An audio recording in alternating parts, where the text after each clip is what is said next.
Hello, I'm not ready for the stream at all. I didn't realize I have to set something up first. Fuck. Fuck. Fuck. We'll be fine, don't worry.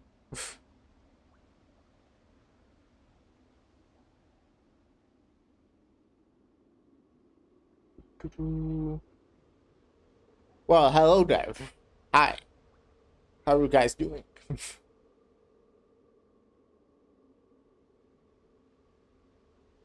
Wow. Rewards enabled on channel. Subscribe to earn rewards. What a great offer. You can definitely subscribe on my channel. It's not like I don't even have a subscribe button because I'm not affiliate. Thank you, Apple TV Plus, for this opportunity. Can I turn it off? Fuck off, man. What the fuck is this?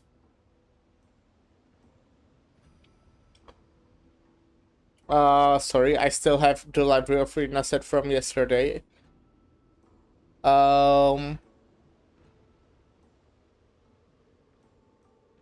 What's this game called?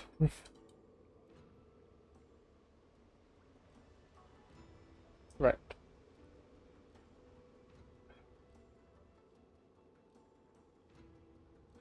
Okay.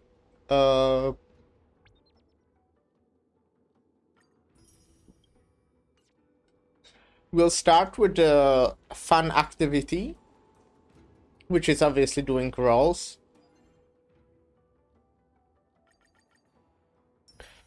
I actually just today got my Firefly to max races, so that's kinda cool.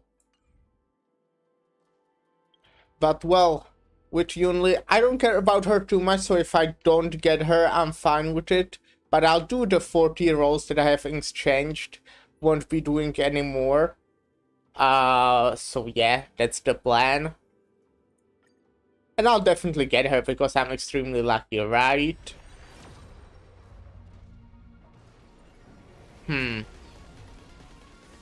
That's weird. Huh. I didn't get her. What the fuck? I think there's a bag. I guess I get Hanya. That's good, right?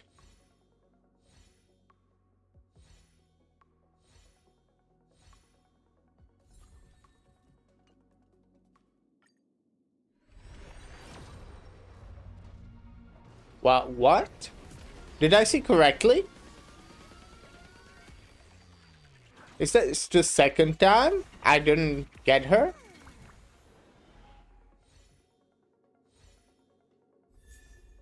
Okay, links. I mean, it's interesting that I don't have either Hanya or links on E6 yet, actually. That's interesting. Okay, now I get her.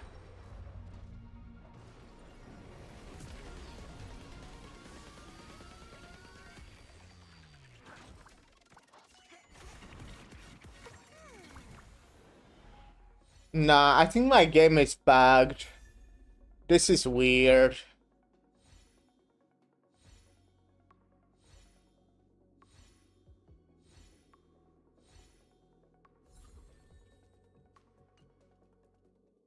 Huh.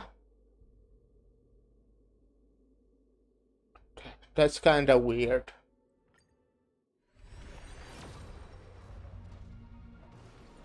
What? The game's broken.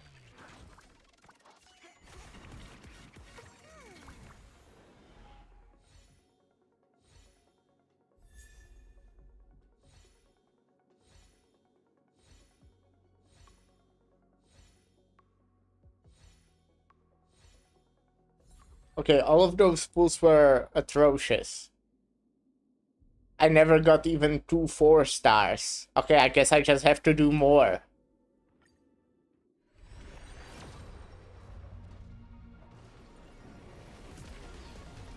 Now get at least 10 4-stars, right? Right?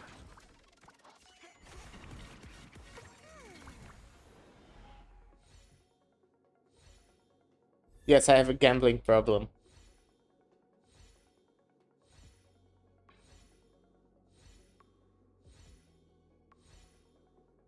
What? This is so bad. I just kind of have to continue, right? I think I just have to. I think I'm forced to do that.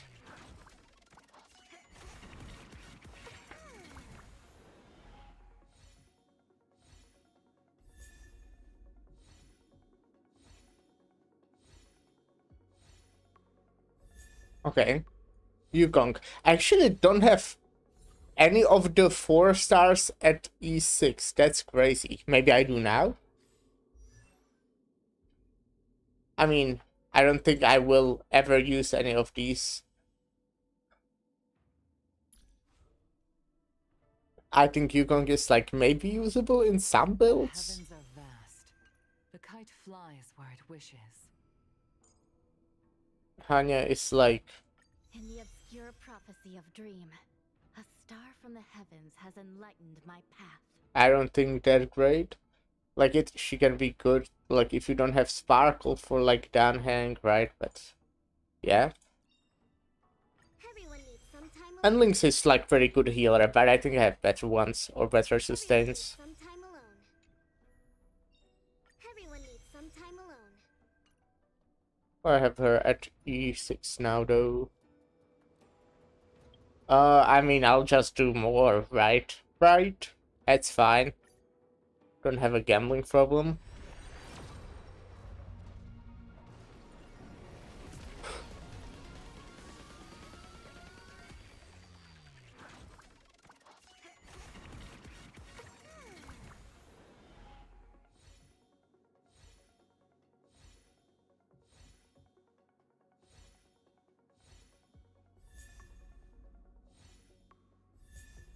Okay.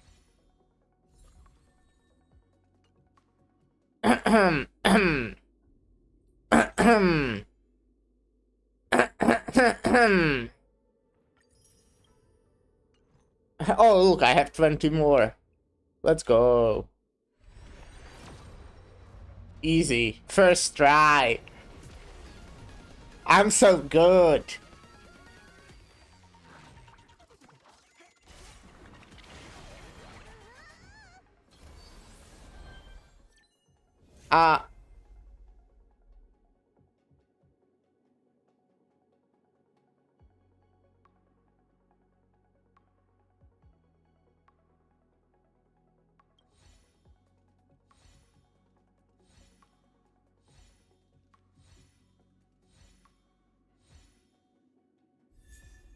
Oh, look, it's a Lynx. Let's go. I really wanted her.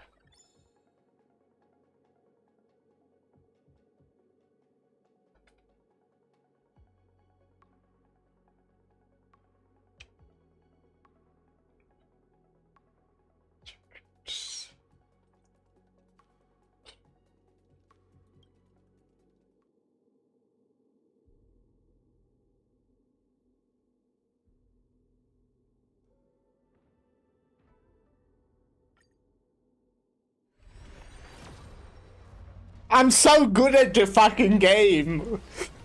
Look at me being insane.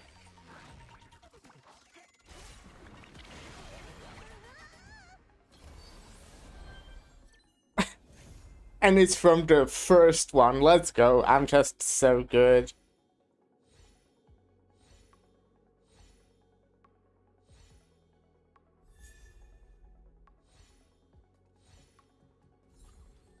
Okay, you know what? I don't think I will complain. I got Eidolon for my favorite character, Anya. In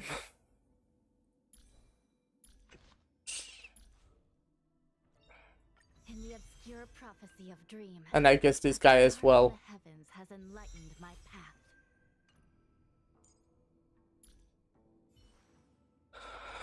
Oh.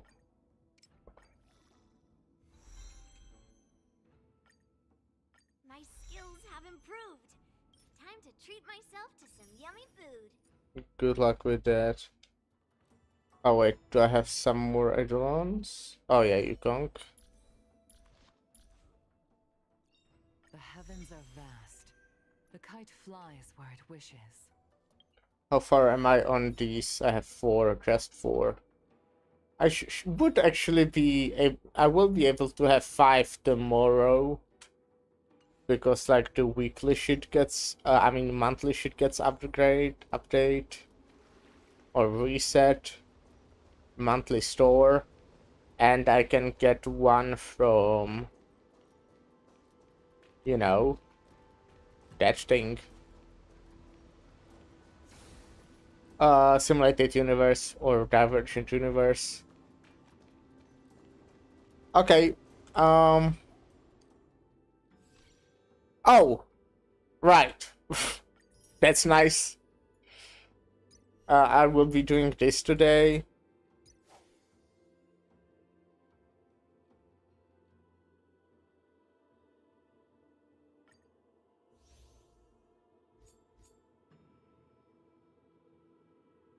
Huh. Interesting.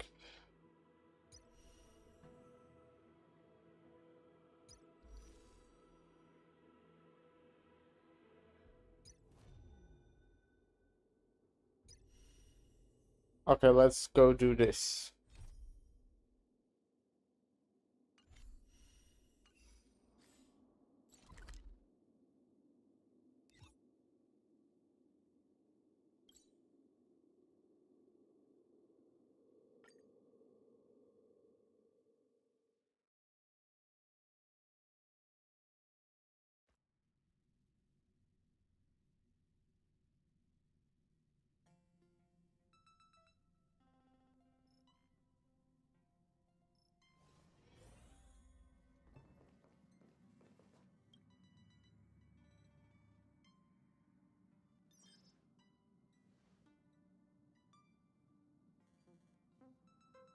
You have an interstellar message. Please check it promptly.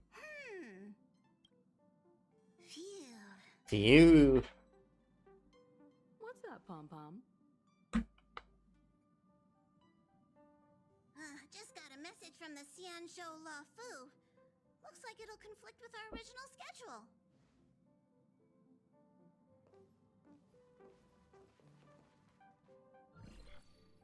It's been a while, my friends on the Astral Express. How's your trailblazing expedition going? Soon, the Xianzhou Luofu will be holding the Luminary War Dance. Those who have aided the Luofu in overcoming the crisis are cherished allies of the Xianzhou. Thus, on behalf of the Seat of Divine Foresight, I'm extending an invitation to attend the ceremony. Okay, Your I'll be presence there. would be greatly appreciated.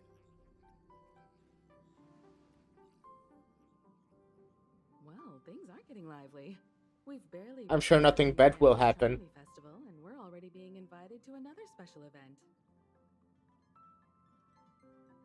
I'm still recovering from the trauma caused by the last festivity.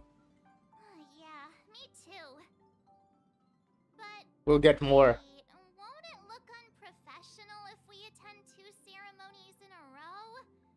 Aren't we supposed to be focused on restoring astral charts and doing some serious scientific exploration? So we should leave March behind to take care of the Express? Yeah, maybe Dan can come with us for That's not once. what I meant. I'm all for some fun. I just hope there won't be any surprise party crashers, like Friday or Saturday.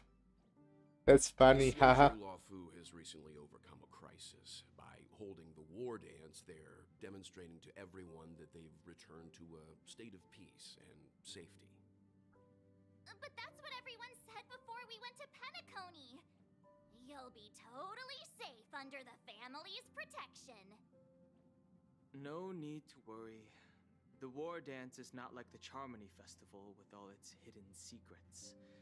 It's just a festival to honor the Rainbow Arbiter and the Cloud Knights, who fought against the abominations of abundance and protected the Xianzhou ships. Aside from star skiff performances, it's mostly martial contests. Nothing too different from the Taikian Roboball contest we've seen before. What do you think, Himiko? Since we've accepted Miss Black Swan's proposal, we should probably head to Amphorius for refueling. There's certainly no rush. This trailblazing expedition is quite unique, and the Express needs to be fully stocked and prepared before moving on to the next stop. With Madame Herta's help, I was planning to deliver some Leviathan fossils from Kalinga Abyss to Ron May, member 81 of the Genius Society. It could earn us some favors before we set off. However, it may take a few weeks. Aw, so that means we're not going to the Lafu. Being an adult means maintaining relationships, whether we like it or not, Marge. Since we've been invited, it's only right for the Astral Express to attend the ceremony. So, here's the plan. Pom Pom will take everyone to the Xianzhou Lafu. Mr. Yang and I will meet up with Ron May and fulfill our promise. Meanwhile, you, March, and Don Hung will represent the Express and attend the war dance. What do you two think?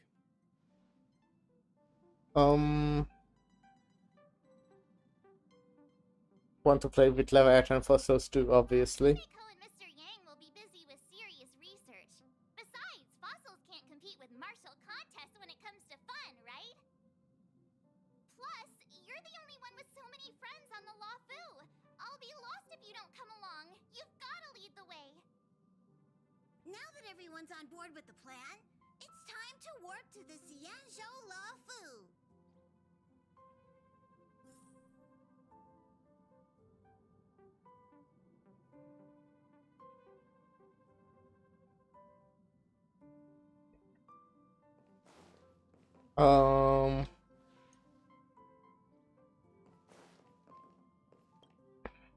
Speak with Walt first. What does she expect to find there? Current research on the Leviathan merely proves how little we know about such life forms. That's why geniuses are interested in that field. Science is all about uncovering the unknown. The conversation between the two adults brims with something, definitely. I'm sorry, guys. I need to quickly check on something. So I'll be right back. It should be fast. Hopefully. I'll be right back.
Alright, sorry guys. I think I might have to go deal with this one more time in near future. But anyways, let's have a safe trip, I guess. Don't miss Have a us safe too trip, you much. two. If I stumble We upon will. some cool I'll miss Leviathan you. fossils, I'll bring a few back as souvenirs for you.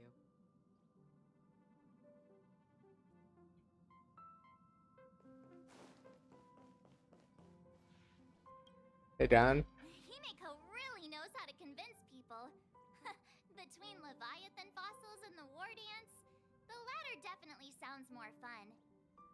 You sure? By the way, Danhung, this time you'll be taking a stroll with us on the Lafu, right?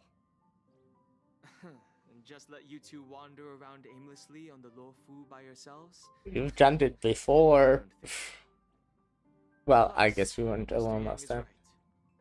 The Ambrosial Arbor crisis just ended, and both the long life and short life species are still feeling uneasy.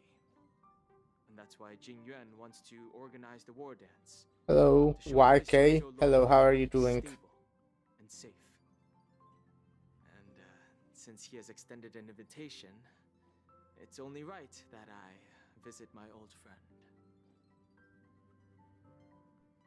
Hello?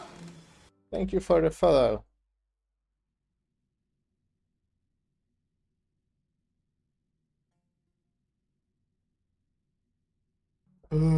Long loading times.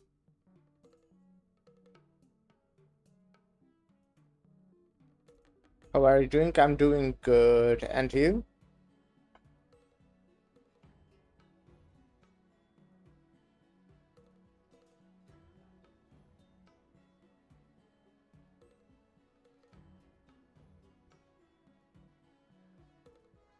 Hey, Bear Godzilla, how are you doing? You missed me doing a gacha again. Coming back to this place brings back so many memories. I'm good, happy to hear that. I'm sad now, sorry. Sorry about that.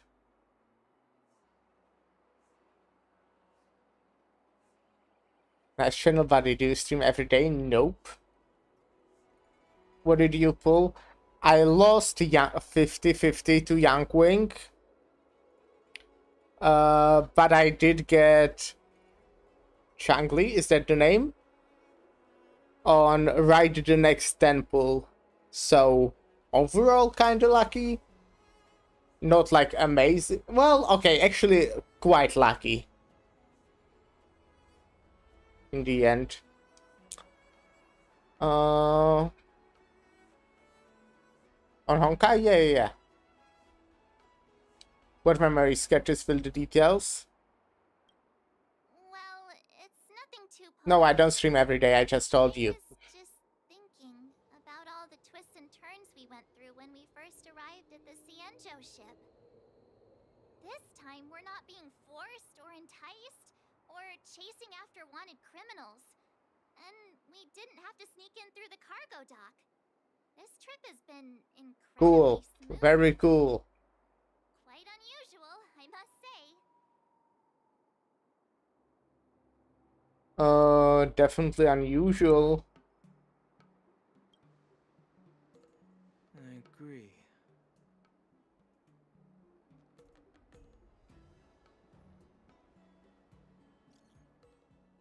Oh, look, this is the guy. Oh, Yun Lee. Who did I say? I think I might have said the wrong name. But yeah, I got Yun Lee. I don't remember what I said at this point.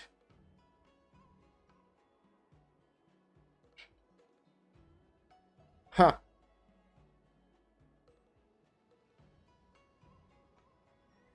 Oh, didn't I think I mixed them up with Changli from Vuva, right? Didn't I? What other games do you play? Library of Ruina. Changli, yeah. Okay.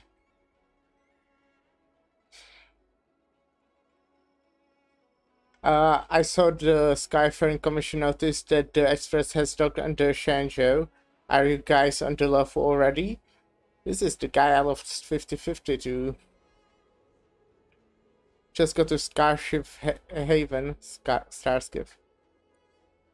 I have 25 pull save for Sparkle, still going. Good luck with that. I at first I didn't like really watch Yunlin. Yunli? I don't remember the name. But like, okay, my guy, fuck me, man.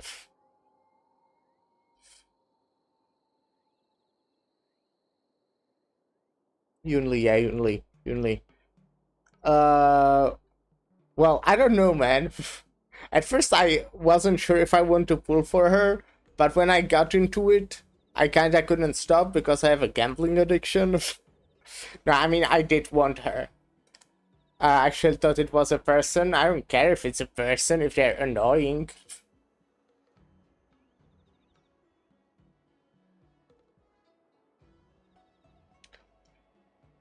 I got my Argenti, I'm happy, yeah. Argenti also got a new voice actor, right? At least English Argenti. The channel sent me to welcome you all at Starship Haven. Starskip, can't pronounce stuff. See you in a bit. Is the Starskip Haven always this crowded? Oh, there's so many people here. I can barely hear anything. Yanqing said General Jing Yuan sent him to welcome us. But where is he? Let's wait for him in front of the loom. It's the most prominent landmark on the dock. I tried Yunli. If I would have wished for Yunli, I wouldn't choose her because she's hard for me to understand. I think, like, the comparison that I saw a lot of people use, that she's, like, kinda 5-star, I mean, limited Clara. Clara is also 5-star. Which, you know, I haven't actually read what she does yet. Maybe I should do that. But it's the vibe I got from seeing her on the live stream. Oh.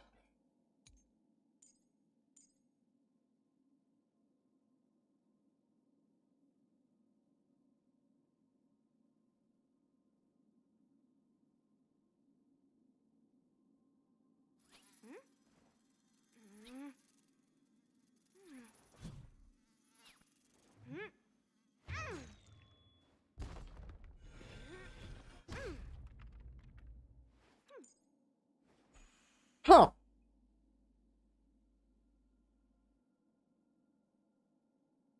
Interesting.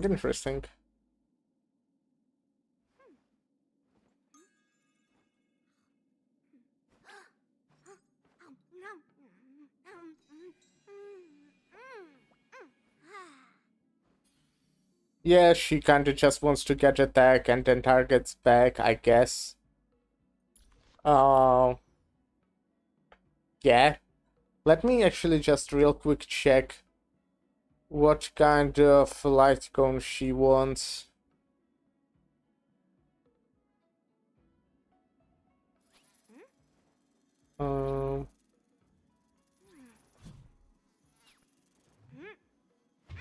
So Yun Li.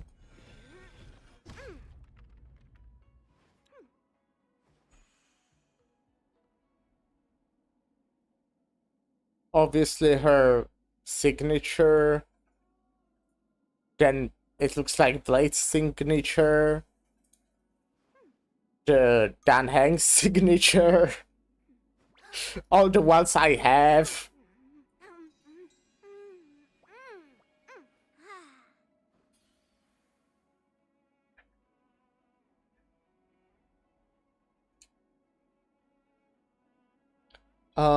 And then this, which I have. So yeah, that's what I'll be using on her. When I say this right, you can see it. You can still see on my game. I'm on Pridven. The Fall of an Eon. And her teams seem doable with the characters I have. I have most of these characters. Except, I guess, Topaz. She's really good with Hua Hua, which is cool. She works with Robin, which is cool. I don't have that one. Yeah, but they are not hard to get. Only need to play Simulated Universe few weeks in a row. I mean, I have it on my Dan Hank currently, but I don't use him, not often at least.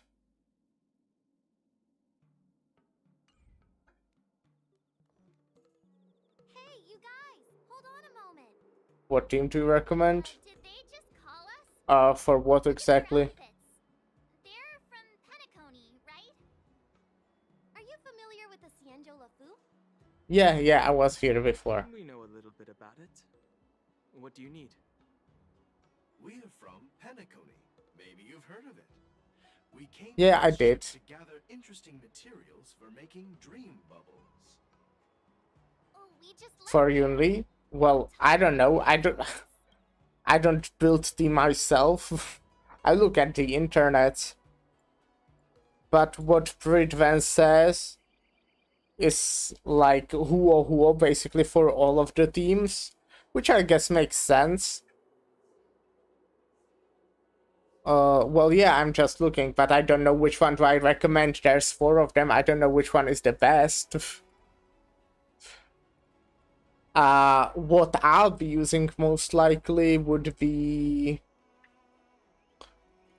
Yunlin, Tingyun, Huo Huo, and either Sparkle or Robin. I'll probably see how greedy she is for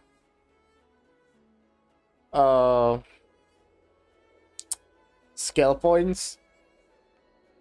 And also if I, don't have Robin in a different team, possibly. It's good that she actually doesn't want Ruan Mei, because every single team wants Ruan Mei.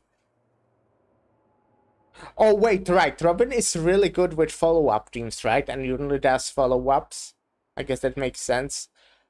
Those are the teams I'll probably be using. She's also apparently good with the new March. And with Topaz, but I don't have Topaz. And yeah, Huo is good. She also has a new voice actor. Kinda interesting. That's great. Do you know any must-see attractions on the Lore? Both of your only limited 5 stars have new voice actors in this update.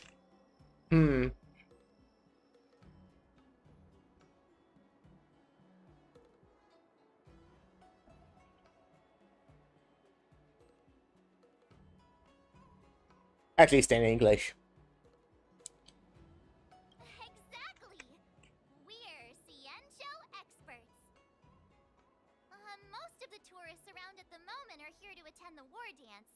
And that's why we're here too. Yeah, we know about that ceremony. But isn't the fighting ring still closed?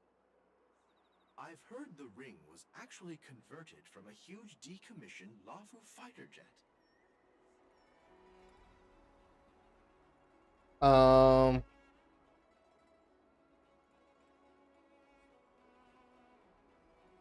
So it's even bigger than the Radiant Feldspar? The Radiant Feldspar is bigger, I guess.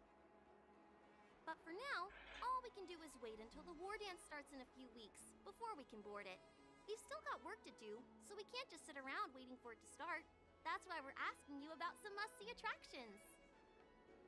We're looking for unique experiences that you won't find on Penacony. Our clients love these kinds of dream bubbles the most. You're the expert here. Give them some suggestions.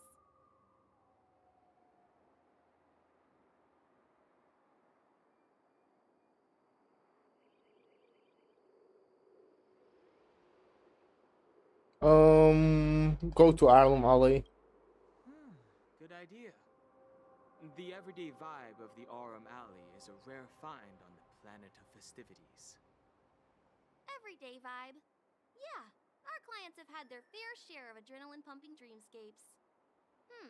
Maybe something down to earth would touch their hearts. Thanks for the suggestion. We'll head to the Aurum Alley to gather materials.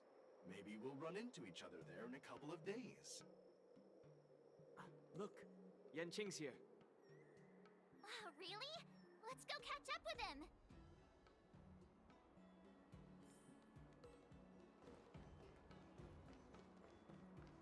There you are! Everyone, this way! Okay, yeah, I'm coming this way. Hey everyone, it's been a while.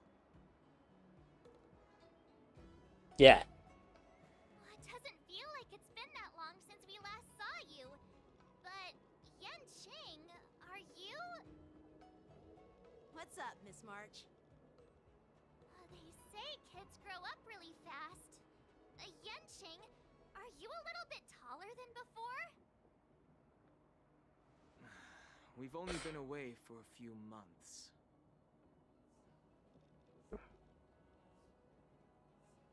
Long time no see, Yanqing. Yanqing. Yanqing. Long time no see. It's been a while. Oh, you've come along too, Mr. Danheng. Sorry for the delay. With the upcoming war dance and the Starskiff Haven being so busy, things are a little hectic. Seriously, I've never seen the Lafu so lively before. I was a bit worried that holding the war dance right after the Ambrosial Arbor crisis might be too soon. But, seeing the bustling Starskiff Haven, I understand why General Jing Yuan chose this timing. Yep.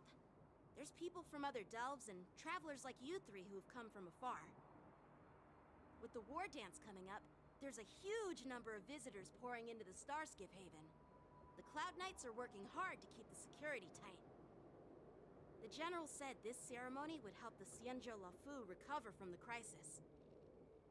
It's a way to showcase our martial spirit, reassure people, boost morale, and attract visitors from other planets to promote trade and peace. By the way, the Xianzhou Alliance places great importance on this ceremony too. The Xianzhou ships, the Zhuming and the Yaoqing, have both sent messengers to offer their blessings.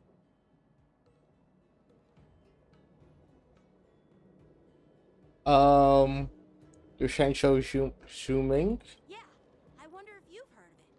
It's known as the Star Forge, and it's responsible for providing more than half of the Cloud Knights' armaments. The Xianzhou Zhuming boasts skilled craftsmasters, and General Huayan is a top-notch craftsman himself. If only I could get a sword forged by him, I'd be on Cloud 9. By the way, Yanqing, where are we headed next? I'm sorry for talking your ear off. The General wants to catch up with you at the Palace of Astrum. He's been eager to hear about how the Express has been doing.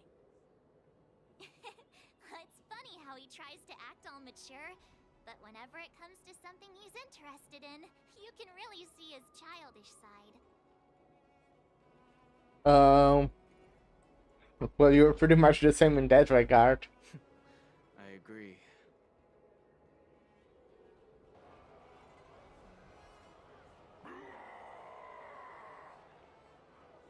All units, assemble quickly!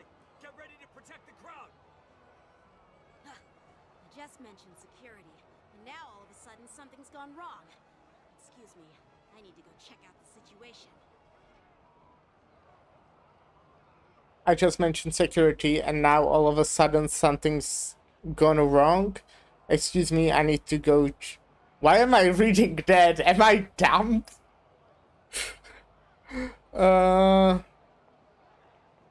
We're just as Jinx as March. Hey, what's that supposed to mean? We'll go with you.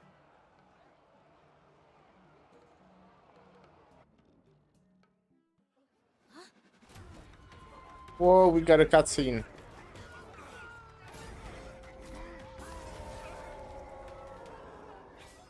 Protect the civilians. I'll deal with him. No, I guess I'm dealing with him actually.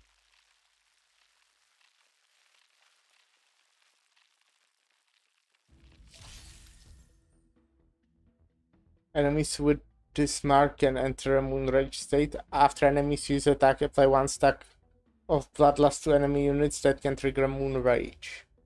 When Bloodlust reaches a certain number of attacks, the unit enters the Moonrage state. At the same time, a Moonrage countdown appears on the action order. When the countdown's turn begins, Moonrage is dispelled across all enemy units. Okay. I'll just kill them before they do anything. I think. What do you think about my plan?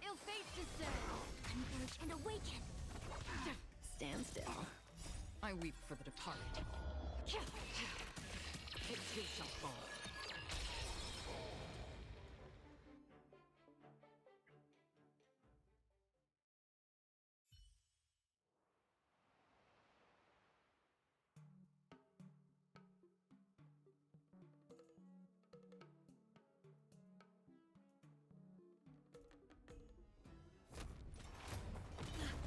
Not good.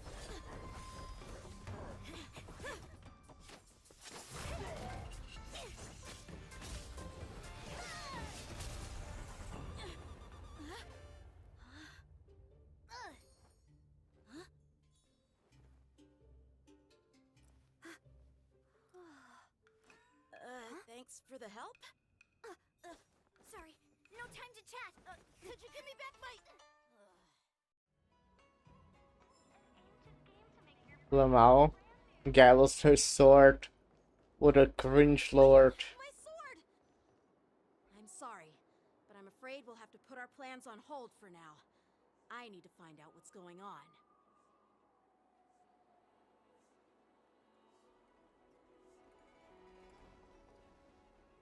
While we appreciate your rescue, my Cianjo friends, don't you think it's a bit too much to detain us and our cargo?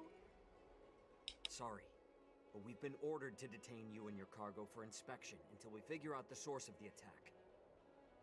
Once we're done with the formalities, we'll let you and your cargo go.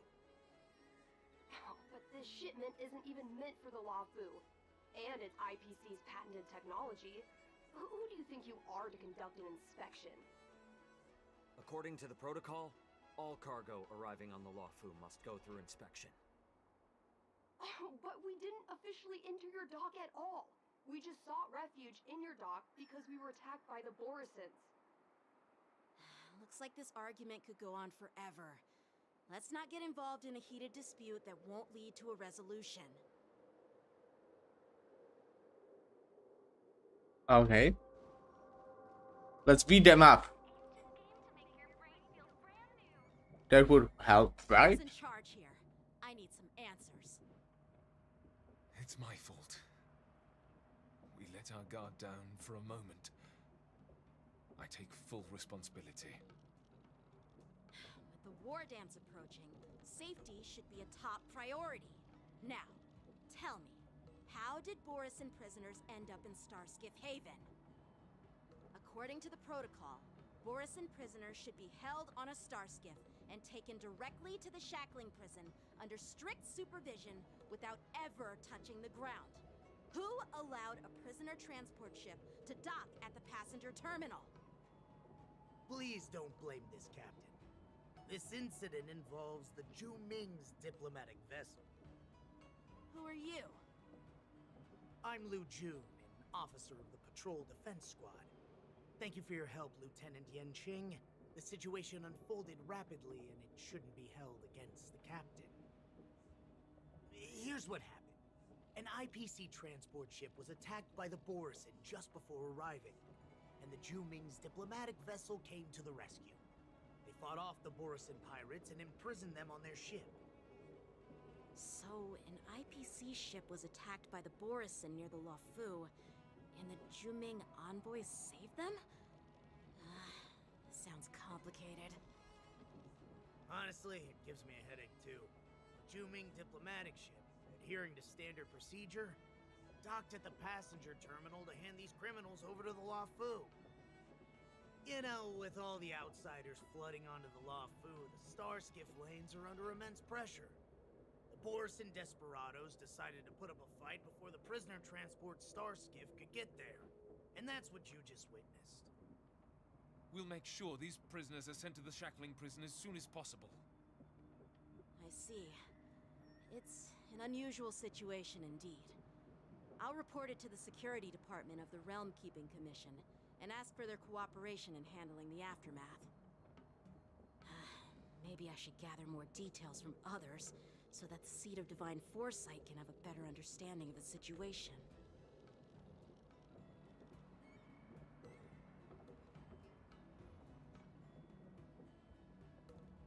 Oh, you look much maturer now, Yenching. Please don't tease me, What? Smart. The situation on the Xianzhou before the war dance is like a calm lake that can be disturbed by even the smallest pebble, capable of generating far-reaching ripples with even the slightest disturbance. What are those people? I mean, those monsters we just dealt with?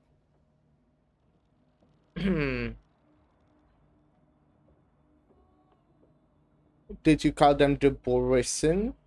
Yeah, those werewolf monsters are known as Borison. They are abominations of abundance, and we've been fighting them for a very long time. The Borison have been a powerful force for a long time, plundering and enslaving many worlds. The threat they pose is just as terrible as the Swarm disaster, and the Alliance even had a fierce war with them 3 decades ago. Their presence has faded over the years, but who would have thought? According to that officer, they attacked an IPC ship near the Shenzhou Luofu. Such a brazen attack seems quite unusual to me. Yeah, that's what I find strange too. It seems like the IPC and the Borison have some serious grudges. Well, enough with the chit-chat. The General wants me to take you to the Palace of Astrum. I'd love to chit-chat a little longer, but there are some things that can't be left unchecked. Is it a serious matter? Maybe you'll need our help in hunting down the Borison? Thank you, but it's no big deal. By the way, that young lady who just appeared, she took my sword. I'm thinking of filing What a a lost property bitch. report at the Realm Keeping Commission to see if I can get it back. I doubt she did it on purpose.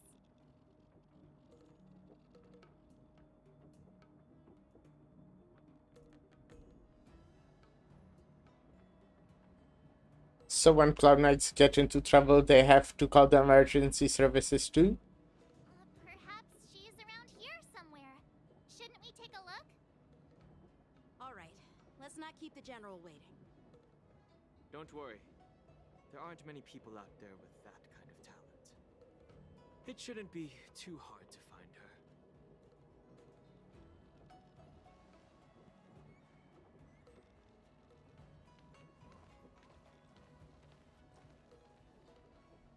There sure are a lot of troublemakers around.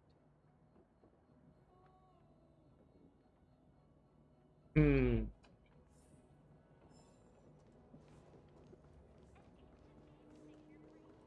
Success and failure. Stream forth. Gleam bolt.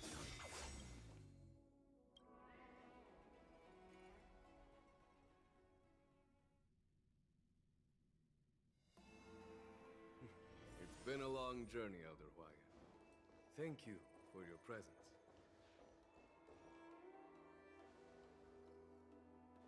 General, I brought our guests from the Express. Oh, I'm sorry for my bad timing. I didn't know you were meeting a guest, General. Don't worry, you're just in time. It's been a while, my friends from the Astral Express. I dreamed about you on Penacony. Oh. Well, it's an honor to be in your dreams, my friend. Shit, I'm friend zoned. Allow me to introduce you to General Huayan. He's the Arbiter General of the Xianzhou Zhuming, known as the Flaming Heart. No need to be so formal. I'm just a tourist here, no different from other tourists who've come to attend the ceremony. Elder Huayan is not only one of the Arbiter Generals, but also the Furnace Master of the Artisanship Commission. Besides his martial skills, he excels in forging various weapons. Such talents are unique, even among the Arbiter Generals. Be it Arbiter General or Furnace Master, these are merely titles given to me long ago. I've retired several times already, but with the current change in circumstances, the Marshal has called me back to duty, and I had no choice but to answer the call. Well, in the end, I'm to blame. Living such a long life naturally brings its share of disapproval. It's an honor to meet you, General Huayan. It's my honor to meet you, General Huayan. Now me, huh? Glad to meet you, General. No need to be all formal. Today I'm just a guest on the Luofu, the same as all of you. So, these three are the ones you mentioned, Jingyuin? The heroes who helped you with the Ambrosial Arbor crisis? Indeed. There's Dan Heng, March Look, 7th, it's the sword stealer. Without their help, I'm afraid the Luofu might not have easily overcome this crisis. So, the Imbibitor Lune's reincarnation has returned to the Luofu and will attend the war dance. I'd love to have a drink with you should the chance present itself. You're more than welcome, General Huayan. And this young friend is? That's John. Yanqing, my apprentice. He remains by my side as my retainer due to his youth, which I hope will season him with experience. He will stand for the Luofu's Cloud Knights in the upcoming war dance, ready to take on all kinds of challenges. Great, great! It's a real treat to see so many talented young people around here today. Oh, I almost forgot. This is my apprentice, Yun Li.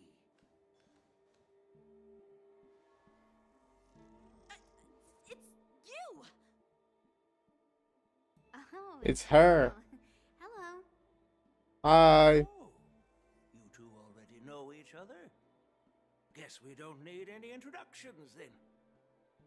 What a coincidence! I was afraid I'd have trouble finding this girl. Oh? Now you've piqued my curiosity. Tell me, how did you two become acquainted?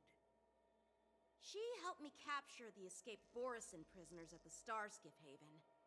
Allow me to express my gratitude for you. But when you left, you took my flying sword with you. Your flying sword? Oh, so that's why I found a dagger in my bag. Turns out it's yours. Yes, it is. Now that we've met again, I hope... Nope, that won't do. Won't do? You want your sword back, right? Well, you can't just take it back. On the Zhuming, when you lose your sword on the battlefield, you have to reclaim it on the battlefield. As for this little sword, it was supposed to strike that escaped Borisin prisoner. But unfortunately, its owner's agitated state caused it to fly off like a kite with a broken string, and it missed its target. By the way, if I hadn't caught it and helped it hit its mark, that Borisin prisoner would have gotten away. Hold on a sec, Yun Li. You took my sword without even asking, and now you're refusing to give it back? So much for Luofu's swordmasters. What did you just say? If you just stepped up and took your sword back from me fair and square, I would have totally respected you. But nope, you tried to play it down, expecting me to just hand it back to you like it's nothing. In front of everyone. With all due respect, you don't honor your sword. So you don't deserve it. Hasn't anyone told you that taking without asking is stealing? If you want to settle this with swords, fine. Let's have a one-on-one duel right now. Yang Qing. Well, that's more like it. Just be careful. Because I'm not as easy to handle as the Borisin. And he felt even that. You two, be quiet and apologize to Yan Qing. Hey! Whose side are you on, Grandpa? I don't take sides. It's a small misunderstanding, and an apology would be too much. I've heard about the Zhu Ming's incredible swordplay and craftsmanship. Most notably, the legendary Flame Wheel Octet. Seeing Miss Yun Li, who is among those ranks today, well, I must say, she definitely has that fiery edge. Such grandiose names. Some folks love to spin these fancy titles, trying to set the Cloud Knights apart. Yun Li is still just a young girl, a bit awkward and hot-tempered. So please forgive her if she's being rude. Well, everyone, Elder Huayan and I have some business to discuss. For now, Yang Qing, why don't you entertain our guests and take Miss Yun Li to the inn? I'll find another chance to talk with you all. I'd like to express my gratitude to the Astral Express for helping the Law Fu during the crisis. That's so kind of you. I mean, you've already thanked us so many times. Please forgive me for coming at an inconvenient time. You needn't apologize, General Huayan. All right, Yun Li. Take this opportunity to clear things up with Yan Qing. Yeah. It's better to make friends than enemies. But I won't be heading to the inn just yet. I want to visit Lingsha. She just arrived in the Luofu and could use some help settling in. Yang Qing, once you've helped our guests get settled, go to the Artisanship Commission for me. I've heard about the attack and the detainment of the IPC ship. Qingzu sent word that the IPC members are protesting and wish to have their cargo back. See if you can calm them down. Don't get aggressive. Just make it clear that the Xianzhou Law Fu has no intention of violating their rights. I'm on it. Alright. This is the report Qingzu just sent me. Let me take a look. Huh. Looks like the General has given me a tough challenge. He wants me to try and help put the IPC's mind at ease. Is this some kind of test from the General? Well, it's not exactly a test. As Cloud Knight officers, we not only learn the art of war and martial arts, but also occasionally have to handle diplomatic disputes.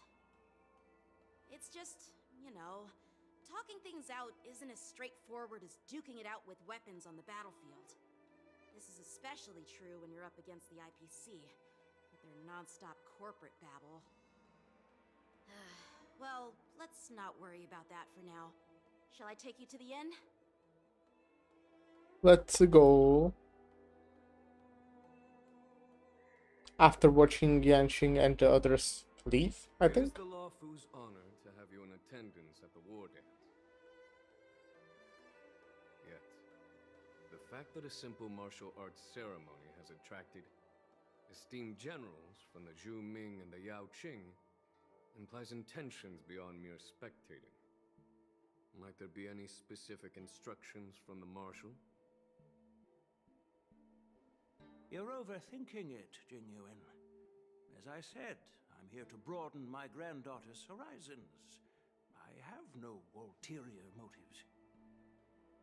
However, I have no clue what the Yaoqing Arbiter General has in mind.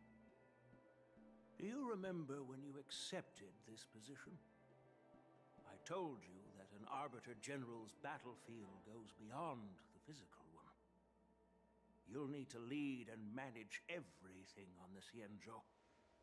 The title of Arbiter General holds a weight far greater than its literal meaning.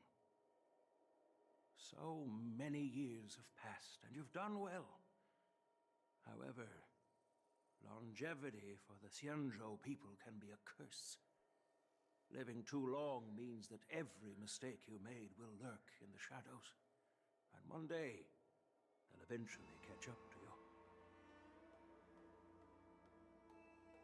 The Marshal knows everything that has happened on the Lawfu. As for the Merlin's Claw of the Yaoqing, she has come specifically for you. Ooh. I see.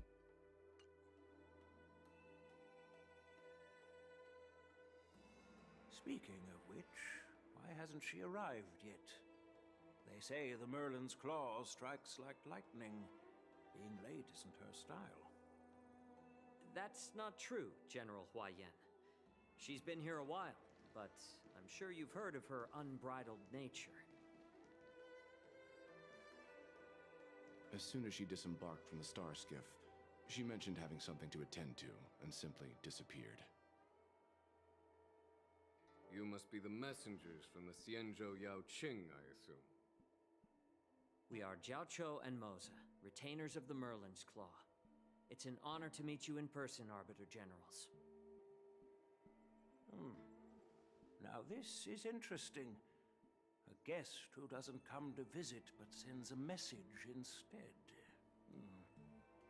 What does she mean? Tell me, what could be more important to her than coming here? Master heard about a spectacular view in Scale Gorge Waterscape. I believe she went there to enjoy it. A spectacular view? Ha! Did you hear that, Jingyuan? This person is being sarcastic. Please do not misunderstand me, General Huayan. I was simply stating the truth. Master thought it would be inappropriate to keep you waiting, so she sent us here. Once she's finished with admiring the scenery, she'll personally come and apologize to the both of you.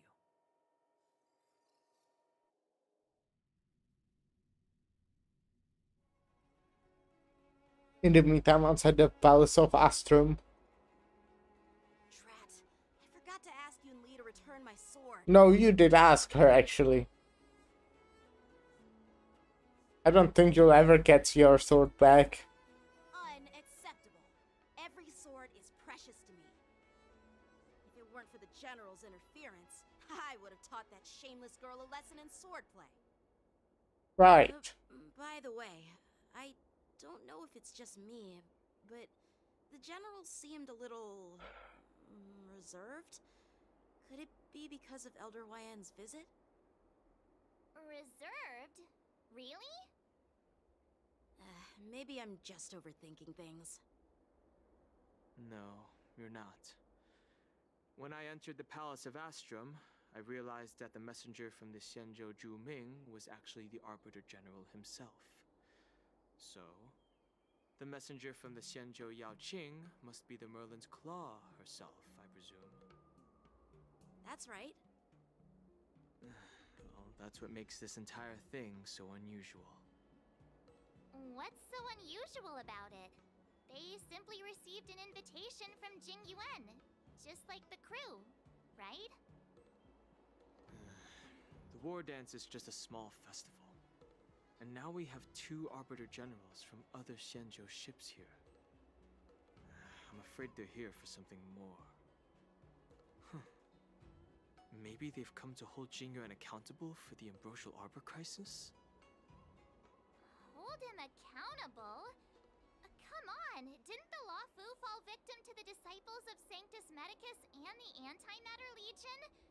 Why would they blame the victim? Donshu's rebellion and Ventilia's scheming are merely one side of the story to the other Arbiter Generals of the Alliance. Only a single piece of incontrovertible evidence remains, creating an endless source of potential complications. The Ambrosial Arbor. Yes. It's undeniable that the plague mark, which was subdued by the Xianzhou Luofu, has resurfaced. But was it really a conspiracy instigated by the Antimatter Legion? Or does it indicate a traitorous intent from within the Luofu, implicating Jing Yuan himself? Once the spark of suspicion is kindled, it proves hard to extinguish.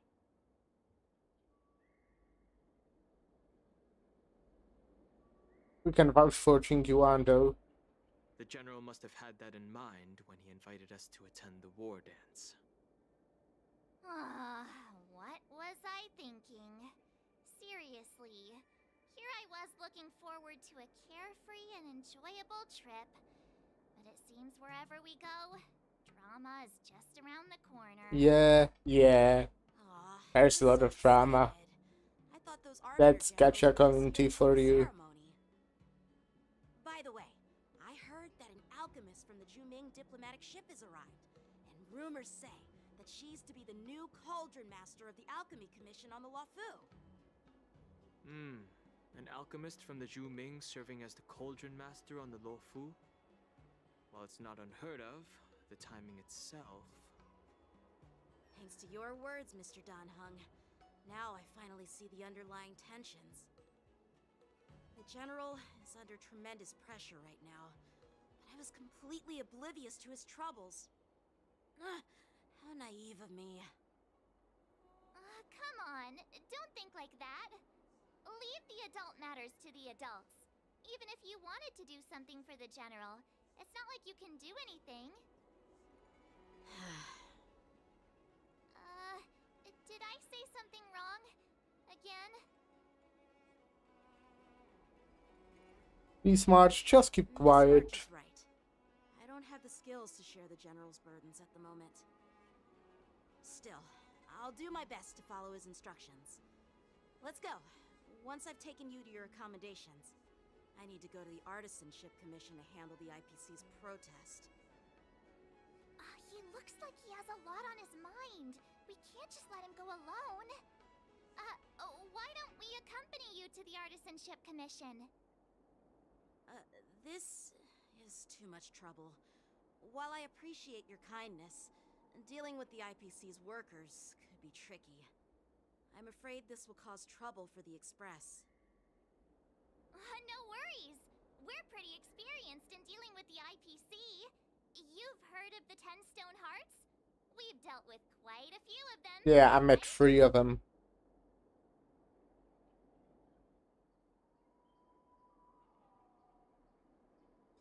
You're a real master of conversation. Yeah, exactly. Are you being sarcastic? No, not at all. Since you're willing to help, I won't decline your kindness. Let's head to the Artisanship Commission and meet them.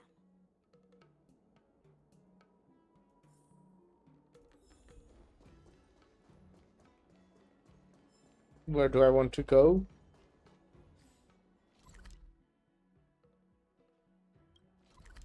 Here? No, that doesn't sound right.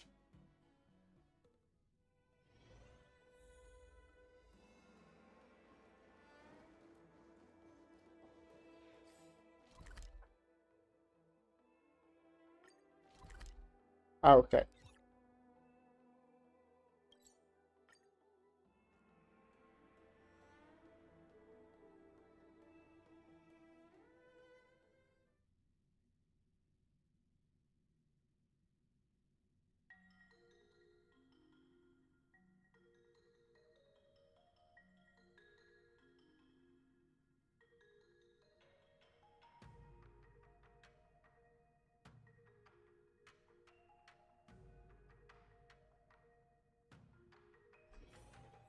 Can I really reason with you Xianzhou people?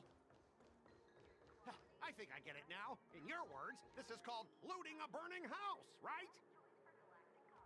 But I am trying to reason with you here.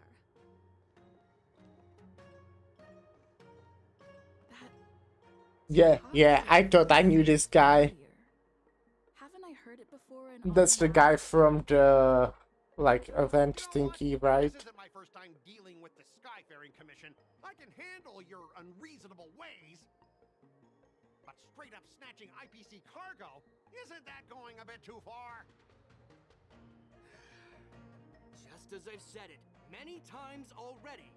Once we've inspected the cargo and completed the security check, you can be on your way. Is there something wrong with your ears, or is it just your brain? I'm hearing you loud and clear. I'm thinking clear. And my answer is crystal clear. Not a chance. Keep detaining my cargo, and I'll file a complaint directly with your general.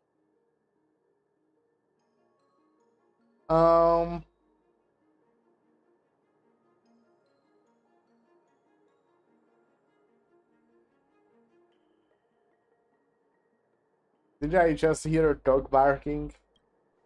You jerk! Who are you calling a dog? Wait, why are you here? Staying on the Cienjo, are you? What terrible luck! Wherever you go, disasters aren't far behind. Aren't you the guest from the Astral Express? What brings you and Yeah, your that's Jew to the me. Artisanship Hello. I heard you're in trouble. They're in trouble? No, it's me! I'm the one in trouble! Yeah, definitely. Looks like you've met this IPC worker before. I'm not sure if that's a good or a bad thing. Bad. I was sent here to deal with the IPC protest, Miss Shikwe. What's going on here? As you know, this IPC transport ship was attacked by the Borisin and rescued by the Juming's diplomatic ship. Then the Cloud Knights were instructed to bring it back to the dock for repairs and inspections. And this is Mr. Scott, the person in charge of this transport ship. So, you're Scott. I've heard her mention you. Weren't you kicked off the Lafu before? Why did you come back? Like I wanted to come back. I thought I'd just dock at the harbor for repairs and leave this forsaken place for good. Little did I know, as soon as the ship entered the harbor, a bunch of Cloud Knights showed up and snatched all our cargo from the hold. What do you mean by snatched? I've told you 1,000,000 times. It's a security check. Then why did you bring the cargo to the Artisanship Commission? You even brought in some shady craftsmen. It's obvious you're trying to steal the IPC's patented technology! Listen here. Firstly, the Skyfaring Commission detected dangerous items that could possibly be weapons in your cargo hold. That's why they called me here, to double check. Secondly, where the heck did you get the idea that I'm a shady craftsman?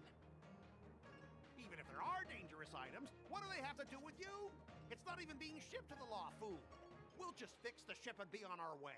We won't unload our cargo here.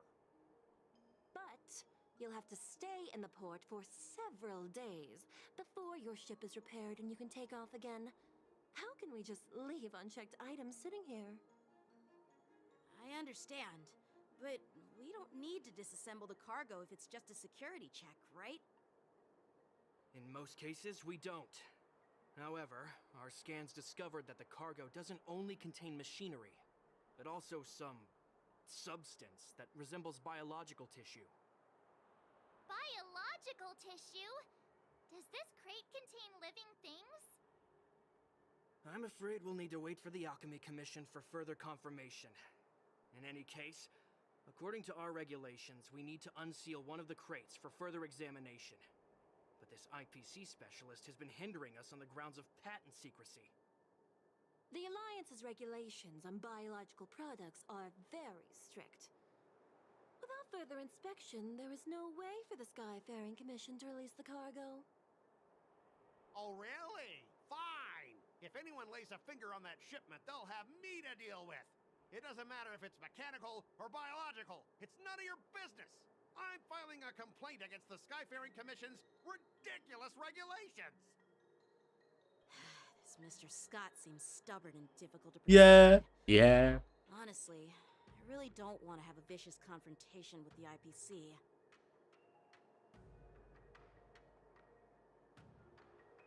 Give it to me, I'm an expert negotiator. I heard how you helped Aramali. The IPC representative back then was Mr. Scott, right? Since you've dealt with him before, it looks like I'll have to rely on you again. What are you guys whispering about over there? Just hurry up and give us back our cargo.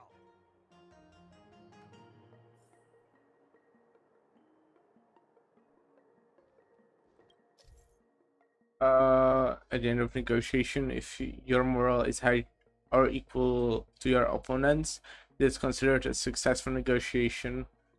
Otherwise, it's deemed a failure. During the negotiation process, if either party's morale drops to 0, the negotiation immediately ends. Your negotiation choices will lead to different outcomes, which can either increase or decrease your morale. As you make choices, the negotiation progress will until the number of negotiation rounds drop to 0, at which point the negotiation ends.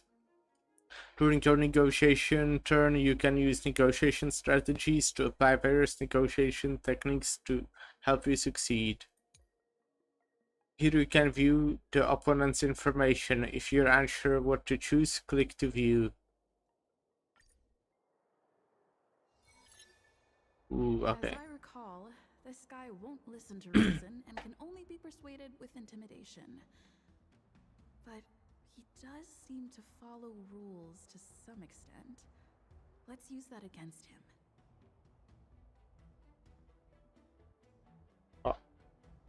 Speaking of regulations, we have our own laws and regulations too. According to Article 4 of the Cienjo Alliance IPC Trade Consensus, the Alliance and IPC shall never infringe on each other's intellectual property rights.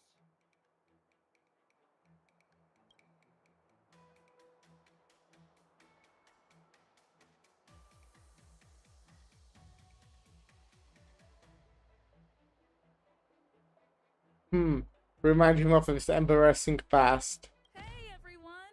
Meet my old friend Scott. He's very talented, especially at imitating animals. Stop it! Let's focus on the business at hand. What's the point in dragging up the past? It's funny. Oh, you're amazing! Can you teach me? Which animals can you imitate? Just forget it. Even if we set aside the secrecy of intellectual property, these prototypes built by the Intelligentsia Guild are incredibly valuable, beyond your wildest imagination. If anything goes wrong, you won't be able to pay for it even with your lives.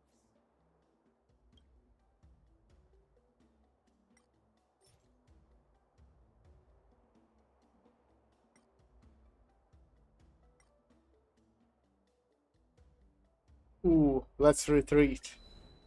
Huh? Could you repeat that? I didn't quite hear you. Could you say it again?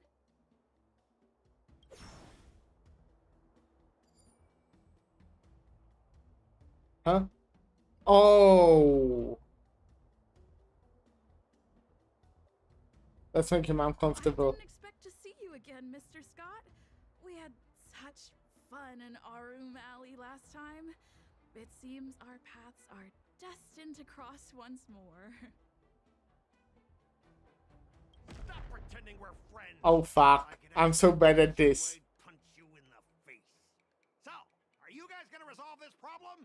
Or are you just gonna let this clown put on a show here? Let's just pretend we don't know her, Don Hung. Even if we set aside the secret, I'm so bad at this. these prototypes built by the Intelligentsia Guild are incredibly valuable, beyond your wildest imagination. If anything goes wrong, you won't be able to pay for it even with your lives.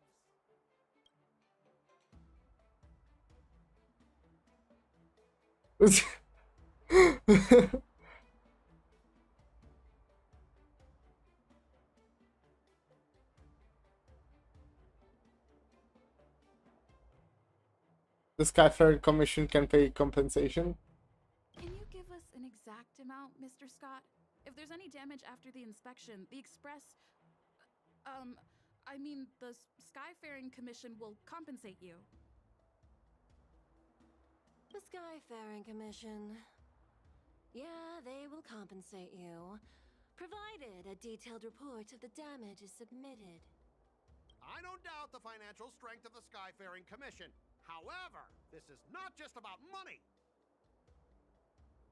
Besides, the cargo on this transport vessel belongs to the Intelligentsia Guild. If you want to inspect the cargo, shouldn't you at least call in a member of the Intelligentsia Guild to be present?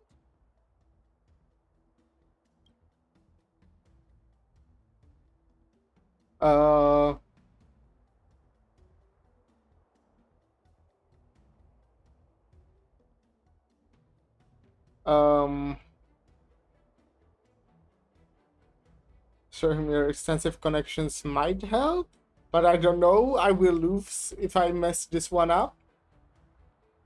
I'm pretty tight with Dr. Ratio from the Intelligentsia Guild. Yeah, that was a bad Doesn't that make answer, you wasn't practically it? a member of the Intelligentsia Guild too? I don't think that's how it works. What's all this nonsense? Even if you were married to him, you still couldn't represent the Intelligentsia Guild. We both need to follow the regulations, because that's how the IPC and the Cienjo operate. I'm bad at this. I have to abide by its regulations. If I make an exception and allow you to inspect the cargo, it'll spell disaster for me. Try to bribe him.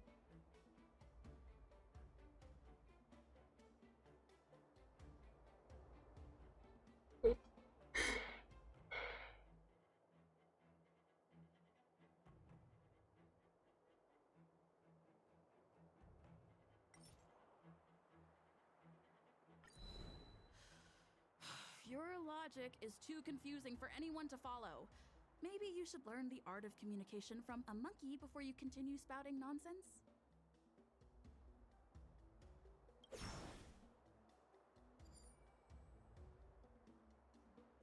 I don't know, man. I don't know. Let's say this. That sounds reasonable, right, Shanjo? People are just following their own rules. Everyone has Let's their own set go. of rules. Now that you're on their turf, shouldn't you follow their rules too? Let's go. We managed to die. I get it. I know I'm on the Cienjo, but if I violate the IPC regulations, I'll be in deep trouble when I get back. Was it successful? I think we died. I sure know how to argue your case. Fine. I'll allow you to do the security inspection. It's just that, I need some time to sort things out. This is a big deal.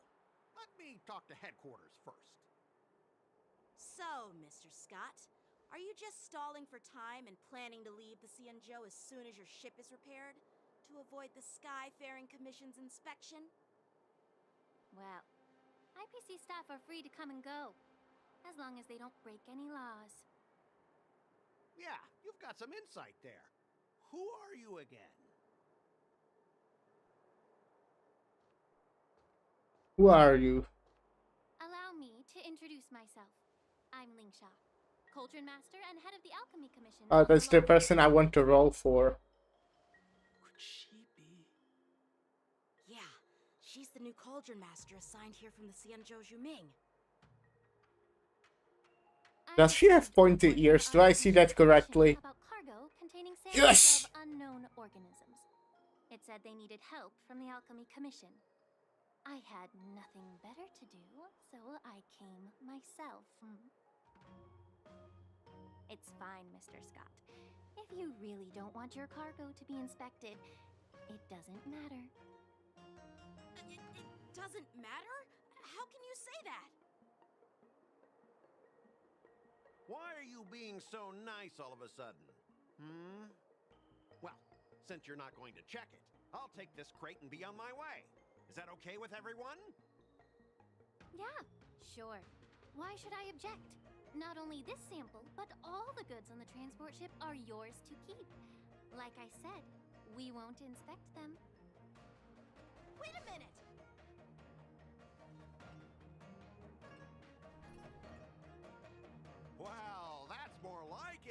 If only the young displayed a more reasonable attitude. Are you calling her old? Sidestep that altercation just now. Our ship will leave in a few days once the engines are repaired. Your ship can leave whenever you want, but I'm afraid I can't say the same for your cargo. According to the import and export regulations signed between the Xianzhou and IPC, all biological shipments can only leave the port when they have confirmed to be of no threat, or when all biological activity expires. Since we can't determine if your shipment is safe for the environment, I guess we'll have to wait for its biological activity to expire. Let me check the previous cases. Normally, it'll only take around 47 star calendar years. Only 47 years? Why so surprised? You're still young and full of energy. I'm pretty sure you'll live a few more decades. Have some confidence in yourself. Ha! Typical of a long-life species. Your words are dripping with sarcasm. While you may not care about time, I do. I'll be demanding double compensation from the Skyfaring Commission for every minute wasted. Sure thing, Mr. Scott. You seem pretty confident that your career and life will last long enough to witness this victory unfold.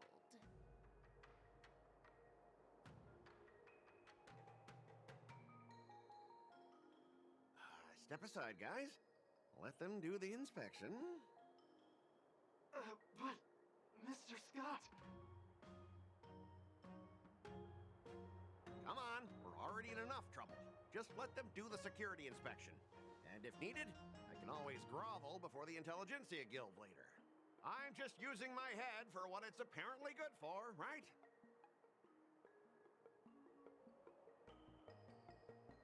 Thanks, bro.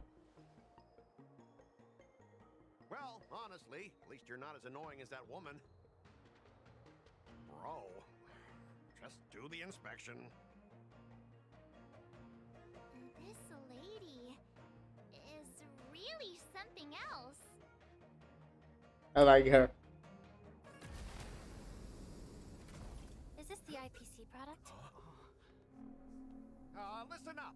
Any damages caused by inspections will be filed with the IPC. Sounds like there will be damages.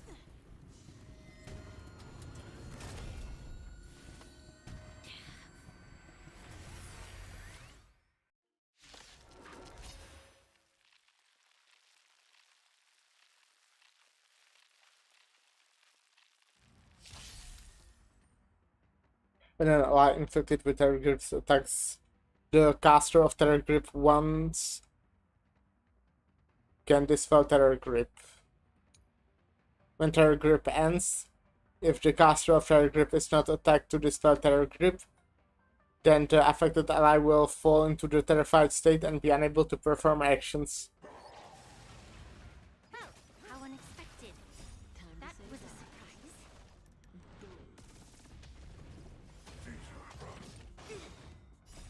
Human creations. Ill tidings manifest.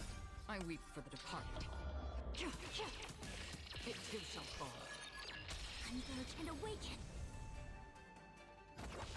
Stand still.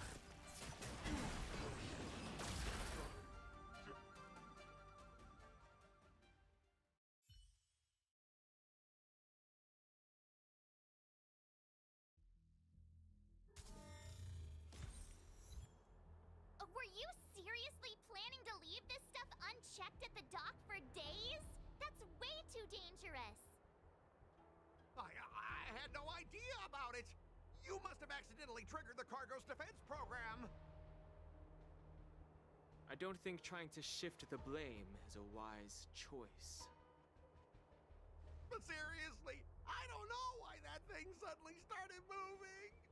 I swear on the Amber Lord. Enough. Miss Shikwe, please escort our IPC guests to the Skyfaring Commission. I'm on it. Please follow me, Mr. Scott.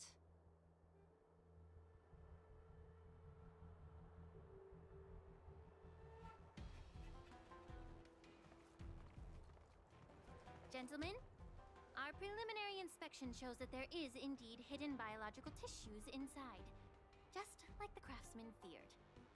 I can't even tell if it's ingenium or biological in nature.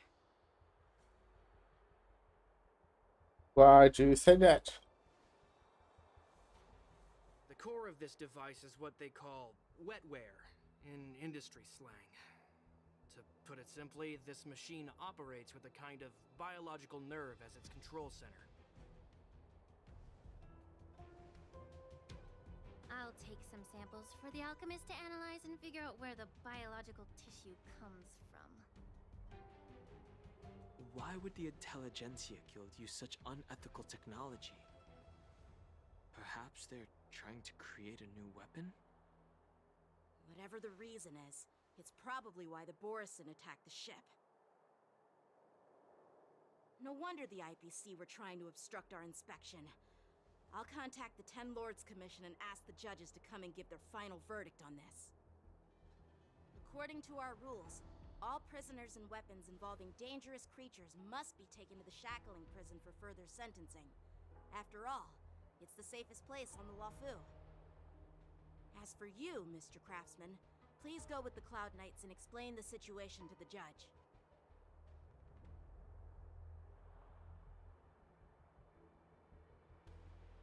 I had a feeling that the IPC members would cause trouble, but I didn't think they'd be this tricky. Thanks for your help, Miss Lingsha. I should thank you for saving my life. Your sword skills were impressive. Taking down that big guy. I thought the General's retainers were all burly martial masters. I didn't expect Yenqing to be so...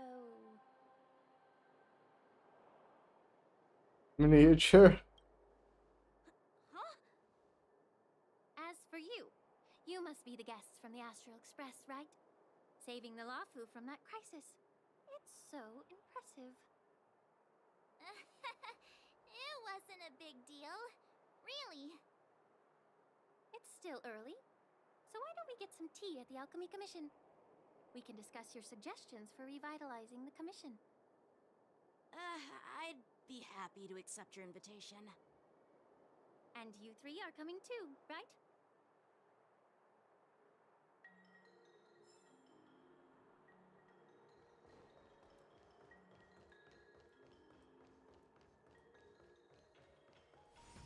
Oh, where am I running again?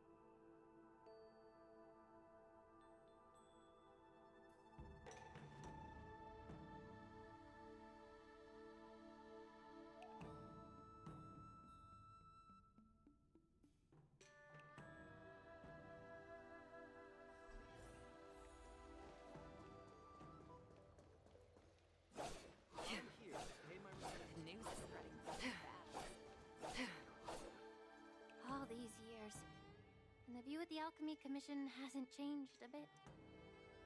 The tides come and go, but the ancient sea remains the same. For us Vidyadhara, there's nothing more nostalgic than our homeland. You're a Luofu native, Miss Lingsha?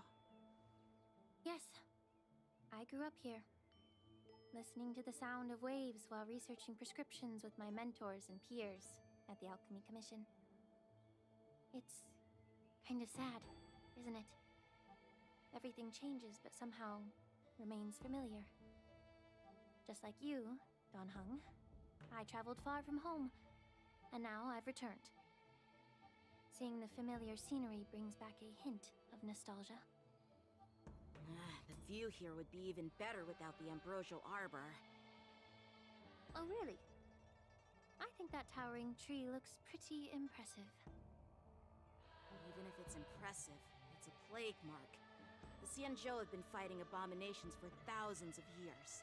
And now that the Ambrosial Arbor has been reborn, it's only natural for everyone to feel uneasy. Well, once a seed is planted, no matter how long it takes, it'll eventually sprout and bear fruit. In my humble opinion, the rebirth of the Ambrosial Arbor and the resurgence of the disciples of Sanctus Medicus were inevitable. The seed was already planted when the ancestors of the Xianzhou sought immortality.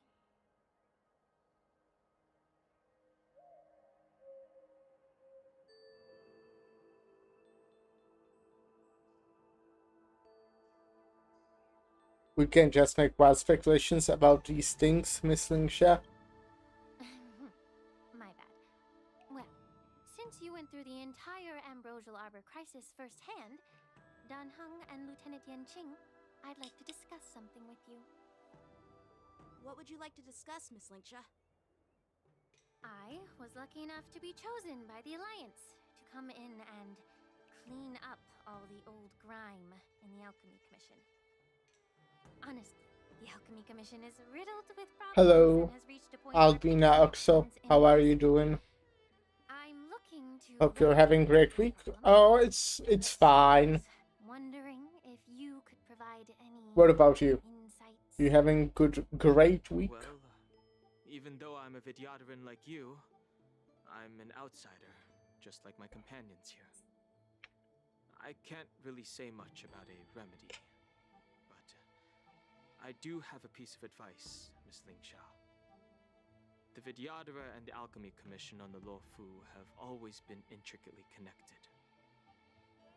If you cannot distance yourself from these ties, Miss Lingsha, changing the You were situation the first guy. Is very kind. Not gonna lie. Thanks. quite challenging. I may not know about politics, but I do know that the disciples of Sanctus Medicus Yeah, doing pretty have fine. Thanks, man. operated in the Yeah. Alchemy Happy to Commission hear for years. that. If you're determined to root them out, maybe you should discuss it with the general.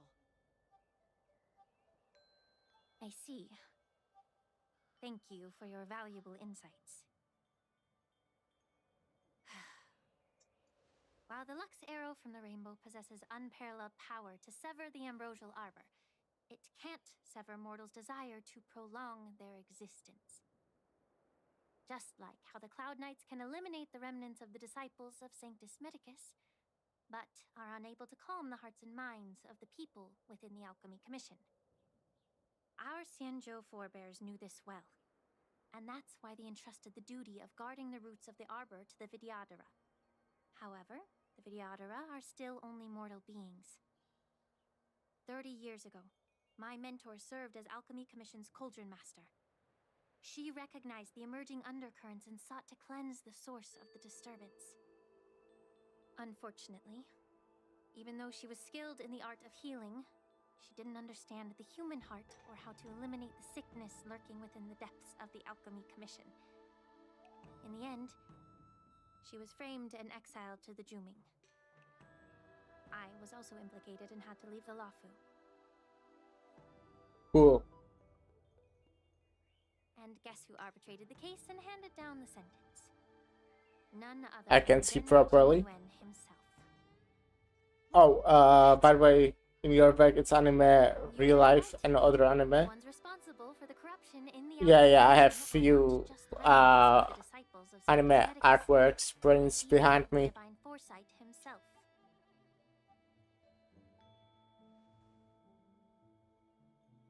Alas, why is your face turning pale, Yanqing? Don't worry about it. I understand that when someone holds a position of power, they may sometimes have to make tough decisions. I won't hold any personal grudges against him. Besides, at our age, holding personal grudges is a luxury we can't afford. Oh, that's cool. Where can I buy this? Oh, I got all this at a convention at Dokumi.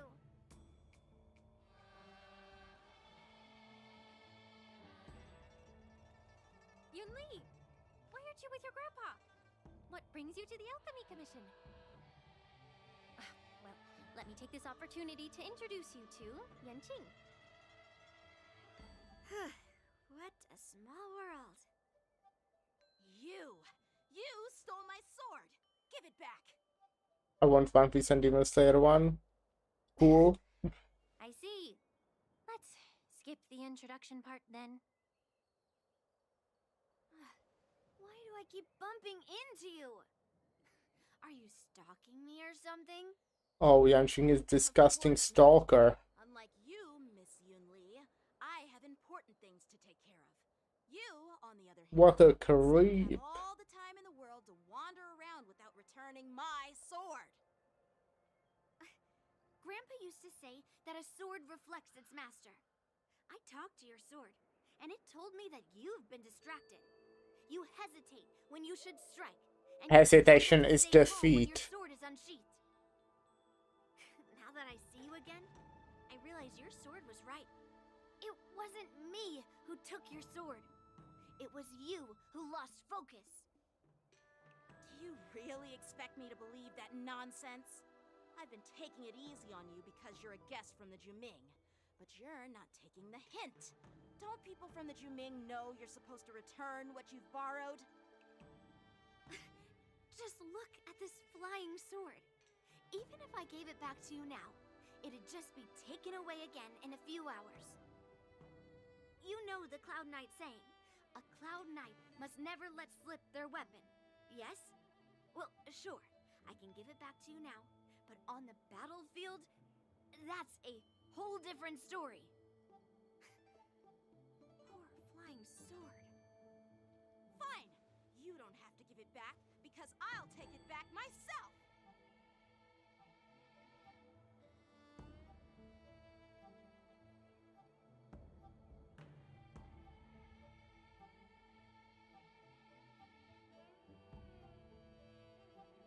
Oh, to be young and at the whim of impulse. By the way, your art is AI made? Who made you this? Do you mean the one in the background or the one on Twitch or... Get ready to separate them. None of it is AI, by the way. Whatever the question is. Which, the artwork on Twitch is by Nami. It's written under the stream, Namiori. I didn't mean it in that way. Since you've already drawn your swords, you'd be disappointed if you didn't get to test one another, right? I've received reports that the delves near the Alchemy Commission are still infested with abominations. Seems like my predecessors left quite a mess. So, if you two want to determine who's better... And the rest I made myself. Except that one picture that actually looks good. Clearing out some abominations? Sounds boring. It's the Cloud Knight's duty to eliminate those abominations. You don't have to ask me twice, Miss Lingsha. I'll help you get rid of them. Oh, you think you're the only one who knows how to behave? If Lingsha needs anything, I'll gladly draw my sword and help her out. It's so heartwarming to see both of you being so sweet and caring. So then, shall we get going? Let's go.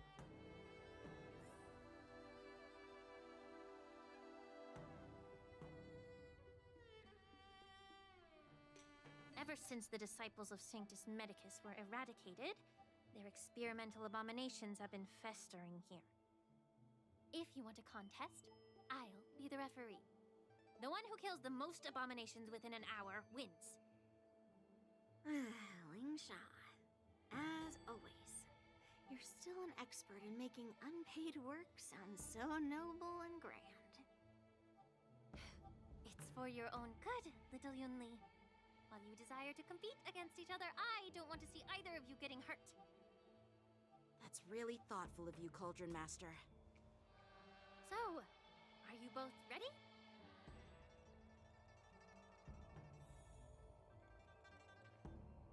Why can't I play as Yungli? Ugh. Looks like my predecessors left quite a mess. Let me say it again. The one who kills the most abominations within an hour wins. Okay. When you draw your swords, and make make sure you don't hurt each other. Can we start now, Lingsha?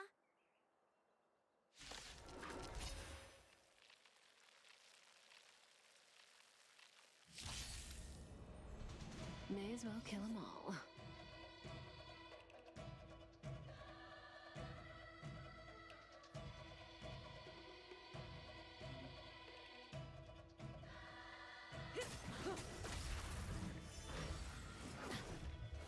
Blade and slice!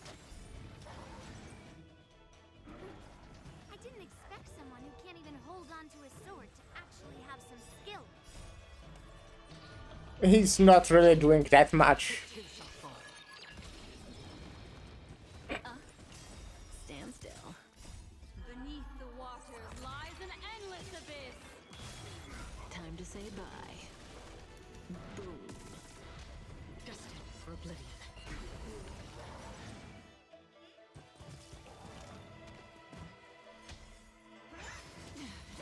How familiar. Again.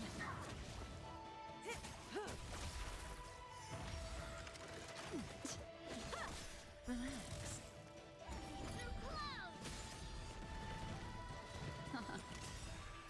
I weep for the departed. It too shall fall.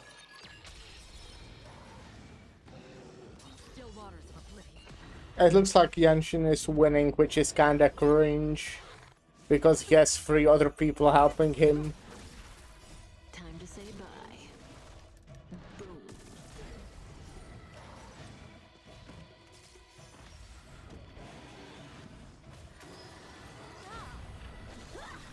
Stand still. How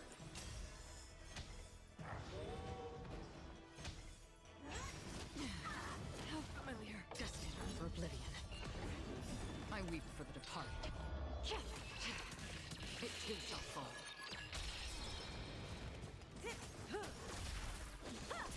Relax.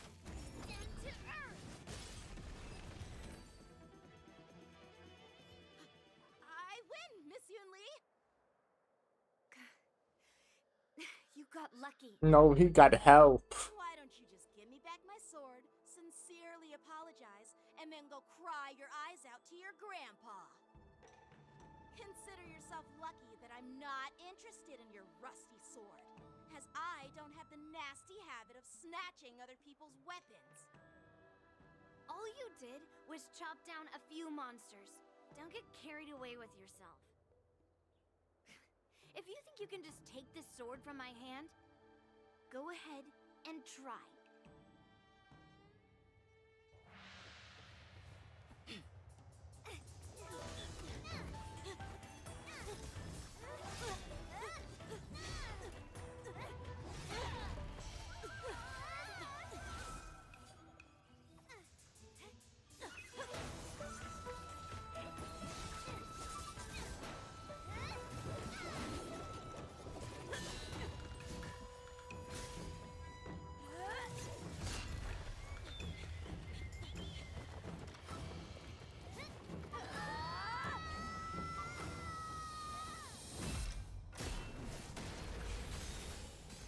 Woo! Another hot woman, let's go. Well fought, my young friends. However, both of you have shortcomings. One of you focuses on dodging and weaving, while the other relies on brute strength, trying to take down targets with a single strike.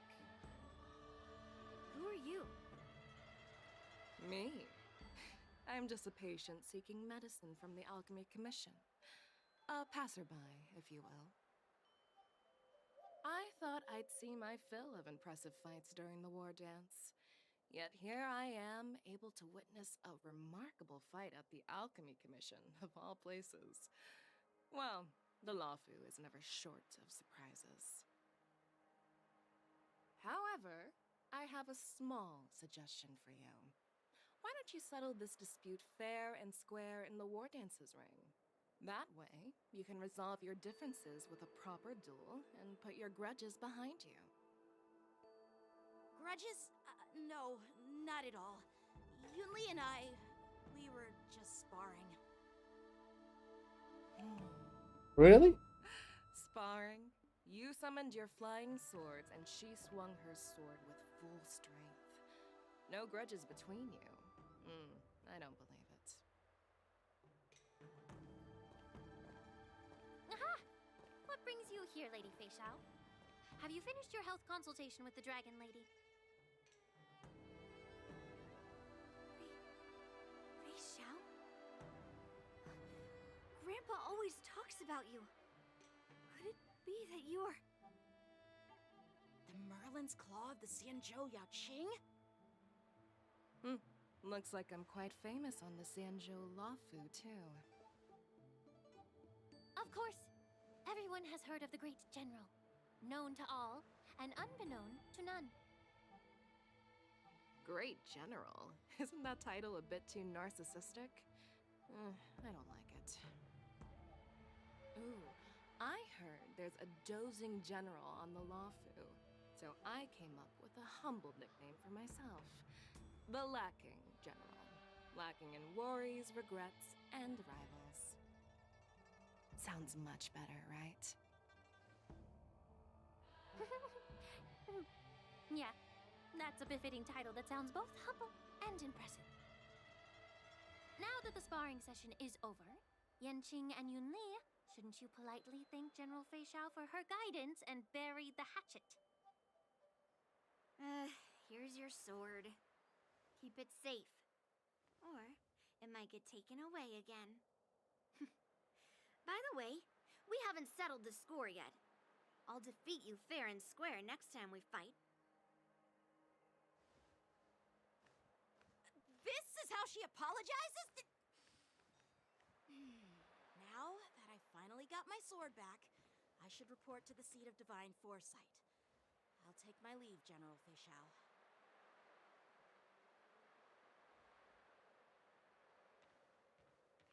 Oh, by the way, Miss Linksha, if you've got some free time, I'd like to invite you to the seat of divine foresight for a chat with General Jingyuan. I think there's more to those personal grudges you mentioned earlier.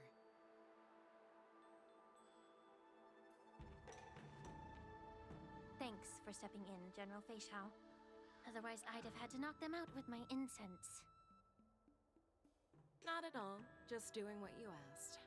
How about we call it even as payment for the healer lady's consultation? Sorry, but even a general needs to pay their bills. We don't do credit here. And let's not forget, you'd have been waiting decades for a chance to see the Dragon Lady if it weren't for me.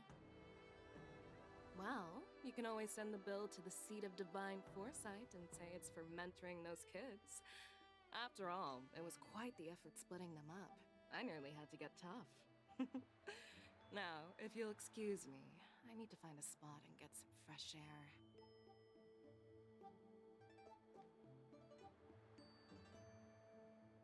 A moment later, facial leisurely walks. She sure does walk.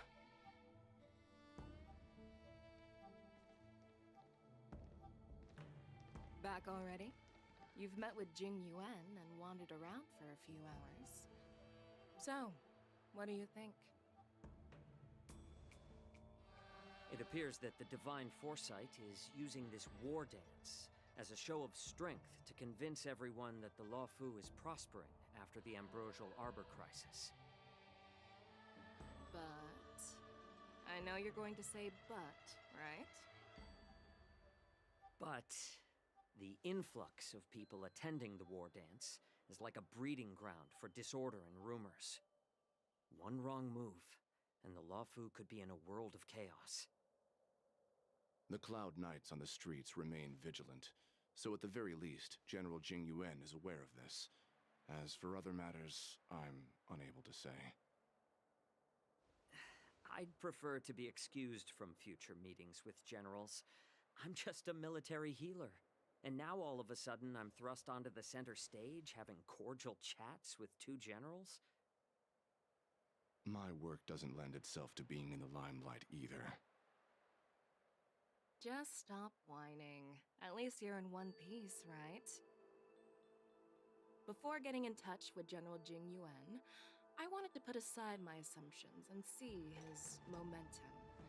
That includes the overall bearing of the Cloud Knights on the street, what people are saying, and how those close to him behave. The might of an army dwells not within its pawns, but within the force of its collective momentum. Recognizing this fact reveals the true measure of power. Thanks for enlightening me, General. A perfectly clear statement turned confusing thanks to your translation. You've made me lose where I was now. Anyway, this is how I operate in battle, so you might as well get used to it. Are you treating General Jingyuan as your enemy? The longest-serving general of the Xianzhou Luofu. Do you think he'd have only a few enemies? By the way, General, you met the healer lady, yes? Could you show me the medicine she prescribed you?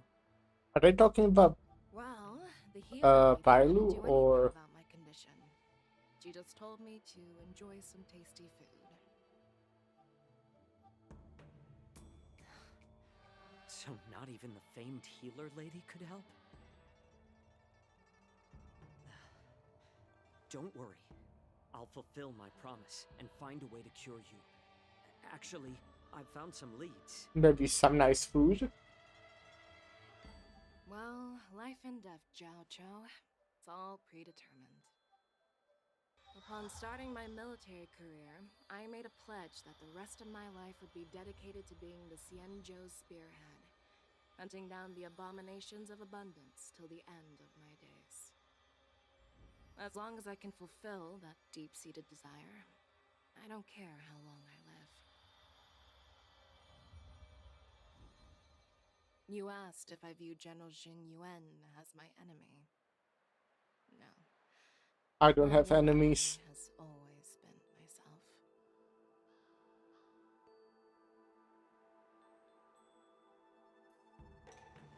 Enjoy some tasty food. So, what's for dinner tonight? Jeez. You really know how to read the room, don't you? You guys figure it out for yourselves. I'm due to catch up with an old war friend I've not seen for quite a long time. Meanwhile, Genshin must is a something something.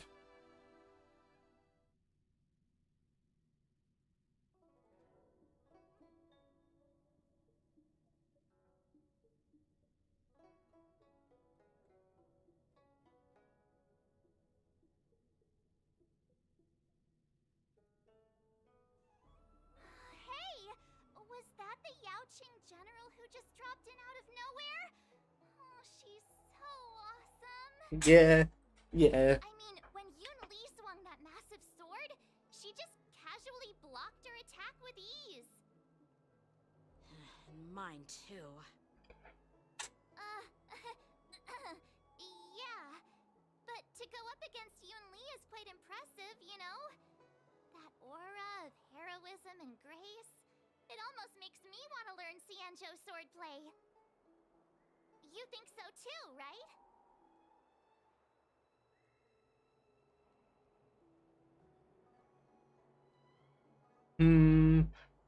The general is totally something else.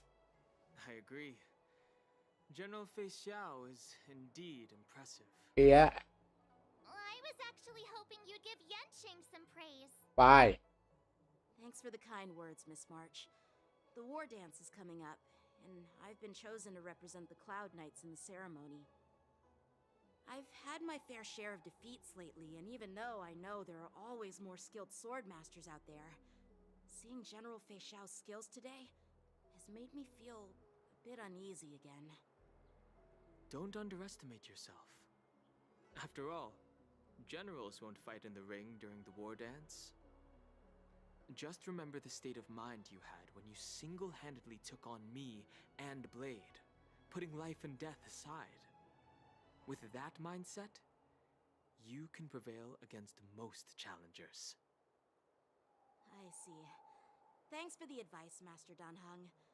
By the way, now that today's events are over, General Jingyuan wants to invite all of you to the Seat of Divine Foresight, He has something important to discuss. Something important? I bet it's about how to deal with the generals from the Yao Qing and the Ju Ming. I really don't want to get caught up in grown-up games so soon. I just hope Generals Fei Xiao and Huaiyan can see the truth. We don't need any more chaos on the Luofu before the war dance.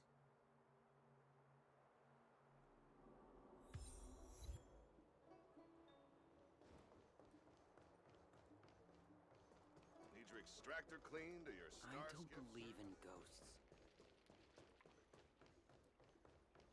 Why am I running there?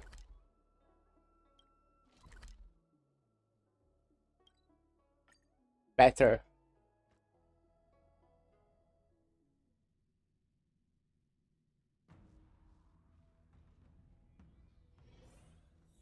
Stream 4.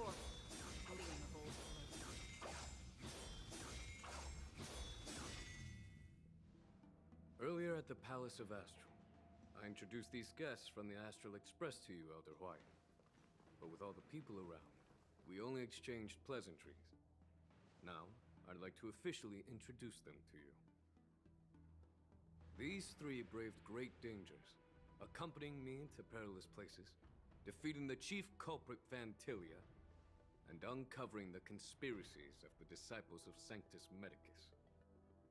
If you wish to know more, please, feel free to ask us. No, please, no questions. I skimmed through the reports about the Arbor's rebirth from the Master Diviner Hu Xuan. She's been summoned to the Yuchue for questioning. There are a lot of doubts within the Alliance about this whole situation. But despite all that, I believe in you. Since you joined the ranks, you have repeatedly achieved remarkable feats. After the High Cloud Quintet each went their separate ways, despite the many criticisms within the Alliance, the Marshal still stood firm against the dissenting voices and entrusted the Luofu to you. Over the years, you've served the Alliance with loyalty and wisdom. You've taken down abominations in Thalassa, rescued the Xianzhou Yuchue from a siege, and destroyed the demonic planet summoned by the denizens of abundance.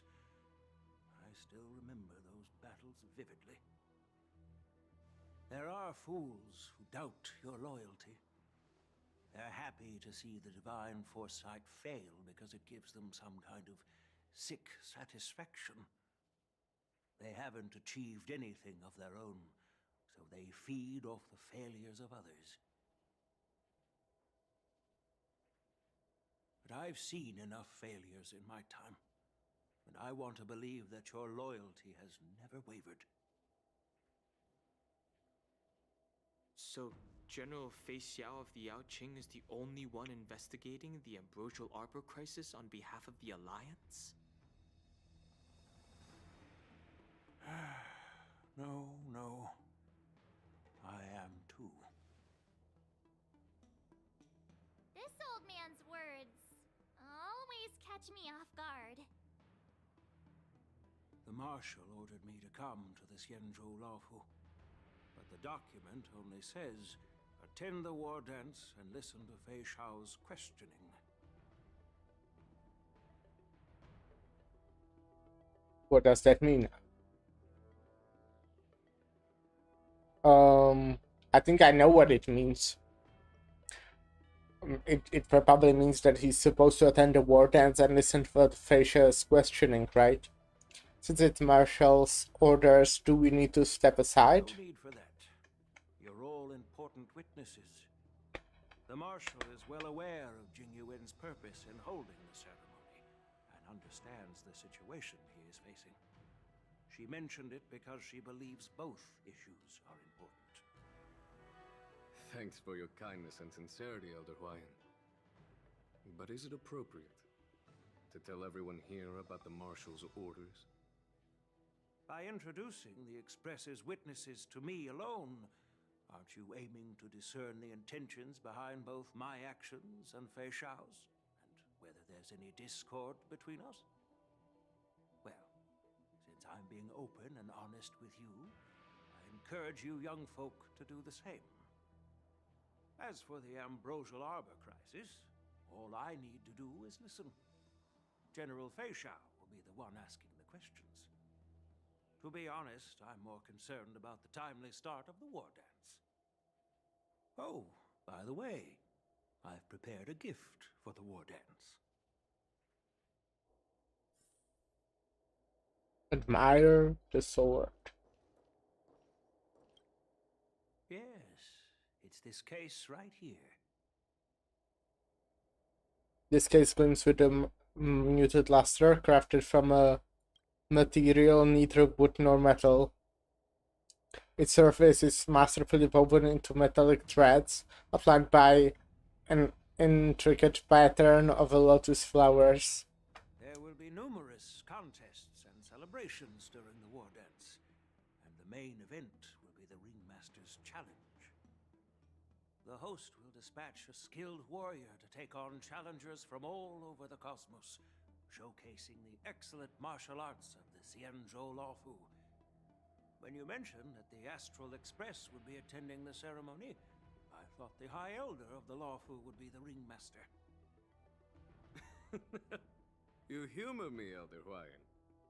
The healer lady is just a young lady who knows nothing about martial arts. How can I assign her as the ringmaster? I'm no match to you when it comes to joking. What's this box for? Why don't you open it, General Huayan? This sword case is intended for the War Dance's award. It's empty now, but in a few days, a precious sword will be delivered and stored inside. I don't mean to boast about our skills, but this sword represents the pinnacle of the Zhu-Ming's craftsmanship. It has a legendary history, full of heroic tales from foreign lands, tales that are too detailed to be summarized in just a few words. Since the delegation delivering the sword hasn't arrived yet, I'll just leave the case here for now. I've been wondering who would be worthy of such a sword. And then it hit me. I can award it to the champion of the Ringmaster's Challenge. The ceremony's champion is sure to be a perfect match for the sword. Moreover, I hear that Yanqing is an excellent swordmaster, and that he will be representing the Luofu as the Ringmaster. So it seems like a perfect gift for him. Thank you for your generosity, Elder Huayan. If you want to give me a sword, just say the word, Grandpa. No need to beat around the bush. You've got confidence, my girl, but I don't think you can best Yanqing. I know you're all about swords, Miss Yunli. It's just a shame that it's the sword that ultimately chooses its rightful master. Yeah, and even if someone gets their hands on such a precious sword, it'll probably end up in someone else's. The outcome of our duel at the Alchemy Commission is still up in the air. Since you're interested, why don't you represent the Xianzhou Juming and challenge me in the ring? That rhymed. Exactly what I had in mind.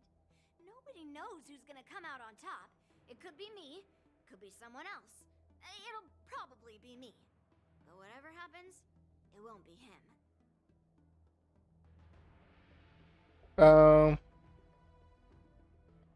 Looks like Feisha was right. Not to be rude or anything. We've been watching their drama. I'm dying to find out who beats who. Quiet down. We have other guests here. I've prepared this sword to add some excitement to the ceremony, not to have you two squabble. It's not a good look for the Alliance. While you both seem confident that you'll win, you need to remember there can only be one winner and one loser in the ring, which could lead to hard feelings. Actually, I have an idea. We don't know who the winner will be, and it might not be either of you. But if you're eyeing that prize, you'll need to work together. I want you to take on an apprentice who will take part in the war dance and win at least one match. Huh. How does that make sense? In my humble opinion, While a Cloud Knight is commendable by securing victories, it's even more so to pass on your skills and spread the way of swordplay. I'd be greatly pleased if this apprentice could represent the Express in the war dance by displaying their Cloud Knight flair and prowess. I wonder who that will be. Elder Huayan's idea is quite interesting. Imparting swordplay skills requires teamwork, and both the winner and the loser will learn a valuable lesson regardless of the outcome. The question is, whom should the two of them take as an apprentice? I wonder. Huh? Who? Wait, me? I noticed just now that Miss March seemed quite interested in the outcome of your sword fight, so I thought, why not teach her the art of swordplay? Wait, are you serious, General? Why am I being dragged into this all of a sudden? I've never practiced swordplay before. I'm a total newbie. You really think I can learn it? Well, you'll probably realize I have no hope and give up on me. And that'd be so embarrassing.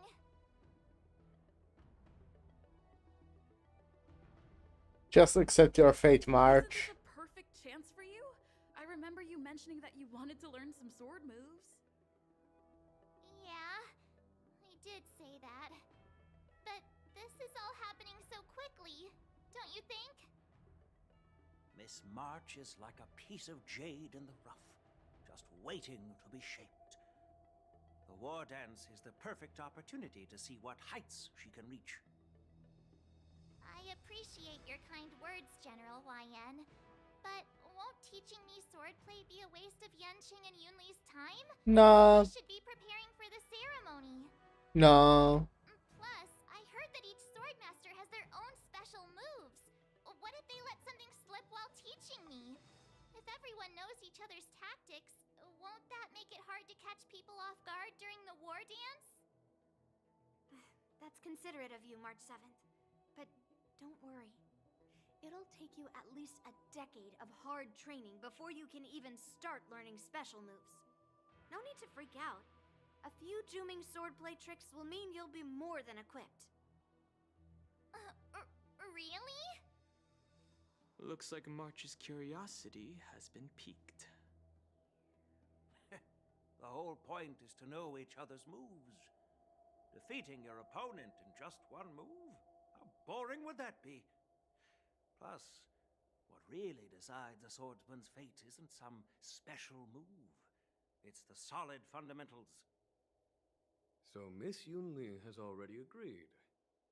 What do you say, Yanqing? General, I haven't graduated yet. How can I be qualified to teach swordplay to others? So you're admitting your defeat, huh? Yeah. If you're not even confident to teach, why don't you let me be the ringmaster instead? Yanqing, teaching an apprentice is also a way of honing your own skills and gaining insights. You've been an apprentice for years. It's about time you looked at swordplay from another perspective. I see, General. Then count me in. Now that Yanqing has agreed too, it all comes down to Miss March giving her nod. It's up to you to make the final decision, March.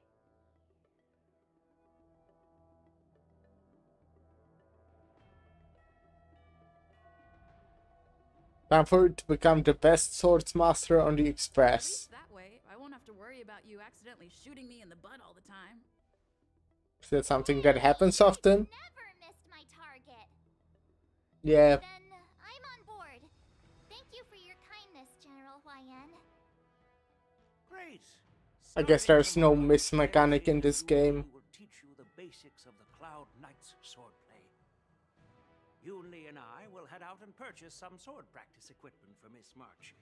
Think of it as a little initiation gift. You're too kind. Wait, you're giving me a gift? Shouldn't it be the other way around? Huan, smiling silently, soon departs.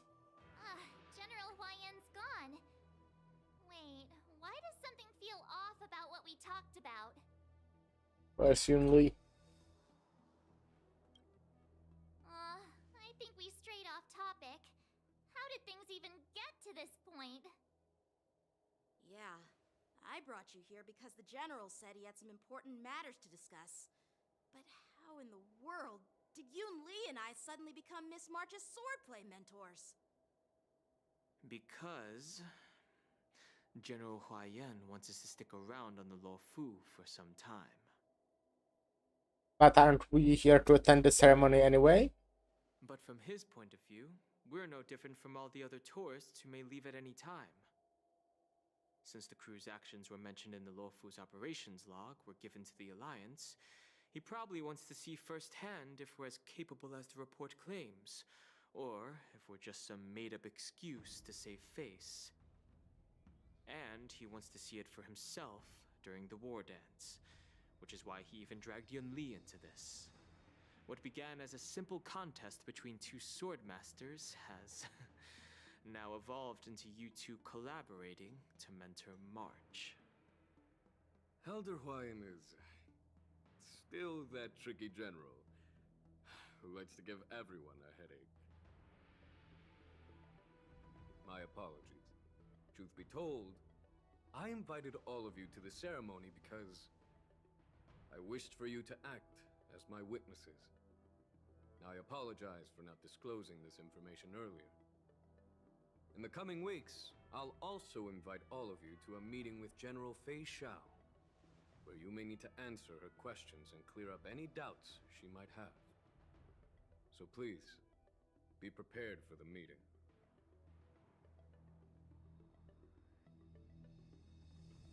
Perhaps we should just wake up and leave tonight? Did we do something wrong? We really did save the Luofu, so why do you want to sneak off like we're fugitives? Don't worry. No matter what happens, I'll stay here as a witness and answer any questions she might have. Thank you, everyone. Yeah, no problem. General, I know there isn't much I can do to share your burden, but... As the Luofu Ringmaster, I won't let anyone defeat me in the war dance. I know.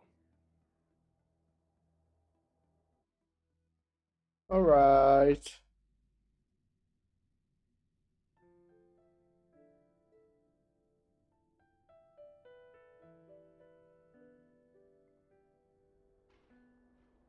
In Arlom, Alife Show meets with her old comrade in arms. Ooh, you go. And for so long, too. It's quite an honor. It's been a while, General Fei Xiao. It's been 30 years since we last saw each other. Right, Yukong? Yes. Back then, you were the vanguard of the Yao Qing's Verdant Knights, and I was a pilot of the Luofu's Rainbow Orbit Fleet. Who would have thought that upon meeting again, you'd be a general, and I'd have given up flying? Really does feel like a lifetime ago. Well, I wouldn't say I haven't seen you in 30 years. After all, your great victories are announced through the Yellow Bell resonance system every day. So I'm well aware of your great feats. How's your health holding up? Still stable, I suppose. Do you still remember the medic who saved me in battle? That healer with the odd name and peculiar temperament. What was his name again? Was it Pichu? Or Kachio? Jiao Chou. He's been my retainer and personal healer, delegated by the Alchemy Commission from the Xianzhou Yao Qing. Over the years, he's dedicated himself to managing my condition. It's thanks to him that I'm still in good health today. Given my background, I'm happy to have made it this far. I'm relieved to know that you're safe and sound. Well then, since you and Elder Huayan are here, I imagine you must have received orders from the Marshal? As your friend, May I ask how the Alliance intends to punish the General of the Lawfu? The Arbor's rebirth has frightened the elders who lurk behind the scenes. They fear the resurgence of abominations, much like what happened 30 years ago. Although the reports from the Lawfu explained all the details, we don't know if the Ruin Legion really invaded, or how exactly the Stellaron Hunters and the Astral Express became involved. This puzzle has many missing pieces. As you know, the fugitive Jing Liu, who mysteriously disappeared many years ago, has resurfaced. In glue. This time, she has brought along I hope we'll see her again. claiming to offer the Marshal a method to fight against the Eons. The Lawfu Preceptor I mean, I'm pretty has sure we will. accusations against Jing Yuan for neglecting the Alliance's principles. Once. He asserts that Jing Yuan enabled the exiled Imbibitor Lunae to re-enter the Lawfu, thereby unlocking the lunarescent depths within Scale Gorge waterscape, which in turn disrupted the Vidyadhara's dutiful watch over the Ambrosial Arbor. It is for these reasons that I have come here to the Lawfu today. Well, duty calls. Perhaps I shouldn't have mentioned all of this to an uninvolved person, but since we once fought together, I didn't want to keep you in the dark. Perhaps pretending you didn't hear any of this would be for the best. I understand. I'm sorry. I was out of line. I know I shouldn't be defending General Jing Yuan right now, but... well, you know how I am. The Lawfu has enjoyed centuries of stability since the end of the sedition of Imbibitor Lunae, much of which can be attributed to General Jing Yuan's masterful strategizing. Unfortunately, for long-life species, enduring through the ages always culminates in a failure that undoes all previous achievements, a moment that our adversaries relish. That's true. And that's why I'm also here for another purpose. To visit Hule. Who's that? Hule? You mean that Hule? The Borisin warhead? The same Hule who has been imprisoned in the Shackling prison for over 7 centuries? The nemesis of the Foxians who will never be forgiven and shall be imprisoned until the end of the cosmos. I can't quite remember the exact wording, but yes, the very same Hule. Usually, only emissaries from the Xianzhou Yaoqing Skyfaring Commission visit him once every century. Why do you have to visit him now, of all times? The Foxians and the Alliance made a pact to combat the abominations, aiming to achieve justice and free their kin. That werewolf monster is to be forever imprisoned in the dark recesses of the Shackling prison, facing unending retribution. Given the situation on the Lawfu, those on the Yaoqing are concerned about Hule's imprisonment. I'm afraid that the routine visit every century is no longer sufficient to ease their concerns. That's why I was sent here, to reassure them. It's all bad news. Well, not everything. There might be a silver lining. Oh, by the way, I found some clues about the thing you asked for.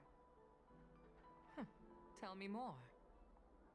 The Verdant Knights followed the route you mentioned and discovered the wreckage of the Whistling Flame ship. Unfortunately, there were no survivors and no cargo. However, someone had already been on the scene before we arrived. Our people? Or someone from the IPC? No, neither. Yukong, have you heard of a person named Ron May? No, who's that?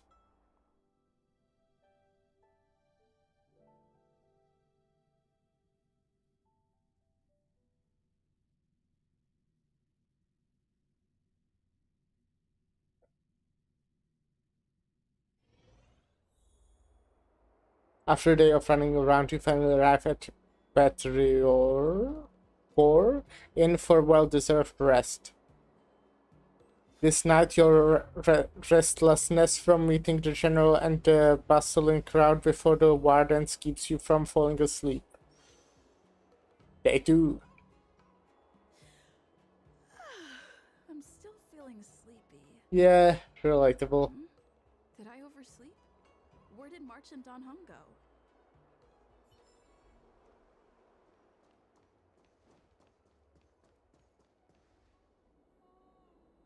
There you are.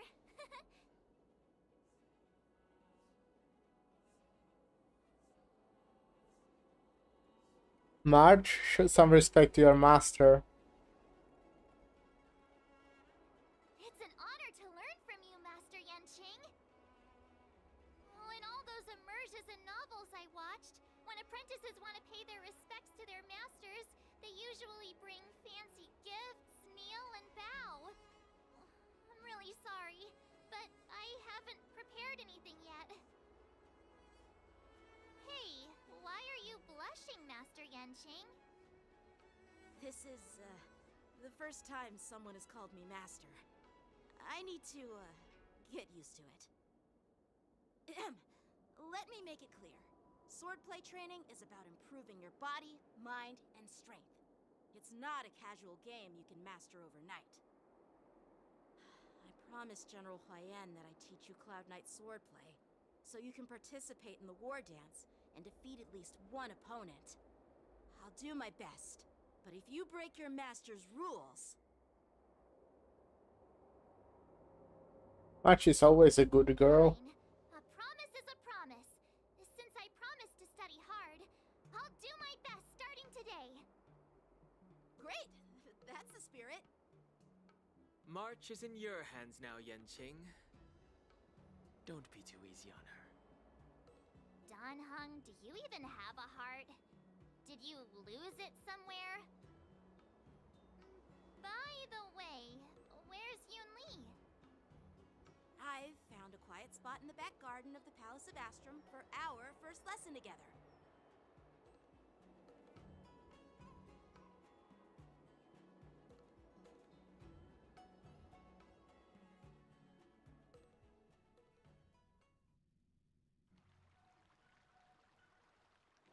Seriously? It's the first day, and you two are already late? Why is everyone on the Luofu so laid back? So disappointing. Master Yunli, you're already here. Sorry for keeping you waiting. Oh, wait. Were you trying to teach her in secret? That's sneaky. I'm just showing you what Luofu etiquette is all about. She might be my apprentice, but it's customary for the master to personally escort their apprentice to the place of learning. As the host, I'll be teaching Miss March the essence of Luofu's swordplay, after which she'll emerge victorious in the war dance ring. You won't be complaining about Luofu's swordplay then. Stand aside, rookie. Let me show you how we Zhu-Ming sword masters treat their apprentices. Quickly, over here, Miss March. This is a reverse mentorship gift from me to you. I hope you put it to good use. Nice. What's this? Marge got third outfit. It's so beautiful. Sword practice requires precise movements. This outfit is tailored to fit perfectly and allows for smooth movements. I even added some small accessories. I put a lot of thought into it. You're awesome, Master Yunli! See? See? How can you compete with me? I'll teach March 7th the essence of Zhu-Ming swordplay so she can win the contest with my sword skills. Actually, I've prepared something too. Huh? You have a gift for me too, Master Yanqing? Since you want to learn swordplay, Miss March, you'll need suitable weapons. So, I went out of my way to prepare a pair of swords overnight. Unfortunately, I didn't have time to ask the craftsman to customize the swords for you. but I did my best to choose ones that look nice and are suitable for a beginner. I hope you like them, Miss March. Thank you, Master Yenching! Bet you didn't see that one coming, did you, Yunli? The real competition is just getting started. I'm so lucky to have two great masters. But why does it feel like things are getting a bit weird? Moments later. So what do you think, masters? Does this outfit suit me? Yep. Perfect. I chose it carefully. It's perfect for beautiful young swordswomen like you and me. All right, let's get started with the training. The person next to me is a Cloud Knight instructor I've brought in. For your first Hello, lesson, Phony. try exchanging a couple of moves with him. Yuni is so Yunli is so cute. Yeah. How are you doing? The first lesson? Isn't that a bit too intense? Well, I heard you have some experience with archery and martial arts. The first thing we're going to do is see just how strong your fundamentals are. Come on, step forward and strike with the sword in the most natural way you can think of. It's important for us to grasp your natural movements, so we can I'm good decide gesturing where to right now. Yeah, and what you same. need to learn. If you're ready, let's begin. Finally finished Trailblazer mission. Okay.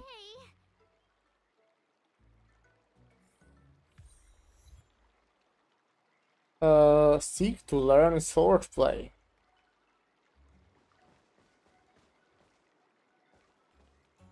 Are you ready? I'll do that. I think I'm ready. I'm ready. But please go easy on me.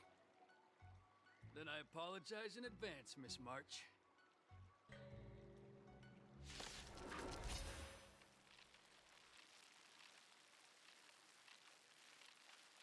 Oh no, my screen is cracked. I could take 10 of you. No rush, Miss March. You are still experienced with the sword. Inexperienced, I can't read. I was confused.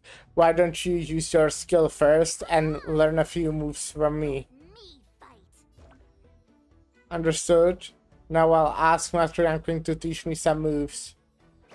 Pay close attention, Miss March.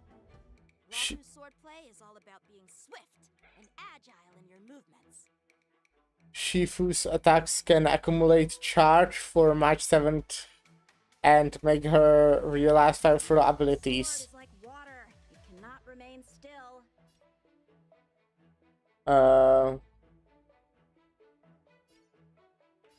Bladed flight!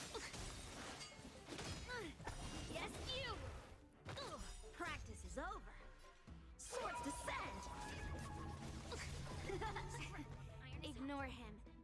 Strength is everything. Like this? Well done.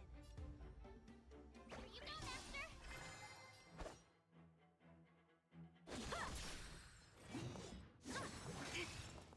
Right on time.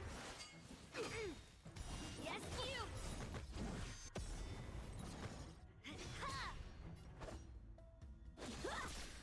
Shivering Mountain! I'm starting to get the hang of it.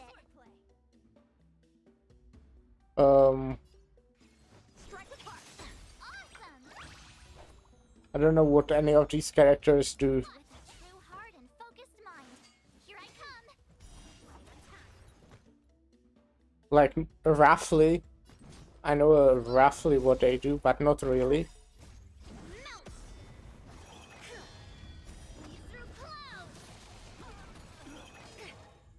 Yes, you!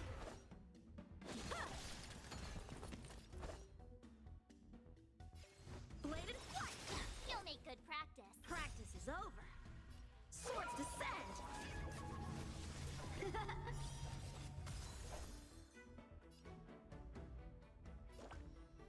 Nice job! Right on time. Time to show you what I can. Azure Dragon, White Tiger, less cards. Watch this! Iron is hot. What are you mumbling about? Isn't this, sword technique? Shouldn't I be saying something cool? Melt!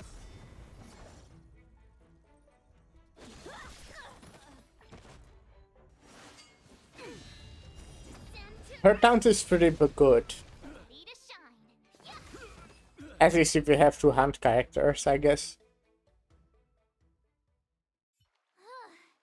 I didn't expect the first lesson to be so intense. Miss March has quick hands and a flexible body. She's a perfect fit for practicing Lawfu swordplay. However, she lacks strength, and her strikes were a bit unfocused.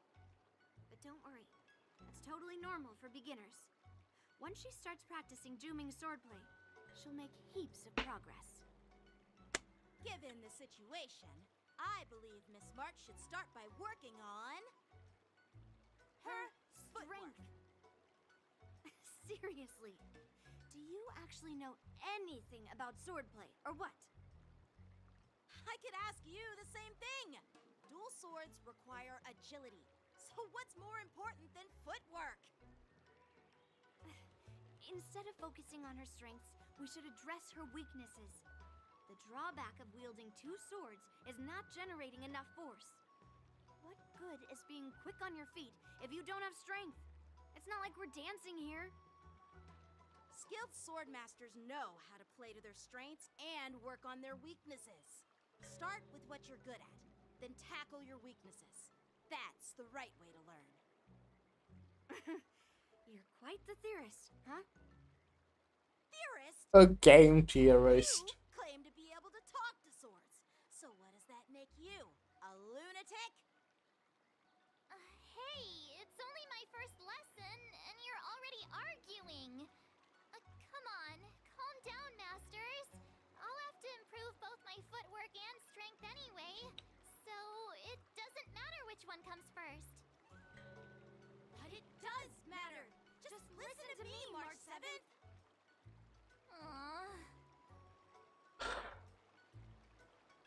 Thus begins the journey of March 7th's sword training.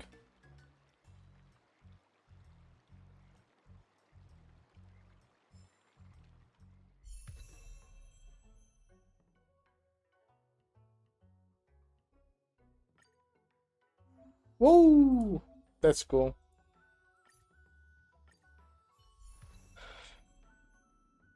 So what exactly do I do with my skill?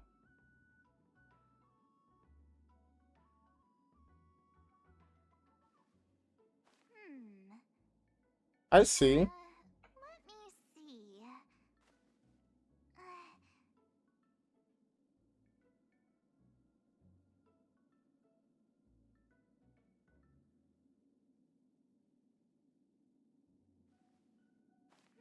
Huh! Let me see. Interesting.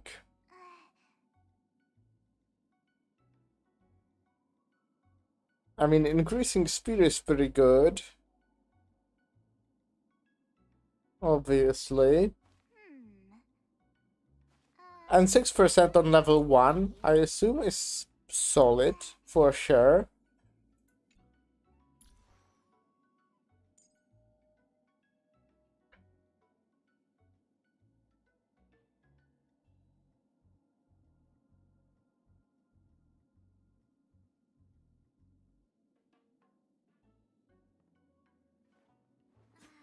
Interesting, interesting. We did it! This is what they mean by no pain, no gain. How do Eidolons work here? Huh.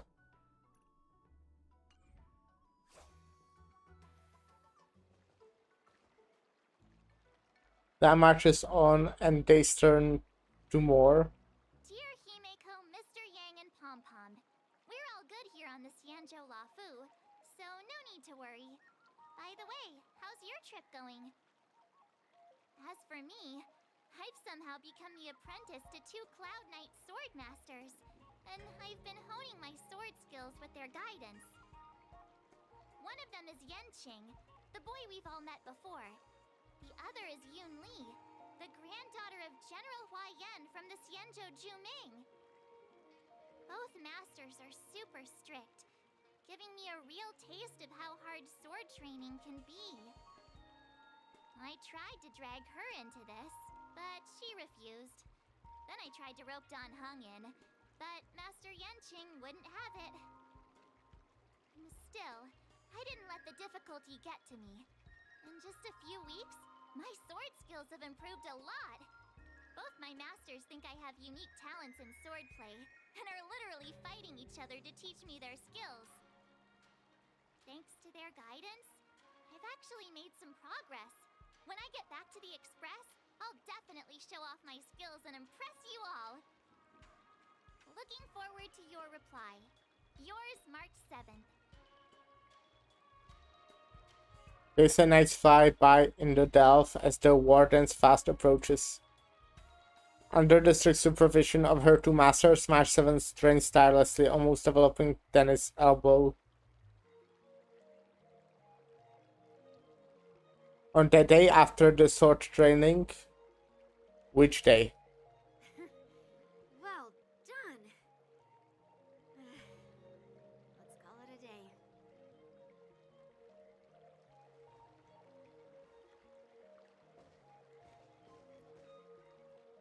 Miss March's sword skills are really coming along. She'll hold her own just fine in the war dance. Just watch, I'll win a fight when the time comes. Just you wait and see. I'll show off my skills in the ring and win a match. I'll make both of you proud. Can you believe it? March 7th has actually become a pretty decent swordmaster in such a short time. Now I understand why Grandpa always had a grin on his face while training me. Are you sure he wasn't laughing at you? Oh, shut up! It's all thanks to your amazing guidance, Masters. Miss March, you're really getting the hang of wielding dual swords. If you're keen on advancing, trying out different Xianzhou blades could improve your touch. Let me see. Which sword is the most powerful? Single sword? Great sword? Or maybe a flying sword?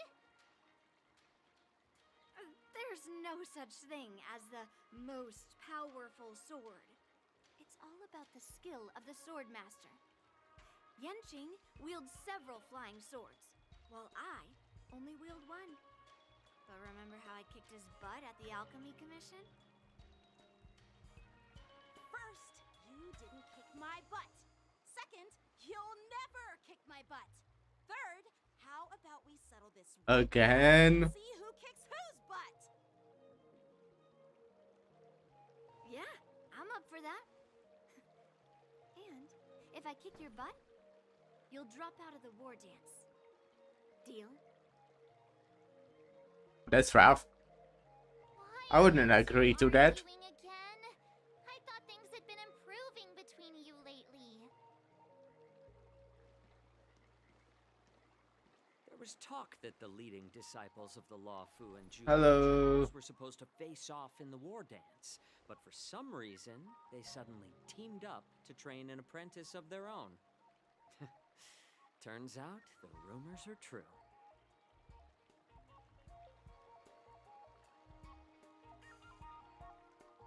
Tomorrow is the big day of the war dance. Shouldn't you two be focusing on honing your skills instead of teaching swordplay here?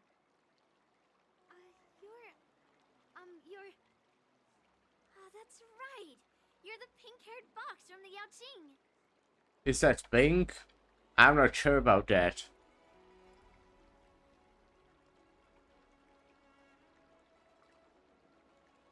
That's like brown, isn't it? Beige? Beige, brown? I don't know. That's Mr. Zhao Qiu? Zhao Shu? This is Mr. Jiaoqiu. Zhao Shou? Working for the general of the Xianzhou Yaoqing. Ah, got it. So, you're the participant attending the war dance on behalf of the Yaoqing. And you were trying to sneak a peek at our training? Sorry for the misunderstanding. I don't know anything about martial arts.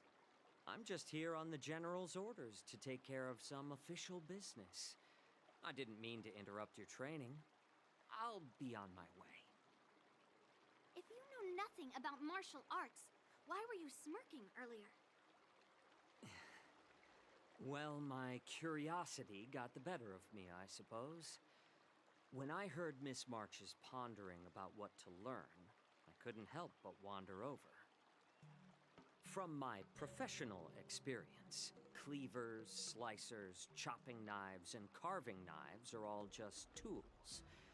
Kind of like frying, sautéing, boiling, and deep frying in cooking. They're just ways for people to show off their skills.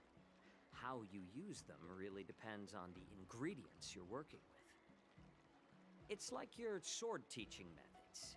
If you align your ingredient, in other words, your apprentice's natural tendencies, with the right cooking method, by which I mean the teaching method that best suits her, she'll make double the progress in half the time.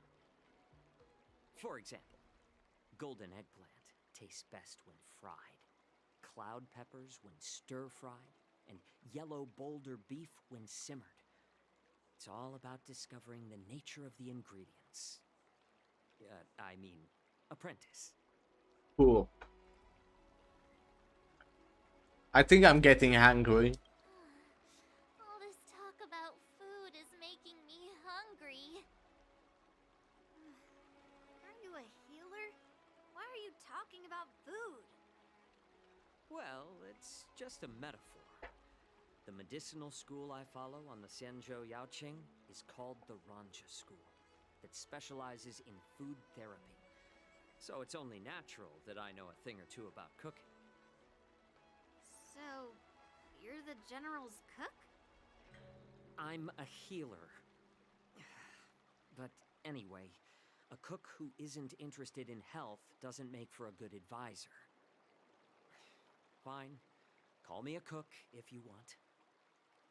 Seeing the way you're looking at me, it's obvious you think I'm just some feeble academic who likes to blabber on about martial arts. But, in reality, I know a thing or two about killing. After all, the art of healing inherently encompasses both life and death.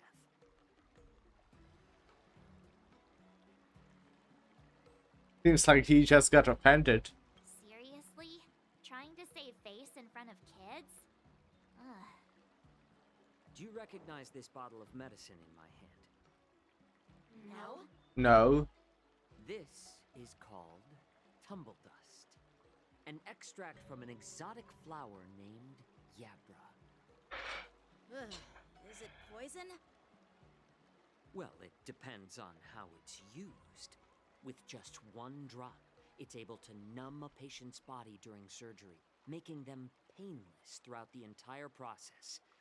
However, increase the dose or the potency, and it'll slow the metabolism, making the blood thin and resulting in the loss of all senses. Even long-life species cannot escape its effects. This thing can save lives or take them. It's more powerful than the swords in your hands. That may be so, but still, I prefer settling things with a sword than, you know. Huh. Looks like I did get you all wrong. You're not a feeble scholar, but a sinister and despicable one. Hey, why the insults all of a sudden?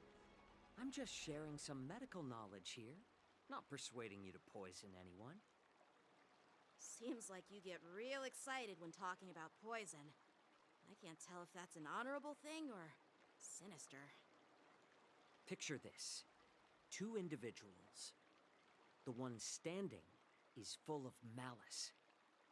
The other lying down is honorable and righteous. How can the one who's lying down label the one standing as sinister? In the throes of combat, where life and death hinge on a singular moment, every idea fades into nothingness. The only thing that matters is staying alive. Surviving the battlefield reshapes all notions of worth, be it integrity or treachery. In my eyes, their significance is negligible. Perhaps you've underestimated Yunli and me, Mr. Jiaoqiu. We may be young, but we've seen our fair share of war. Well, well. Then you should know that the war dance is nothing more than a contest. So why are you so focused on it? When I was appointed as the ringmaster for the war dance, I asked the general, we Cloud Knights are supposed to charge into the fray and slay enemies. Why do we have to swing swords in a ring just to please an audience? And this is how the general replied. To unsheath your sword in a ring is no different than on the battlefield, as your sword reveals the might of all Cloud Knights. The war dance is the perfect chance to showcase martial virtue and forge alliances from all over the cosmos. When we unsheath the sword without drawing blood, we not only display our might, but also the martial virtue of the Cloud Knights. That's quite an insightful statement, Yanqing. Well, my apologies for being so short-sighted. I've been on the Luofu for quite some time, but I haven't had the chance to see the ceremony venue for myself yet. Hearing you speak so Yeah, me highly neither. has piqued my curiosity. Would you mind showing me around? You want to see the Sky Splitter ship where the war dance will be held? Let's go! I bet Yunli and Miss March haven't seen it either, right? Well then, I'll give you all a tour.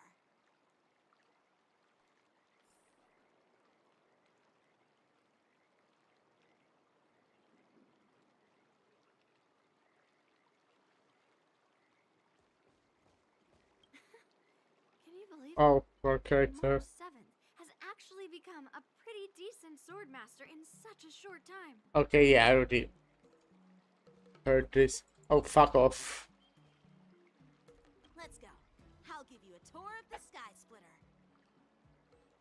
Head to the Stargazer Navalia. I wonder how long it is, because I actually don't want to go for too much longer. But at the same time, I kind of want to finish today.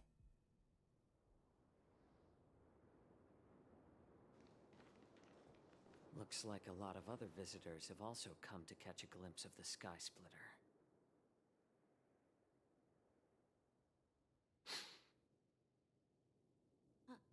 What's up, Mr. Jiaoqiu?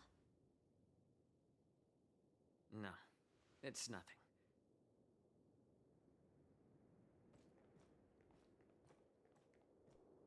Do you see that airship in the distance? That's the Sky Splitter, the venue for the war dance ceremony. It doesn't look all that impressive from this distance.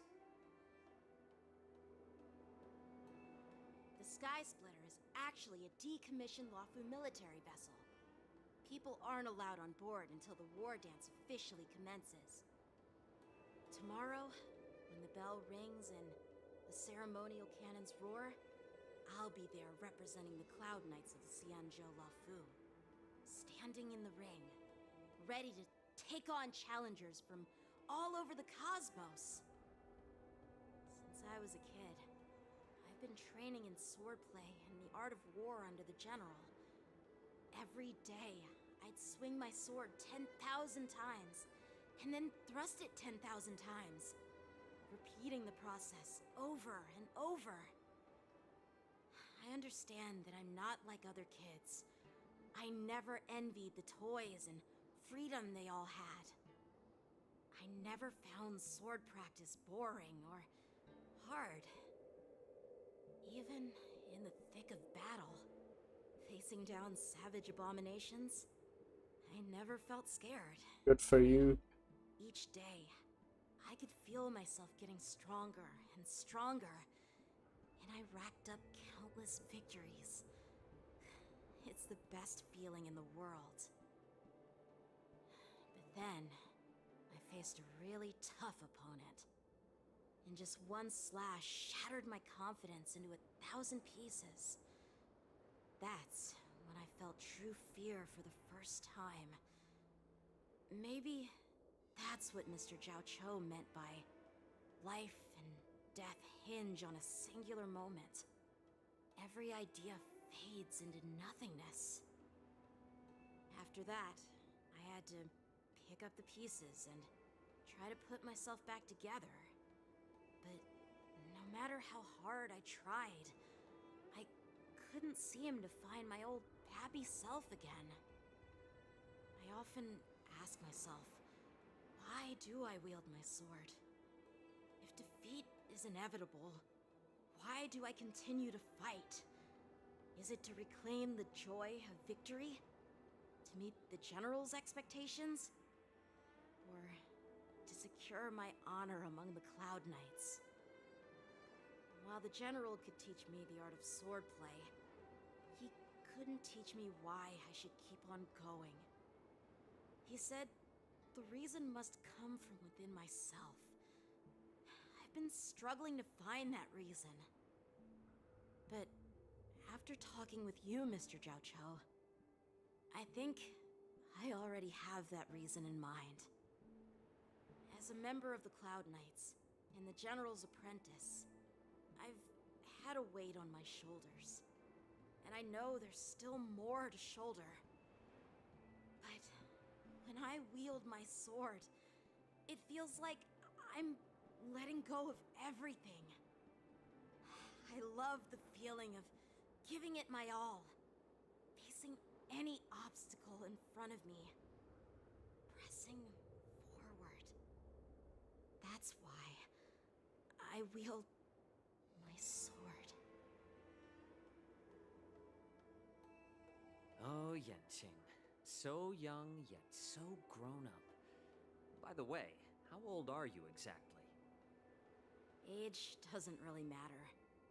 All sword masters will understand how I feel. I get it. Looks like all the kids on the Luofu live tough lives. So, how about you, Miss Yunli? It's not polite to ask a girl her age, no matter which Xianzhou ship you're on. I'm not asking your age. I'm asking if you have a dream like Yenqing has. You don't talk like a cook. You sound more like a TV host or something. Need I repeat myself again? I'm a healer. Well, I don't have a dream like Yenqing does. The only reason I'm participating in the Ringmaster's Challenge is because I made a promise to my grandfather that I'd win the precious sword he's contributed to the war dance. Sounds like that mind of yours is just filled with swords. I bet you've got nothing better on your mind. My father was a craftsman on the Xianzhou Juming. Because of his foolishness, many innocent people fell victim to the cursed swords he forged. Since I was a kid, it's been clear to me that not everyone deserves to have a weapon in their hands. Giving them a sword is no different than being cruel to the innocent. So, whenever I come across someone unworthy of a sword, I can't help but want to take it away from them. Given that Yenqing is the war dance ringmaster, I'm stepping up to challenge him. To ensure the precious sword doesn't fall into the hands of an unworthy master. Hey, what do you mean by an unworthy master? I see. It's not easy for kids on the Juming either. Well, it's better to have a reason for wielding a sword than to be lost and confused. I've saved countless Cloud Knights in my life, and there are plenty of exceptional warriors, just like the two of you. What happened, Mr. Jiao Cho? Oh, nothing. I was just reminded of some old friends, and old tales. Judging from my professional perspective as a healer, both of you possess remarkable vitality. Your energies flow like raging fires and mighty gales. The upcoming fight will definitely be impressive. Well, we've seen the Sky Splitter and toured the Stargazer Navalia. I guess it's time to say goodbye for now. What? You're leaving already? But you haven't asked me about my dreams. I've been working hard too, you know. It's getting late, Miss March. Unlike you lot, I'm a grown-up bound by responsibilities and duties. The tasks entrusted to me by the General won't complete themselves. By the way, Yanqing, is it normal to have so many people wandering around in an automated area like the Stargazer Navalia? Actually, this is a restricted area. But since you're all guests, I made an exception, so you could take a look around. I understand. Well, I'll take my leave. I wish you both the best of luck in the ring tomorrow. Now, Chu waves and then leaves. Seriously? I just spent so much time thinking about my dream, but he didn't even ask me. Now that we're done with our tour of the Sky Splitter, shall we continue with our training? Why don't we take a day off? What? You want to secretly practice swordplay by yourself? Dream on. You know, cramming before a fight never works out. For some reason, seeing the Sky Splitter has boosted my confidence. So, I've decided to conserve my strength for tomorrow. Alright, I'll take you out of the Stargazer Navalia.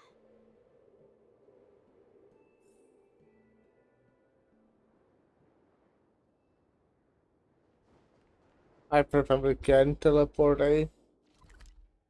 Or not. So something will happen, huh?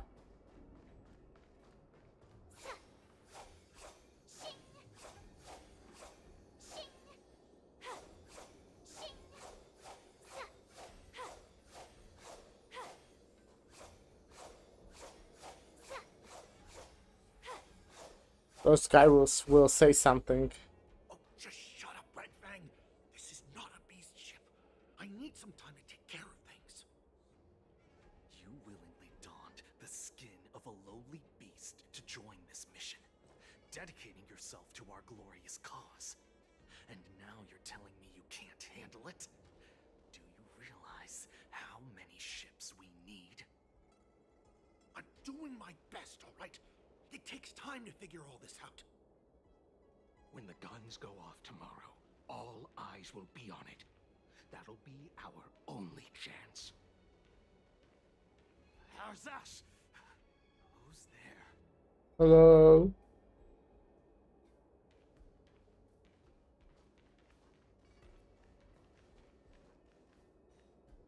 Who are you guys?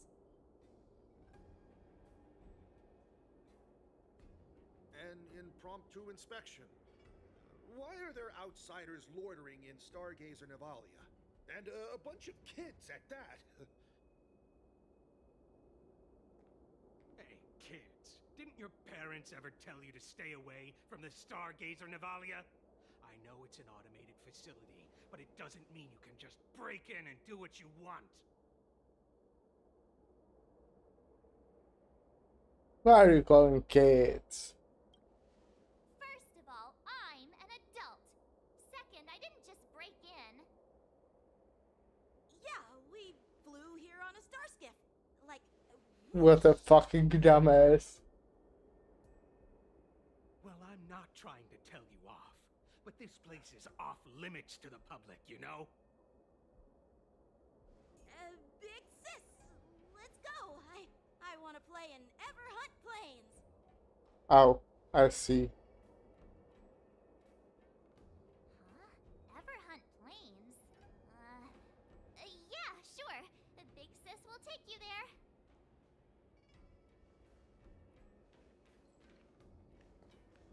See you. You should have let me. Shh, the overhaul is done, and everything looks good. We should leave.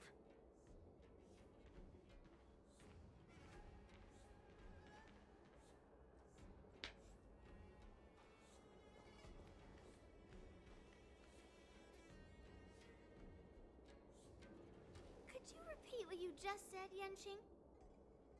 What did I say? Big sis, let's go.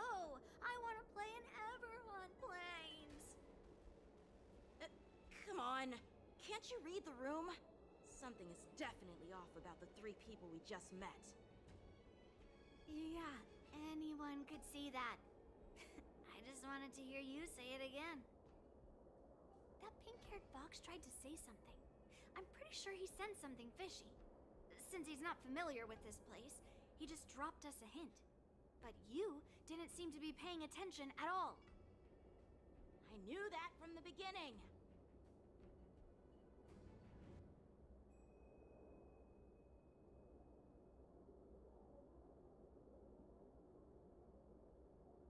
That Cloud Knight didn't recognize Master Yanqing. That Cloud Knight didn't recognize Master Yenching at all. That's really weird. What?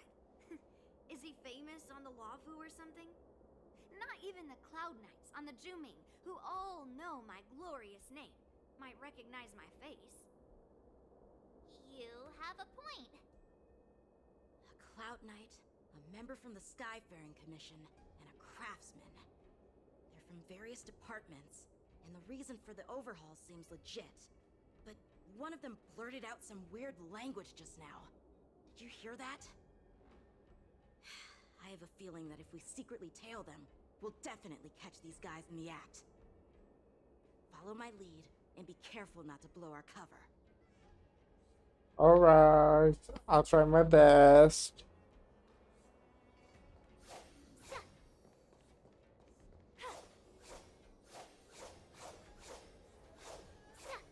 Don't get too close, Miss March.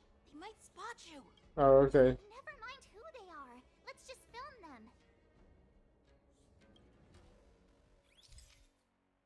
During the mission, more conditions need to be met to complete the photo shoot. The required objectives are listed at the top left corner of the photoshoot interface. When all the photoshoot requirements are met, you can press the shutter to complete this shoot. Try to meet all requirements if you can.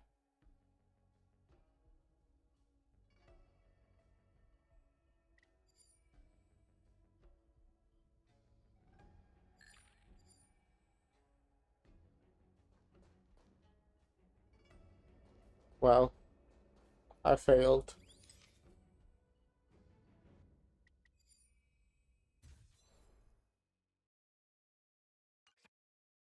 We should have just killed those lowly beasts.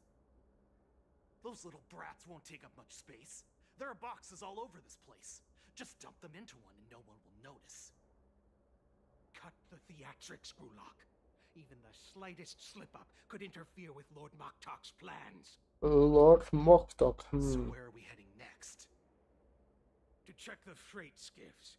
We've got a lot of preparations to do. Also, don't forget to take those crates with you. Weapons, supplies. We've got to be well prepared. Otherwise, we're screwed. So, are they smugglers? What exactly are they up to? I have no clue, but they seem to be moving those crates. I've got an idea. We can hide inside the crates and follow them.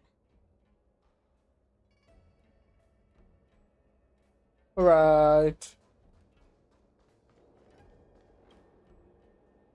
Take advantage of the temporary absence of the group. You cautiously approach a crate and crawl inside. So cramped in here. I can hardly breathe. Just hang in there. Yeah, stop complaining. You hear footsteps pacing back and forth beside the crate. If someone were to open the crate at that moment, they would certainly catch you in your ridiculous hiding position. Unfortunately, that doesn't happen. The floating mechanism at the bottom of the crate is activated. You feel it begins to drift slowly forward. After what feels like an entire Ember era of holding breath in silence, you heard the sound of the crate touching down. Let's just put the cargo here for now, all right? Then we'll move on to inspect the ships. Lord Moktok said that as soon as we're done, we're to board the freight skiff and leave this place. Don't worry, I've changed the shipping schedule. You two, come with me. Is it just me? I keep smelling that stench of lowly beasts everywhere we go. Don't be so paranoid. The departing footstep sounds like a signal, prompting you to breathe a sigh of relief. Looks like they're planning to escape on the skiffs in Stargazer Navalia. They keep talking about their plans, but where do they come from?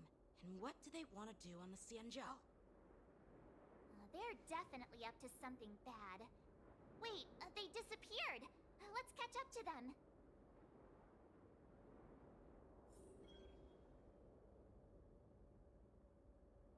Check down the sus characters. Softly, breathe quietly, and make sure to keep an eye on them. Hide out of sight as soon as there's any sign of activity.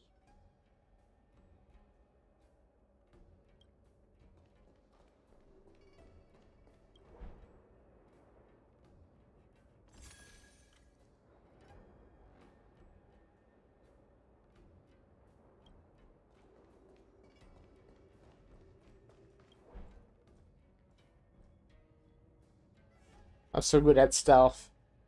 I want to replay Dishonored again sometime. Dishonored 2 to be more specific.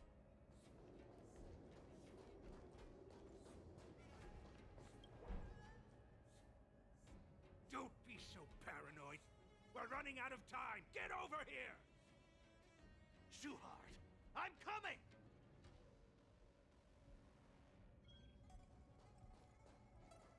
They're leaving. Watch out! They're on high alert!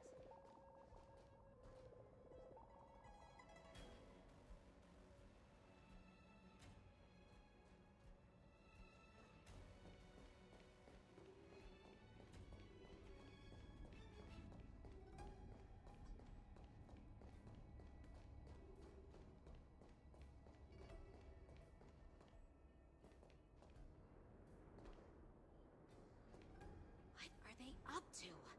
They're all wearing official uniforms, but I'm pretty sure they're not members of the Skyfaring Commission, the Artisanship Commission, or the Cloud Knights. This is way too suspicious. Never mind who they are. Let's just film them. That way, if they do anything bad, we'll have solid evidence against them.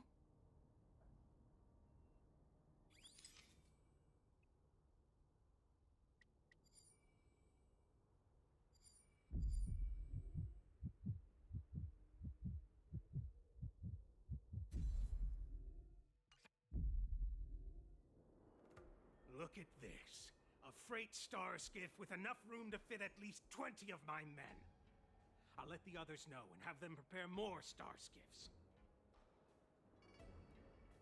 Once we're past the checkpoint, there will be beast ships waiting for us. Lord Moktok is ready.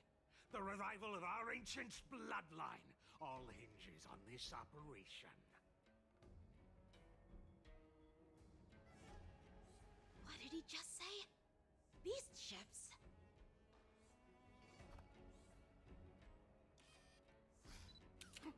Who's there? Just me. It's those brats! I told you to get rid of them, but you didn't listen, you idiot! Wipe them all out! Sorry about that.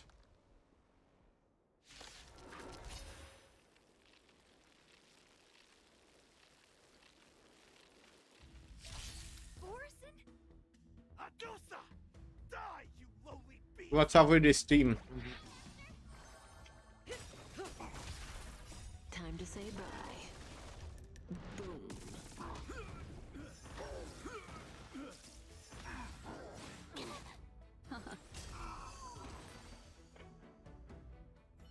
I guess it's a good team. How is this possible? How did these Foxians change their appearances like that? They're not Foxians at all. They revealed their true form. They're Borisin, just like the bandits I defeated on the IPC ship. Wait, that means...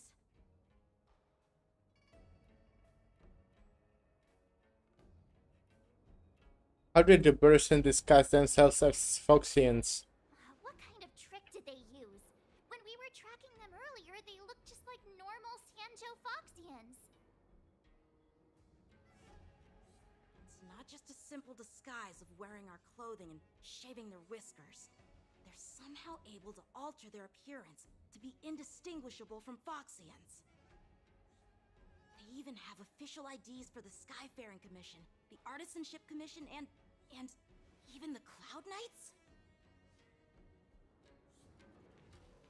Let me check this fake Cloud Knight's tag. Maybe it'll give us some clues. Lu Jun, an officer of the Patrol Defense Squad? Wait!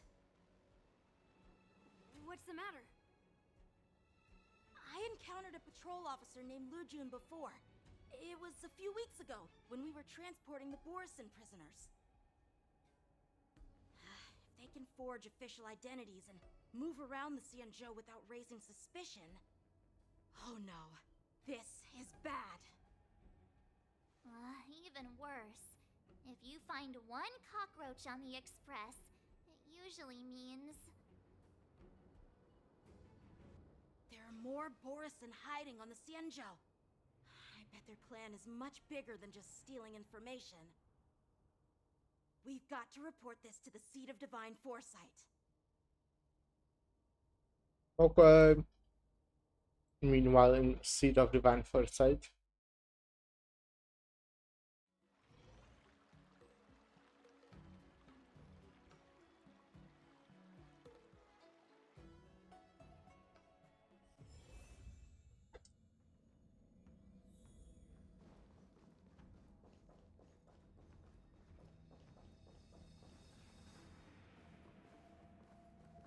Hello. I am glad to finally meet you in person, guests from the Astral Express. I'm Fei Xiao, We met the general before, of the didn't we? Xianzhou Yaocheng. In person. Let me introduce our guest to you. The one dressed in green. He's the reincarnation of Imbibitor Lune, and the person behind him is the newest member of the crew. I've heard a lot about you. Outside the reports from the Law Fu, the Skyfaring Commission of the Yaoxing has also gathered plenty of information about both of you. I've been eager to meet you face We to did face already. for We met. reasons that I'm sure General Jing Yuan has explained, right? Yeah, we're here to answer your questions as witnesses.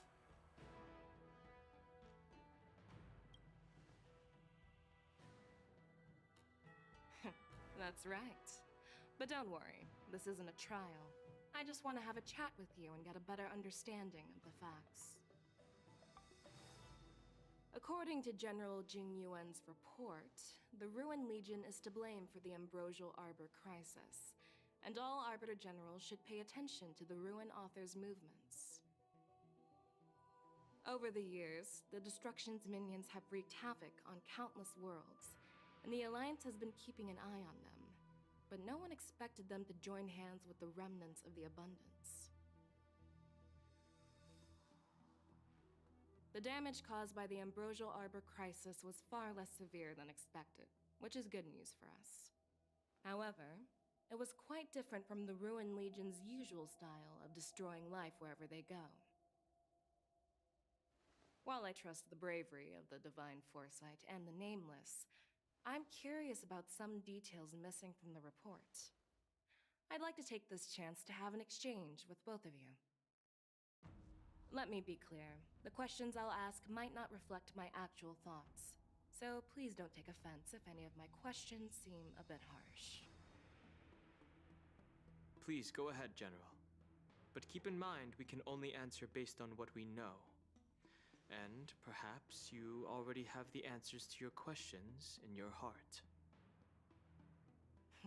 You have a clever tongue. I like it.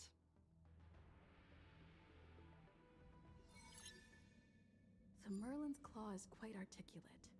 Right now, her intentions are unknown, and Jing Yuan wants us to be honest. Maybe I'll just stick to the facts we know. Okay. Let's cut to the chase. I hope I do know facts. Before the crisis struck, the Astral Express was guided here by a Stellaron hunter, a wanted felon, in an attempt to resolve the Stellaron crisis. However, everyone in the cosmos knows of the Stellaron hunter's reputation. So, why did you place so much trust in them? Could it be that some of you have a connection with them? Yeah, they are my best friends.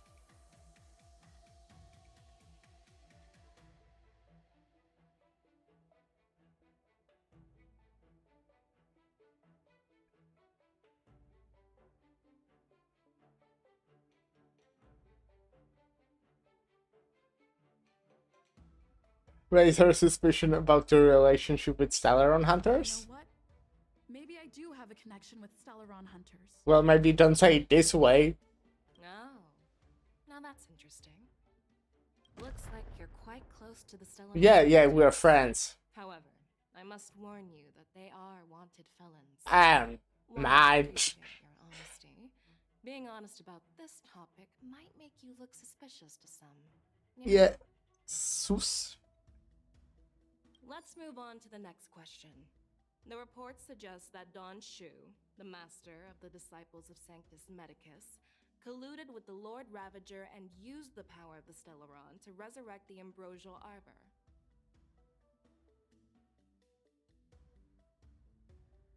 But here's the thing. Don Shu was just a chief alchemist. Even if she colluded with our enemies and summoned the Stellaron, how did she manage to bypass the Videodora guards around the Ambrosial Arbor? I don't remember the names.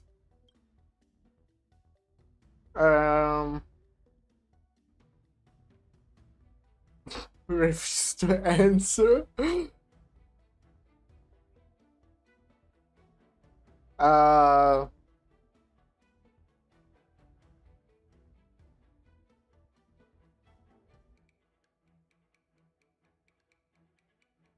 First time I met Dan Shu. I personally met Don Shu once.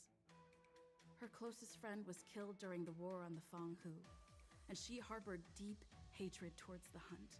So she spent years making preparations in the Alchemy Commission in order to take revenge on the Xianzhou. Revenge is also a form of the hunt. However, that doesn't explain how she managed to bring the Stellaron into the Scale Gorge waterscape, which was guarded by the Videodora. I guess it doesn't. You should ask Don Shu herself for the answer. Unfortunately, Don Shu is dead, and even her corpse has crumbled into ash. That's one less clue we can pursue. According to the report, Lord Ravager Fantilia is the mastermind behind the entire conspiracy. She disguised herself as an ambassador and traveled with you, only to vanish without a trace later on. It seems too convenient to label her as a scapegoat.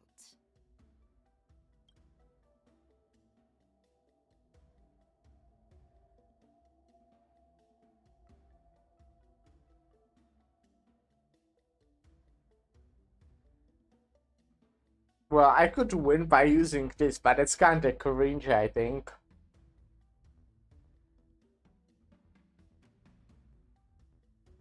Is Fantalia a Heliobus?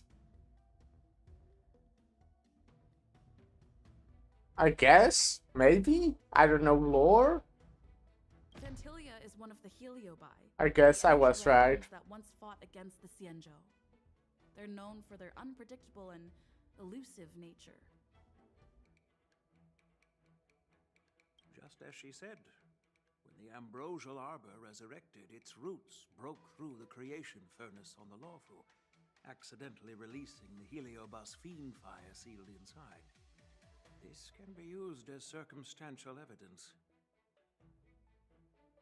If Elder Huai Yen accepts the explanation, so do I. I'm so good.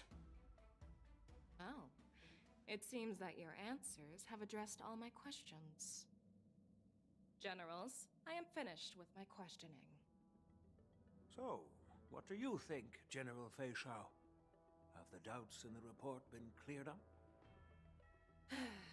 The two nameless have been honest in their answers. Even though there are some tricky details, my intuition tells me there is nothing wrong. However, the 3 questions I posed earlier were not just for the nameless, but for you too, General Jing Yuan. First, the disciples of Sanctus Medicus grew uninterrupted on the Law Fu, yet the 6 charioteers were not aware of it. That was a dereliction of duty. Second, you believed in the Stellaron Hunter's prophecy and entrusted outsiders to solve the crisis, even granting them access to the Plague Mark. That was a dereliction of responsibility. Third, you insist on holding the war dance right after the Ambrosial Arbor crisis, putting the Lawfu back in the spotlight. That is a dereliction of wisdom. Merlin's Claw. Is this your line of thinking, or the 10 Lords? From the moment I walked in, I made it clear that the questions I'd ask might not reflect my actual thoughts. The disciples of Sanctus Medicus were deeply rooted and had been plotting for a long time. I admit it was my negligence for not noticing it earlier.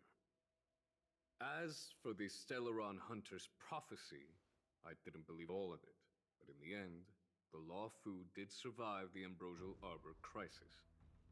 So, I think it's safe to say that Elio's prophecy about the future holds some merit. And as for the war dance, do you think I'm unaware of the risks? However, risks can also be opportunities. The Law Fu has lain low for too long. I believe it's time to stir up the dregs hidden in the depths and wash them away once and for all. Just as I expected from our sophisticated divine foresight. You have a way with words. I like it. But, unfortunately, ever since the report was submitted, the Alliance has been filled with rumors and speculation. Even within the Lawfu, there are people accusing you of neglecting your duties, resulting in the Ambrosial Arbor's resurrection. So what are your thoughts on all of this, General Fei Shao? As a fellow Arbiter General, I fully understand the difficulties of this position. Personally, I think all these rumors are meaningless drivel. Across the sea of stars, the divine foresight knows better than anyone else what happened on the Lawfu and the meaning behind it. Just as what happened on the Xianzhou Yaoqing recently. You mean the Xianzhou Yaoqing is also... The scouts of the Verdant Knights have sent back reports that Borisin are making trouble again. The Borisin packs that were once divided and scattered have started swallowing each other up, forming larger and larger packs. Moreover, there's an entity named Mongus behind it all. Among Us? An entity? According to the report, this entity isn't actually a Borisin. It's a woman claiming to be the messenger of the Master of Immortality. She's described as having 12 faces and 12 pairs of fangs, as cruel as poison, and as elusive as quicksand. The Borisin believe she'll give them a chance to rise again. That's Ventilia. That's right. You're lucky that I'm the one who came this time. If it were the Patina Justice or the Seer Strategist, this conversation might not be so friendly. I've always had faith in my instincts, so I don't doubt your good intentions. But the Alliance has its fair share of questions and doubts about the Lawfu. So, my plan is to come up with an acceptable answer to satisfy the Alliance. What's in this plan, General Fei Shao? General Jing Yuan, you already know what has to be done. But since you don't want to be the bad guy, I'll take care of it for you. You need the final word from the Ten Lords Commission to quell any doubts. And for that, I'll have to ask the two Nameless to visit the Shackling Prison.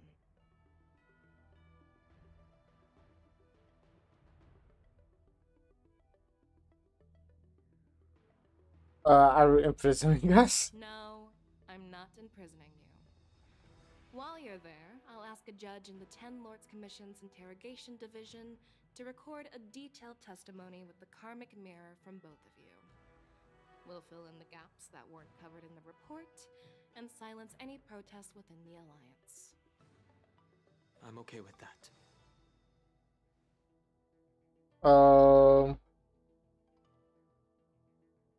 Will you let us come back? Worried that I might go back on my word and keep you in the Shackling Prison? Relax. If I wanted to do that, you'd already be behind bars. Once you're done with your testimony, you're free to come and go as you please. Then, as the Merlin's Claw requests... Oh, there's one more thing. This testimony is for silencing the voices of opposition within the Alliance. But I would like to urge General Jing Yuan to listen to the pleas of the Foxians on the Xianzhou Yaoqing.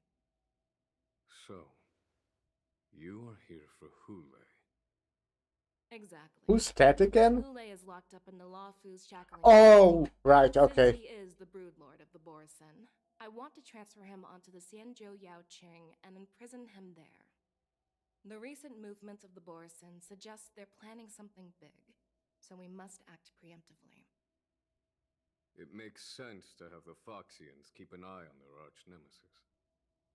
Since you trust my judgment, I'll repay that trust. What do you think about all this, General Huayan?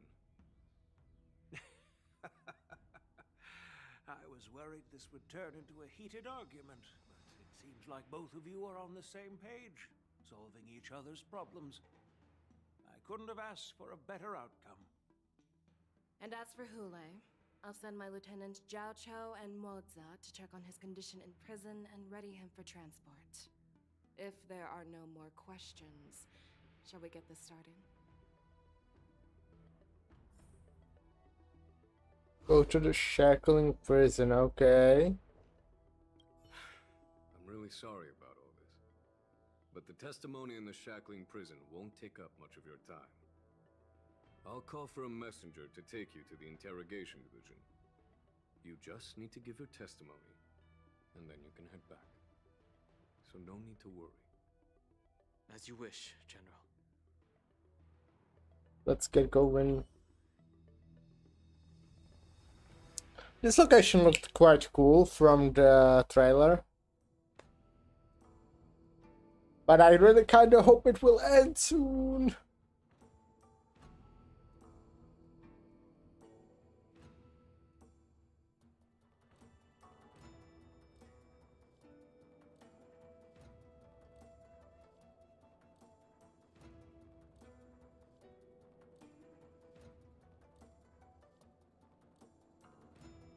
You know, because I should be ending this stream, and I would like to resume playing Library of Ruina tomorrow. Sometime later, Starskiff carries you and Danheng to the place that looks strikingly familiar. As General Jing Yuan requested, everything is prepared for your arrival, and I am here to receive you. The judges at the Interrogation Division also know your purpose in coming.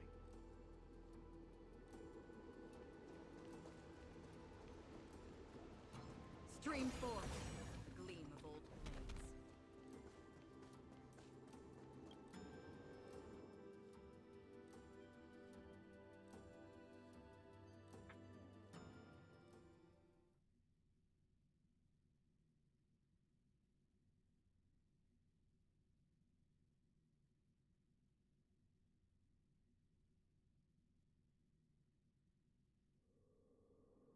The Shackling Prison.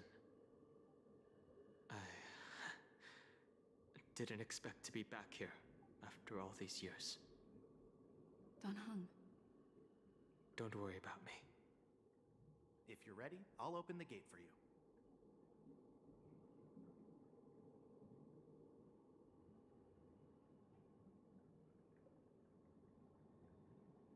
Wait, is the shackling prison inside the Scaregore waterscape too? Well, technically, the shackling prison is spread out across multiple delves, and the ancient sea is just where they overlap. Please, come on in, dear guests. We're ready to go in.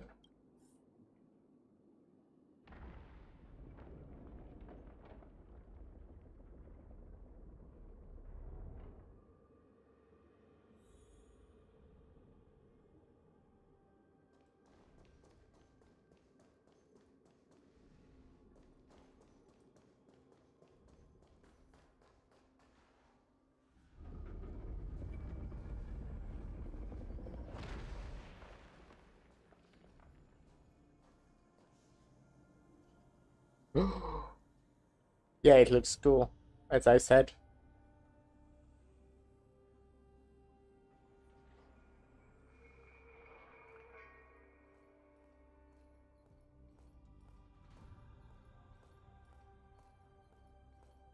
What are you looking at? The shackling prison on the Luofu is completely different from the one on the Yaoqing. It's completely underwater. Whether it's in the clouds or underwater, breaking free would still be a piece of cake for me. Still thinking about your old jailbreak tricks, huh? Forget it. You're free now. Just don't do anything stupid, or the judges will throw you back in there and lock you up for a few hundred years. You'll see me again in just a few days. Taking Hule back to the Yaoqing means a lot to the Foxians on the ship, and to the General herself. So stay alert.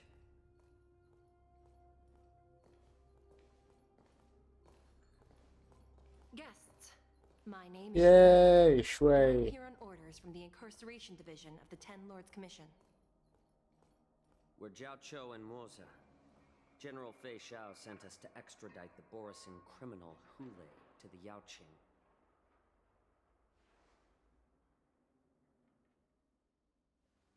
We're here to inspect the conditions of his imprisonment and make preparations for the handover and transportation. I assume you've been briefed, Your Honor. Your visit request has been approved. I'll be your guide for this trip.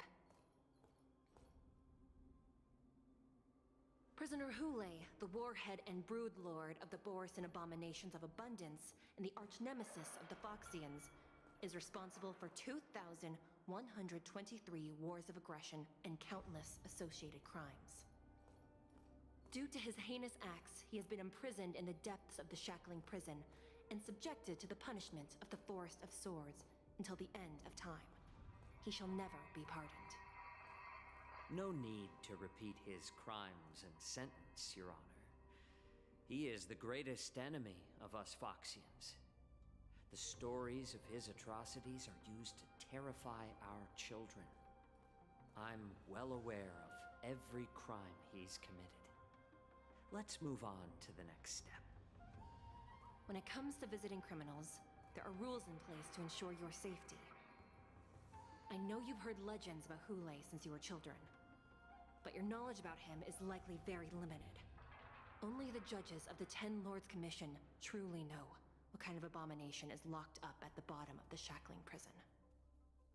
It has been centuries since Jing Liu, the former sword champion of the Luofu, captured Hule. And during all those years, we never provided him with any food. Yet he somehow managed to stay alive. It defies all the documented physical characteristics of the Borisin. The Forest of Swords, forged by the Punishment Division, is a device of intense torment, used to execute sinful abominations. Most Borisin die within 3 days in the forest, but Hule is different. Every time the blades pierce him, his body instantly heals. Despite the brutal punishment, he somehow manages to survive. The complex rules are there, because of his abnormal characteristics. Do you understand now? I apologize for any offense caused. Please continue, Your Honor. I've given you the instructions regarding Hulei's visitation. Please make sure you read them carefully. Prisoner Hulei, Summer of Crimes, the Borison Warhead Dancing of Abundance, accountable for numerous acts of invasions and associated war crimes, accountable for the long-term enslavement of Foxians and utilizing their blood for economical purposes. Detention method. The prisoner must be subjected to the punishment of the Forest of Shadow and never be pardoned. They must be transferred to different locations on regular basis. Their shackles must be checked for sturdiness during the transfer, and the air filter in their new cell must be intact and functional. Note: the confinement of this prisoner is the foundation of the alliance between the Shenzhou and the Foxians. Any individuals objecting to this sentence should be punished by sowing discord. Anyone who contacts or converses with this prisoner must take poison-proof pellets or wear a breathing mask equipped with a filter cartridge to counteract the effects of lupitoxin. The prisoner's place of detention must be changed on a yearly basis, and the new location must remain unknown to individuals below the rank of Cloud Knight, Lieutenant, or Judge. Do not mention Jingli when conversing with this prisoner. And please, take this pellet before proceeding. No, I'm not taking random medicine. Then you won't be allowed to visit Hulei. We can get the mask, right? Hulei is like all Borison. He can release a pheromone called lupitoxin that induces fear. Thousands of years ago, we Foxians were enslaved by the Borison. Not because we were naturally weaker, but because of their lupitoxin. This pill is for our own mental well-being. I understand. I knew you were a reasonable person. Now that we've taken the medicine, let's proceed.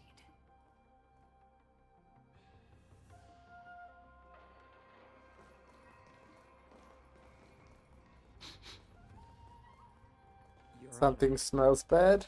Is it me? I showered. No, never mind. Maybe I'm just imagining things. Let's keep moving.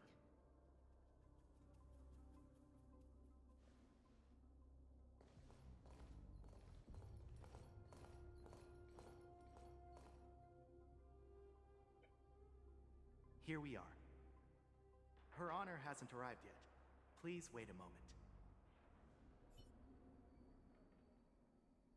moment. Take a walk around and wait for the escorting jet's arrival. Looking down, we see a honeycomb of densely packed prison cells extending deep into the darkness beyond your view. You hazard a guess on the number of prisoners they are capable of holding here. 3,000, 30,000, 300,000? Wait, this may not even be in the entire shackling prison. You notice this scale gorge waterscape in shackling prison was built at the bottom of the ancient sea, as a calm structure that extends endlessly into the depths. Spiritfarers monitor and manage real. Welcome, dear guests. Anya. Judge Hanya of the Interrogation Division. We've met before.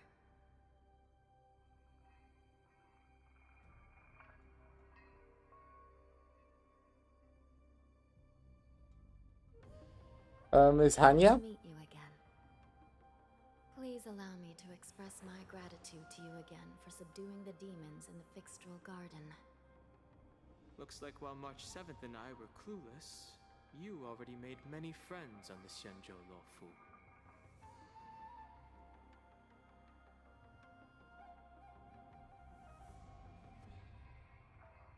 Pom Pom takes care of us at home and friends take care of us on the road. That's just how it goes. Even though you and I have met before, we can't show any favoritism under the Ten Lords. That's fine. So, please do as I command as we head to Scrivener Hall and beyond. Don't do anything without my permission. This is not a place for ordinary mortals. You and Mr. Dunhung, please come with me. Please lead the way, Your Honor. Please let me activate the mechanism before we all move forward. And please, watch your steps.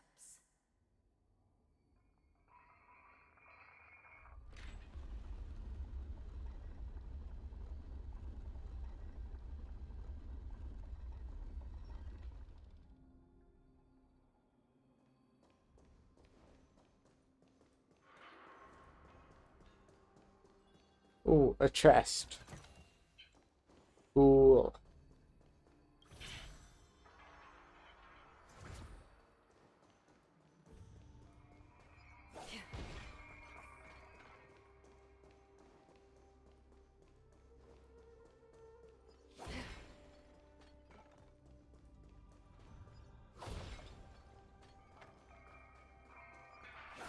I see another one.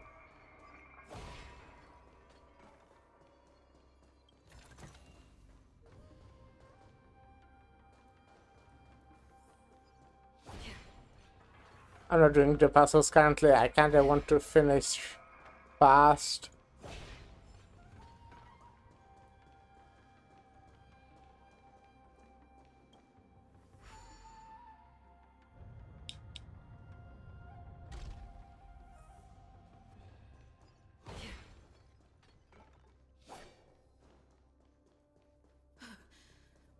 It's freezing. No, it's fine. This place is filled with the cold air from the northern peak of the polar belt. Did you hear something just now? Yeah. Check it out. Ugh, what an eyesore. This place is packed with boxes and crates. It will open her. They look oddly familiar. A few days ago, the Spiritfarers received reports about an IPC transport ship that was attacked by Borison. Then, a bunch of those abominations were dumped into this place. I had a feeling there would be trouble during the war dance. But throwing both the pirates and the cargo in jail? That's a new one.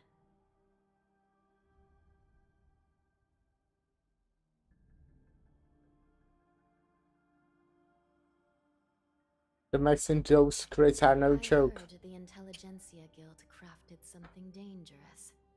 We have many records in the Hall of Karma about these wise ones. They love to tinker with forbidden technologies, always trying to push the limits of Ingenia. I caught a glimpse of the mechs in those crates, and they bear a striking resemblance to Borison. I wonder what they're planning this time. Well, business first. Let's keep moving.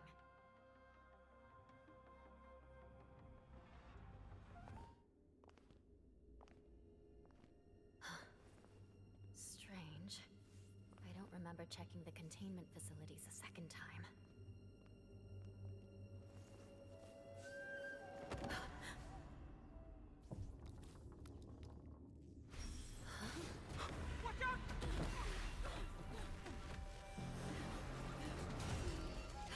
Emergency!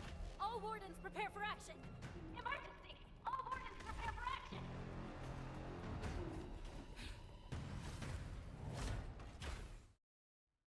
I think we're fine.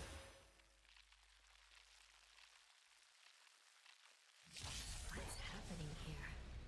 Why are these things moving on their own? Something's wrong. The guards aren't responding. Lies an endless abyss!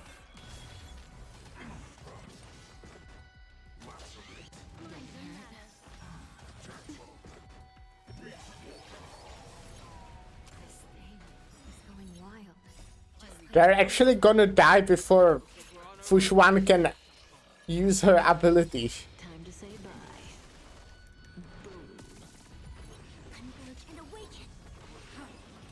Okay. They are fast. Even possible. The Spiritfarers follow the protocols, cutting off power to the mechs and sealing the crates. How could these mechs still start moving? It's just like what happened in the Artisanship Commission before. These goods went haywire and attacked everyone in sight.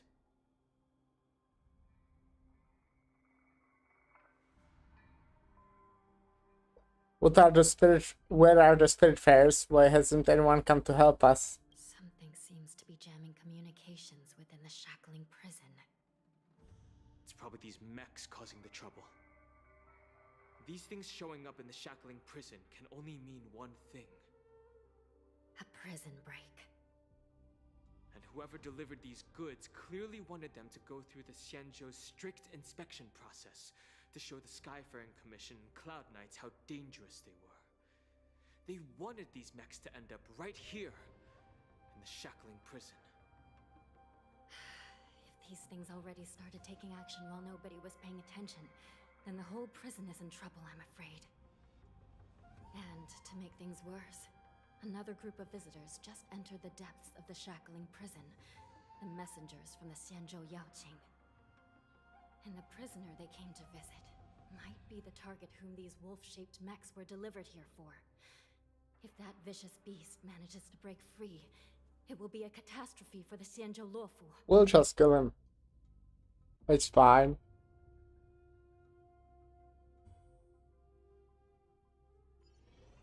Few moments prior, Shui leads the Yaoqing messenger to the bottom. Have we arrived already, Your Honor? Shouldn't there be a cage here?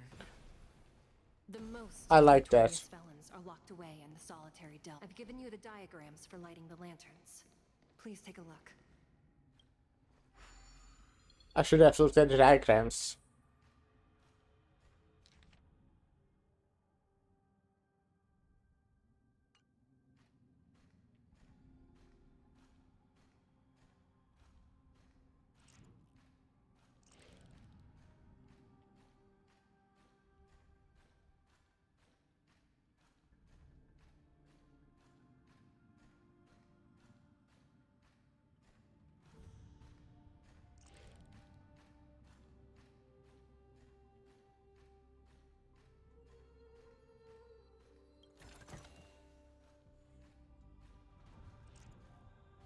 Okay, huh?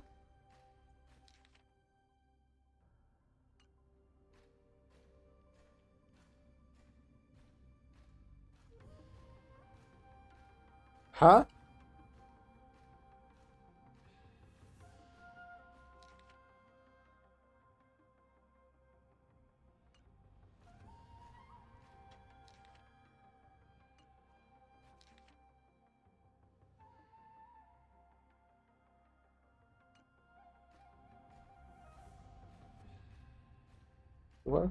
I'm confused.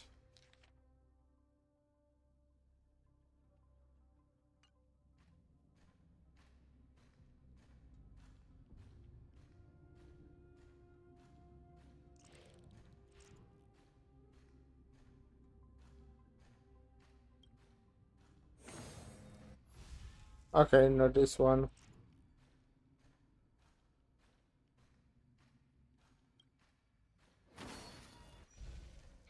Great.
The path is open.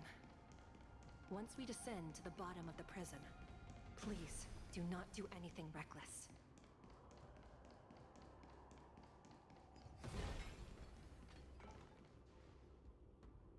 Inside the delve, behind this door, is the greatest enemy of the Foxians, Hule.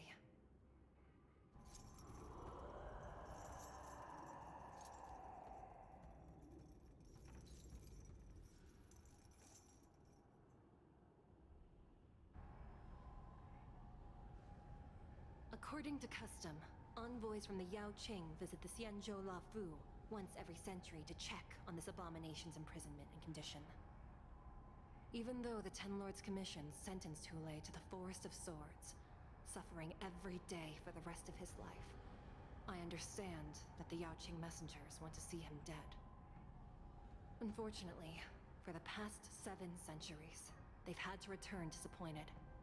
Because this beast simply can't be killed. I'd manage to do it, I think. If we can use his toxin to create medicine and save an innocent life, it might help balance out some of the sins he's committed.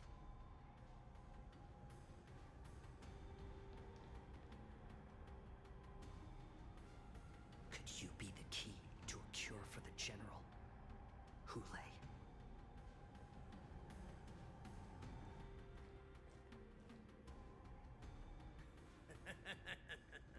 Oh, this guy. And once again, the envoys of the Yao Qing will leave disappointed. However, I won't say the same for me and my brothers. Who's there? I'm just a humble counselor of the Rhino Hound Pack. You can call me Mock Talk. I heard that name. Wardens, intruders on the lowest level. Send reinforcements. Nobody will hear you here, at the bottom of the shackling prison. Thank you for opening up the prison for us, Your Honor. We'll take it from here. No wonder I kept smelling that familiar stench. So it wasn't just my imagination. Do your thing, Morsa. We mustn't let these abominations get any closer. Okay. Detestable things. There are too many of them. Once we were inside Oh. Unfortunately, I don't have Acheron. I wonder how this guy would work with Acheron. Beneath the waters lies an endless abyss. Relax. Gather as one. Human creations.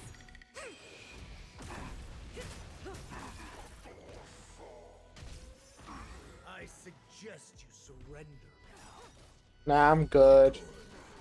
I'll still kill you. But I promise it'll be swift. How presumptuous. I'm killing you quite swiftly as well, my guy.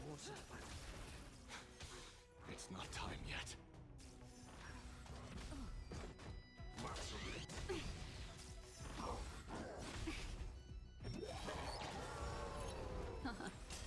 Stand still.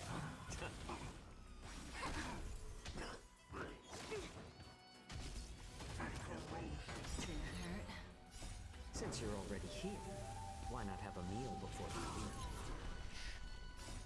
Beneath the waters lies an endless abyss.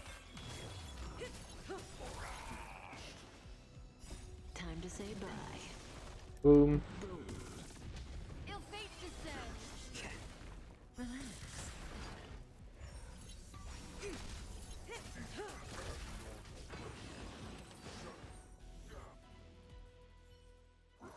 Guard the gate! They can't be allowed in!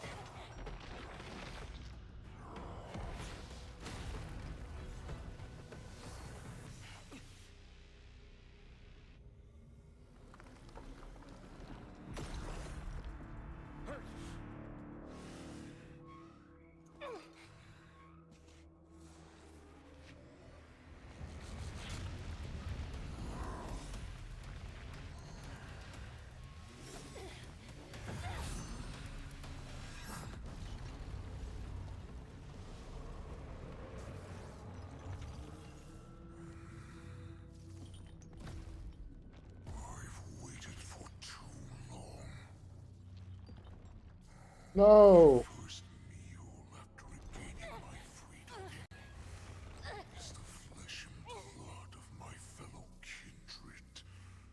A sad scene indeed. It's been a long time, boy. No. Welcome back. Shui.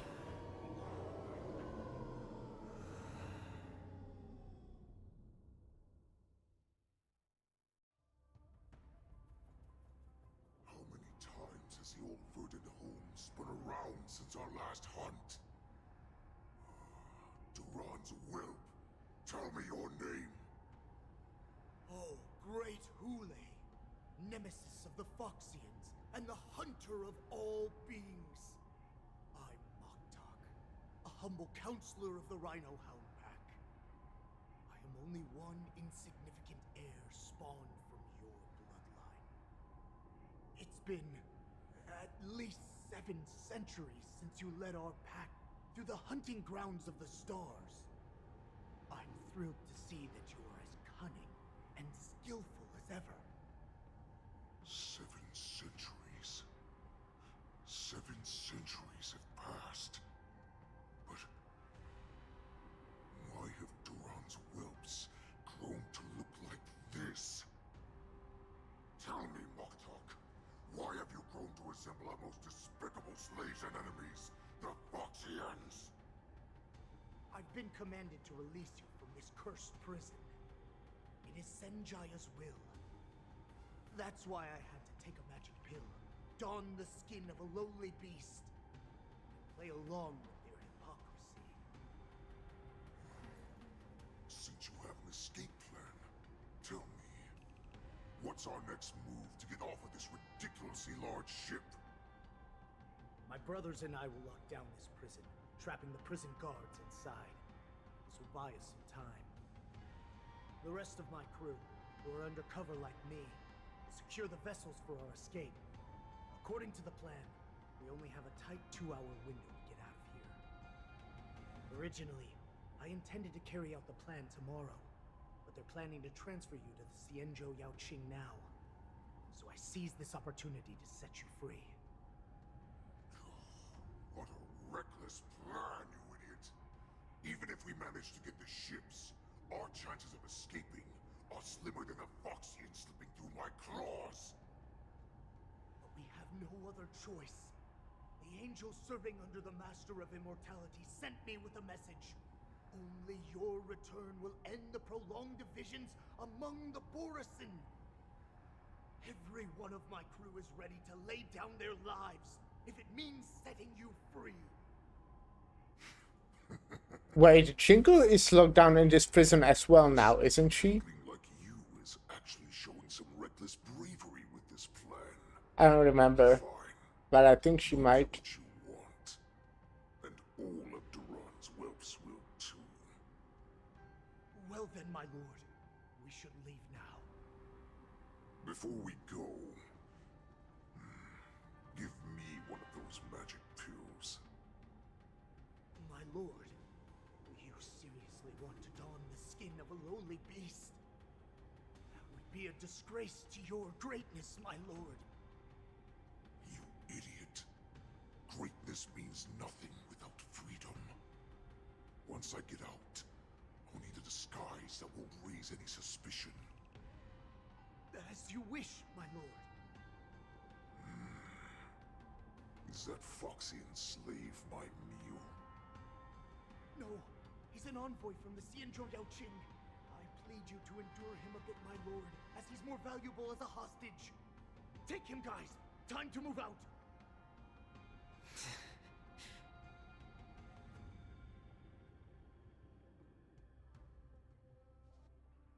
At the same time, Master Zadan, Hank, and Hanya realized that the situation in prison. The wardens in all areas are regrouping. Those Ingenium enemies are wandering around and causing heavy casualties. And to make things worse, those iron wolves broke open the cages and let the criminals out. We've called for backup, but it seems like all communication is jammed. Let's preserve our strength and first take down the isolated prisoners. By decree of the 10 Lords, all prison breakers and intruders shall be apprehended, dead or alive. Just a short time ago, the nether key mechanism was activated. It was probably Madame Shui and the Yaoqing messengers, heading to the bottom of the prison. Given the situation, I'm afraid that area is exactly where our enemies are targeting. We mustn't let that vile beast escape from its cage. We've gathered all the prison guards who can still fight, and we'll split up and secure each floor. Go! Those intruders are quite bold. They must have been planning this for quite a while. Indeed, but Borison tend to favor direct and aggressive approaches. Crafting careful and precise plans like this is simply not their style. Let's focus on the current situation right now.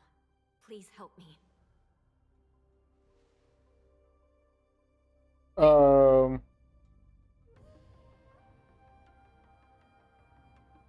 Like I said, wherever we go, we always end up in trouble. What's the fastest way to the bottom of this prison, Miss Hanya? If we don't get there quickly, we'll soon be outnumbered by all the enemies inside. We'll have to bend the rules. Please, follow me. By decree of the Ten Lords, all prison breakers and intruders shall be apprehended, dead or alive. Yes, ma'am!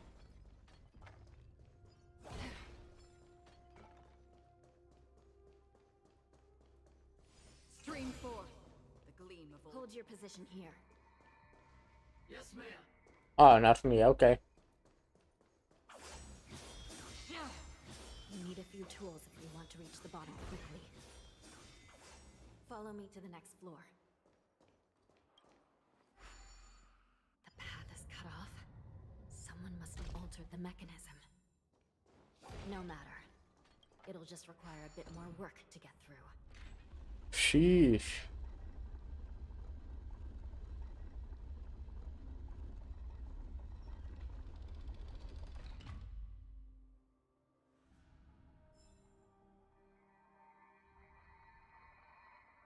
Give me a sec.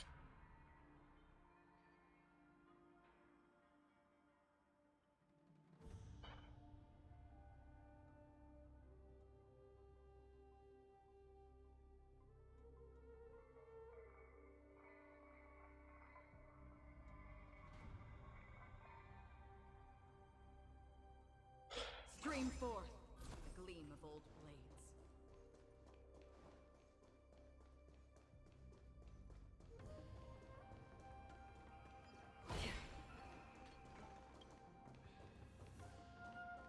Apparently Spotify has problems billing me, so that's fun. Wayfarers occasionally use Ingenia from the Artisanship Commission to navigate the treacherous terrain here. Normally, using devices like the shifting screen is strictly forbidden, as they could help prisoners escape.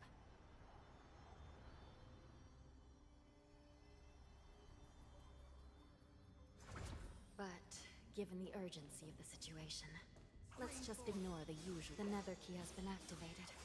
I hope we're not too late. Oh. Hang in there, sister.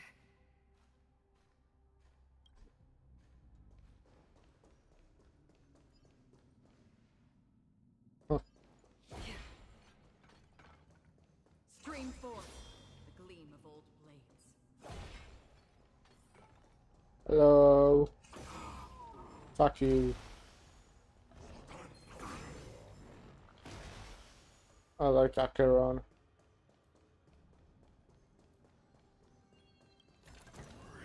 Stream forth, the gleam of old blades. Anyways, where am I going?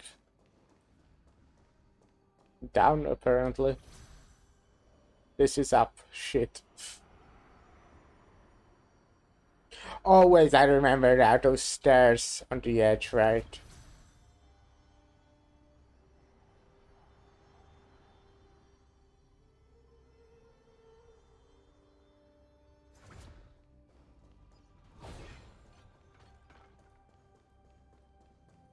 Now, are those stairs probably on the other side? No, I think I see them.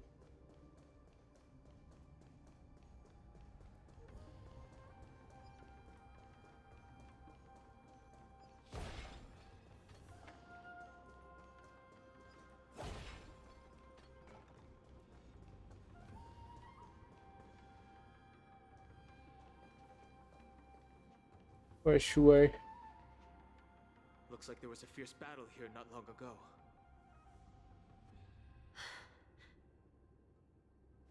The gate to the prison delve is wide open.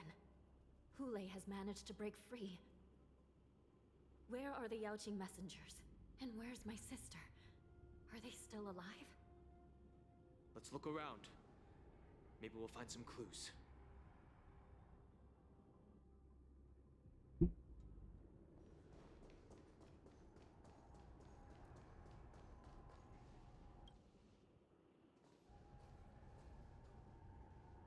Shui Yi is here.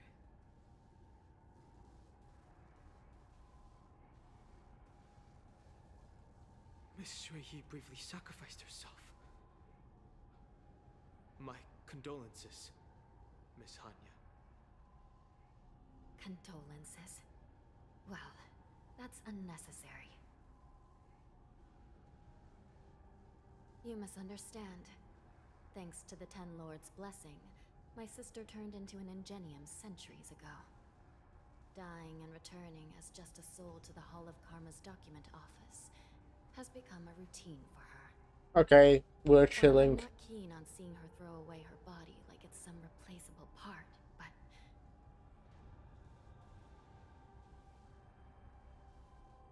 By the way, have you seen bodies that might be the Yaoqing messengers? One of them is a Foxian wearing exquisite clothes, and the other wears a dark cloak, like a fugitive. No.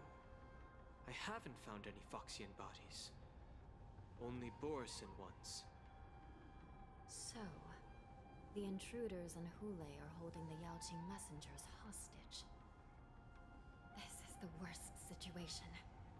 With hostages in their grasp, the prison guards can't do anything about the prisoners. If anything happens to the messengers, the relationship between the Yaoqing and the Luofu could be irreversibly damaged. We must rescue the messengers, get out of here, and spread the news. We mustn't give up as long as there's a glimmer of hope.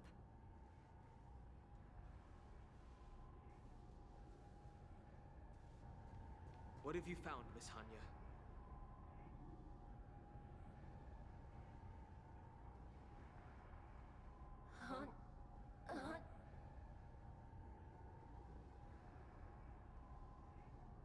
A cyber specter?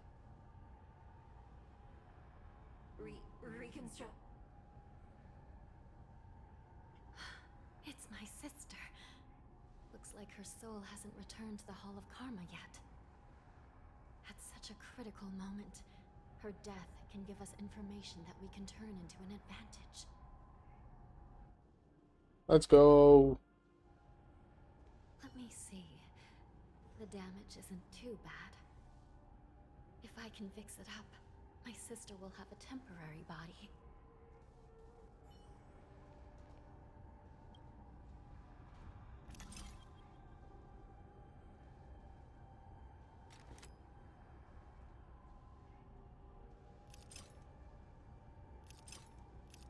How do you do these puzzles again?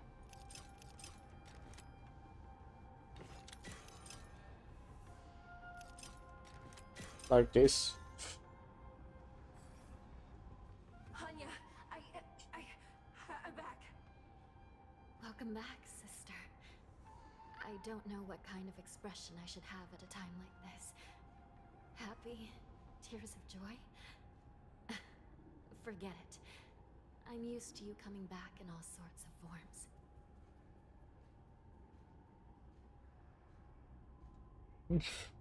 forms. Your new form is kind of cute. Not the time for jokes. I'm not joking. This Psycrane No, okay. The previous form was also cute, actually. Sister, what did you see when you were killed? Through intermittent in its delivery. Messengers escaped, and the other one was taken hostage and brought upwards? Besides the Borisin, there were other intruders. Invisible. Invisible intruders?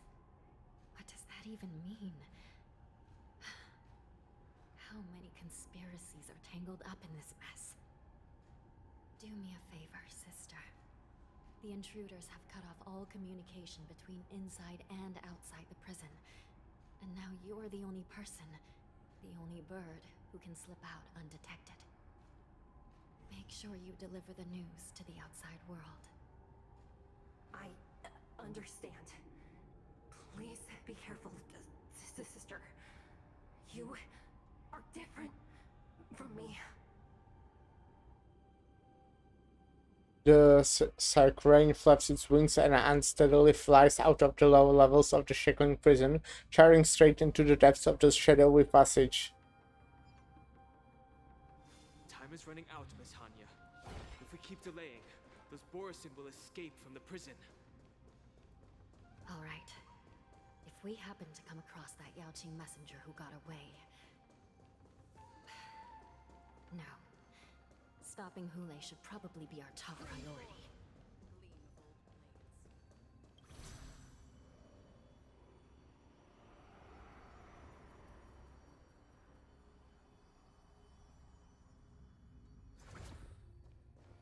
Yeah. Stream forth the gleam of old blades.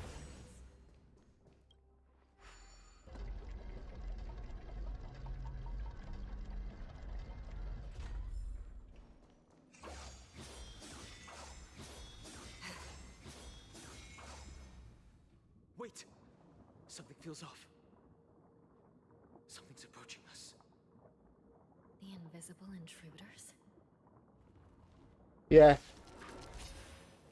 Watch your back! These abominations aren't prisoners from this prison. Ill tidings manifest. Gather as one. Human creations. Relax. I weep for the departed. It too shall fall.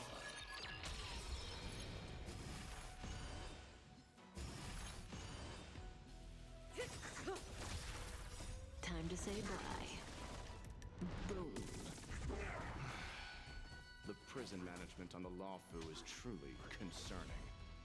Who are you? Aren't you looking for me? Stand still. Destined for oblivion. I weep for the departed. It too shall fall. Just focus on the fight. I'm working on it. Mind your manners. Again?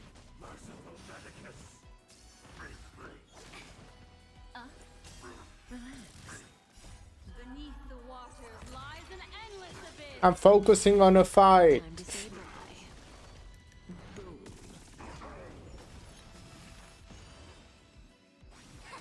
On the still waters of oblivion.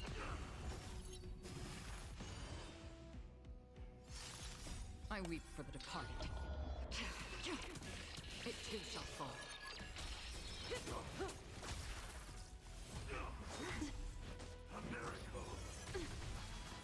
Yin and yang. Stand still. Converge and awaken. Human creations. Destined for oblivion.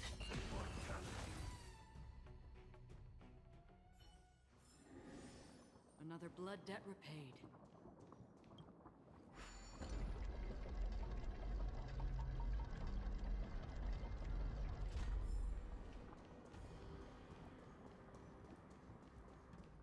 Hello, Mose. The man seems to materialize from the shadowy corner of the prison, as if he could vanish into thin air at any moment. The fugitive, wearing a dark cloak spoken of by Hanya, now stands before you. His face is devoid of any expression, cold and indifferent, yet inexplicably. You could decipher this expression faced as if facade, as if it whispered, "You're finally here" or something. On the Lawfu is truly concerning. You already said it a moment ago. So what if I repeat it? It's the truth after all. The prison management on the Lawfu is truly concerning. At least two different groups of intruders infiltrated here. The Wolf Cubs and these Mara-struck soldiers. Their hiding technique, it's pretty similar to the Wind Mantle technique used by the Vidyadhara serving Kylorum Venti on the Yaoqing. What do you think? Well, never mind if you don't have any clues. Now is not the time to exchange assassination techniques. I'm Waza. My friend fell into the clutches of that wolf.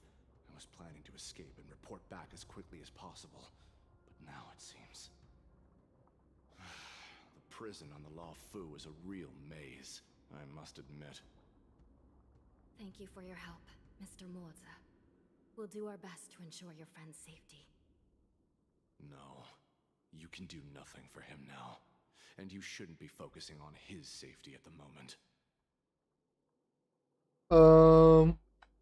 But isn't he your friend? Clutches, and you're just going to leave him behind?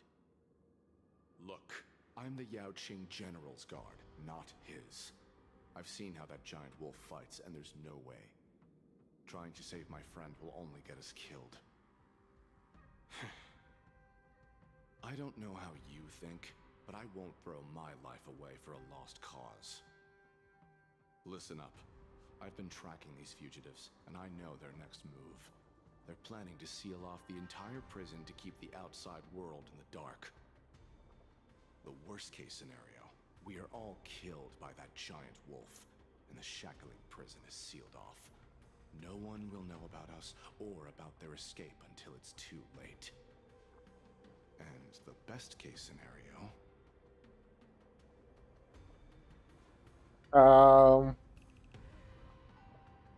Wolf, we and the intruders get trapped inside his prison? Looks like we've got some clever minds here after all. Yeah, I'm The smart. best case scenario would be we seal the gates and trap the enemy inside with us. We can't let that monstrous wolf escape. Hopefully, someone will eventually notice that something is off and come to help. As for whether we'll still be alive by then, it's not something we should think about. You sure have a way of comforting people, Mr. Moza. As a person of the Yaoqing, I've always searched for something meaningful to give my life to. I have to make it out alive. My companions are waiting for me. Nah, I'm right here. As another world dweller, I've already died once.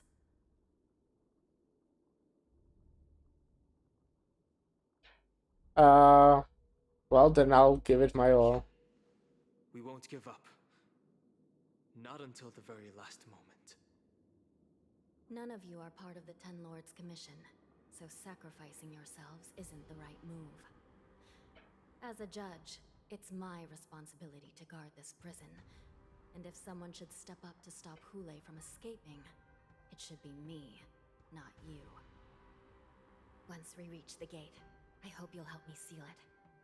After that, I'll do everything I can to fight the Borisin, and you find a safe place to hide and wait for reinforcements. Now, let's proceed upward. Alright, we go up.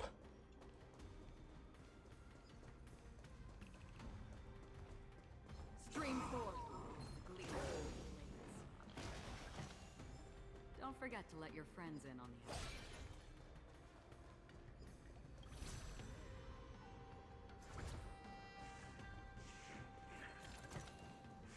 Seek, and you will find. Oh, the invisible guys. Right. They exist. Stream forth, gleamful blades.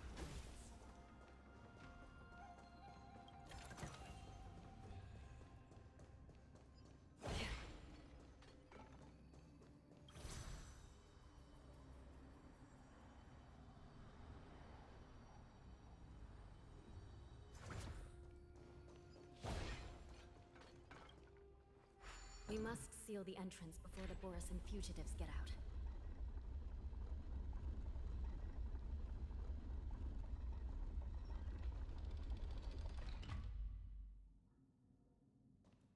The prison wardens and mechanisms won't be able to hold them for long. Follow me.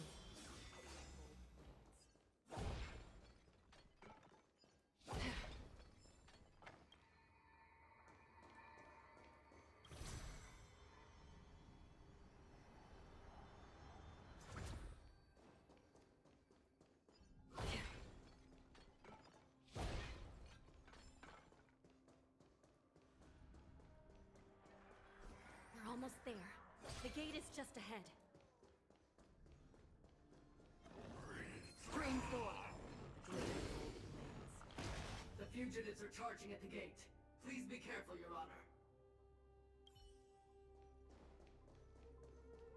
Yes, Emanator of Nihility with her. Should be fine. Hello, Bethany Stark. How are you doing? Don't let Hule escape. I'm good. Bit tired. But good.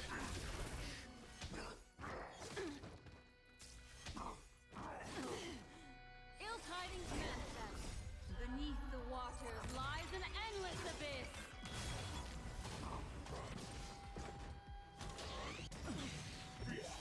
I'm doing well. Happy to hear that. I weep for the departed. It too shall fall. Which type of games you play? Well, a gacha game currently, and in general I play a bunch of gacha games. I also play Library of Ruina, and like some other games when I feel like it.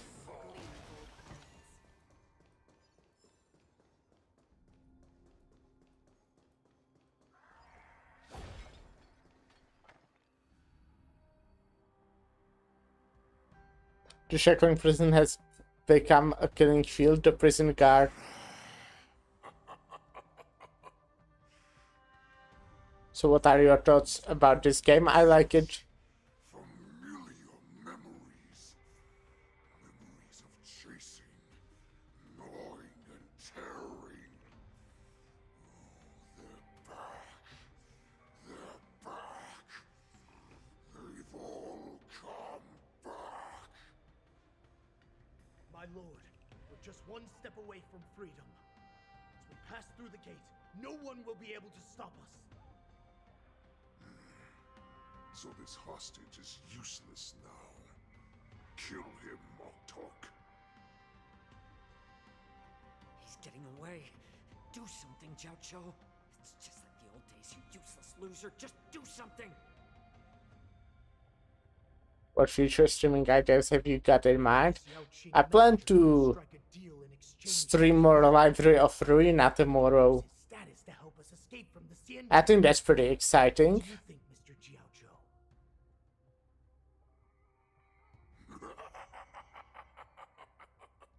Oh, just look at you.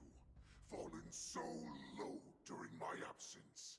You're even negotiating with livestock. As far as I recall, no one from the Yao Qing would ever consider a deal with Duran's offspring. Why haven't you customized your channel? I did. What are you talking about? Whether it's for the sake of Fei Shao or the Yao Qing.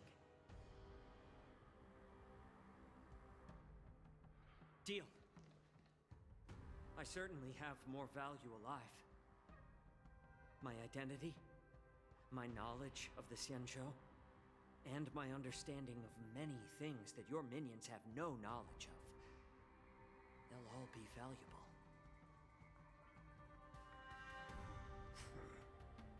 Lowly beast. Muster up that pitiful tongue of yours and plead for what remains of your life. Speak up. I'm afraid you're unaware. The woman who defeated you, Jing Liu, she has recently returned to the Luofu. Your opportunity for revenge. Which kind of art have you done? My art is being cringe. That's my favorite art form, and I excel at it. I've never heard anything about this. May I just kill him now? Silence, Moktok. And you, slave.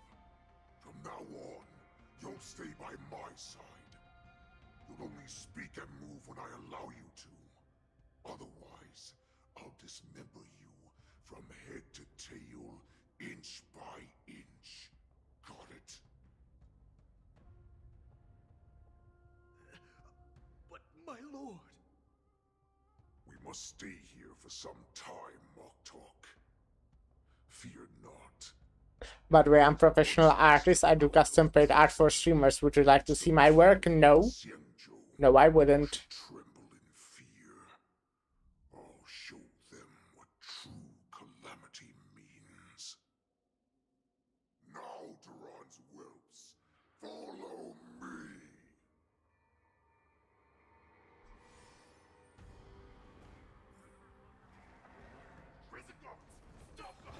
Why? Just not feeling like it.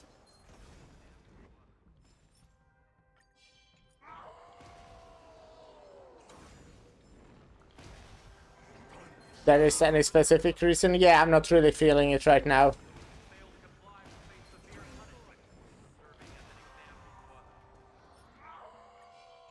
I'm so happy that I have Jinglu. Not Jinglu. Acheron. I mean Jinglu as well. I love Jinglu.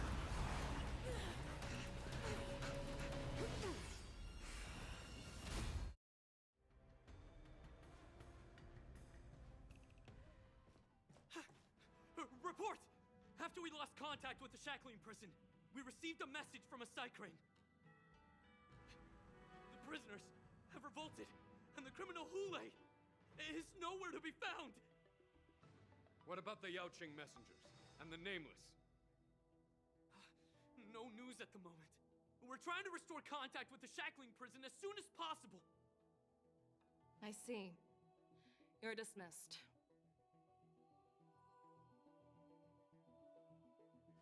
Give me your Discord and I will show you my work if you on the future you need any work to, so feel free to contact me. Nah, I think I'm good. But the beginning. As I said, I'm not really interested in your work. Not feeling it. From this moment on, the Xianzhou Alliance will face an even greater challenge, from both the abominations of abundance and the destruction itself. If this is what they want, I'm always up for a challenge.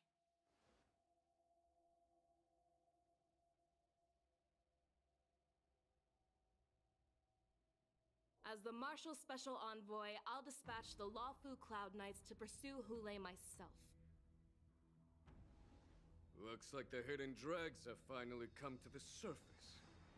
And as I said before, it's time to wash them away, once and for all.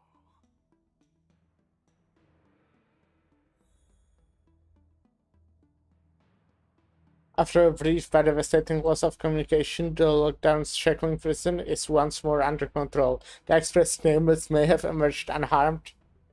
Meanwhile, the Borison warhead Hule, long confined to the depths of shackling prison, has vanished without a trace. A pursuit between the hunter and the hunted will soon play out on the Xianzhou Lawfu. Is this the end? Well, on one hand, as I said, I kind of wanted it to end because, well, I kind of wanted to end the stream like an hour ago. Or like an hour and a half ago. This haven of memories. Every touch, every moment is like a thorned rose. But also, I was kinda enjoying it. Okay, honestly, I think like the first 2 hours were kinda boring. It was kinda a lot of exposition, meeting like a lot of new characters all at once. Yeah. But when we got to the prison, it was quite good. I really liked that. Okay, well, that will be it for today. I'm not stalling anymore. Just saying tomorrow I'll be streaming, most likely starting a bit later since I'm going to Plasma. But the day after that I have a day off, so I will be able to stream until like midnight or something. We'll see. And day after that, as I have the day off, so I'll also be streaming that day, most likely. Okay, no promises, but that's the plan at least. Okay, thank you guys for stopping by, and bye. Fuck me. Fuck. Okay, bye.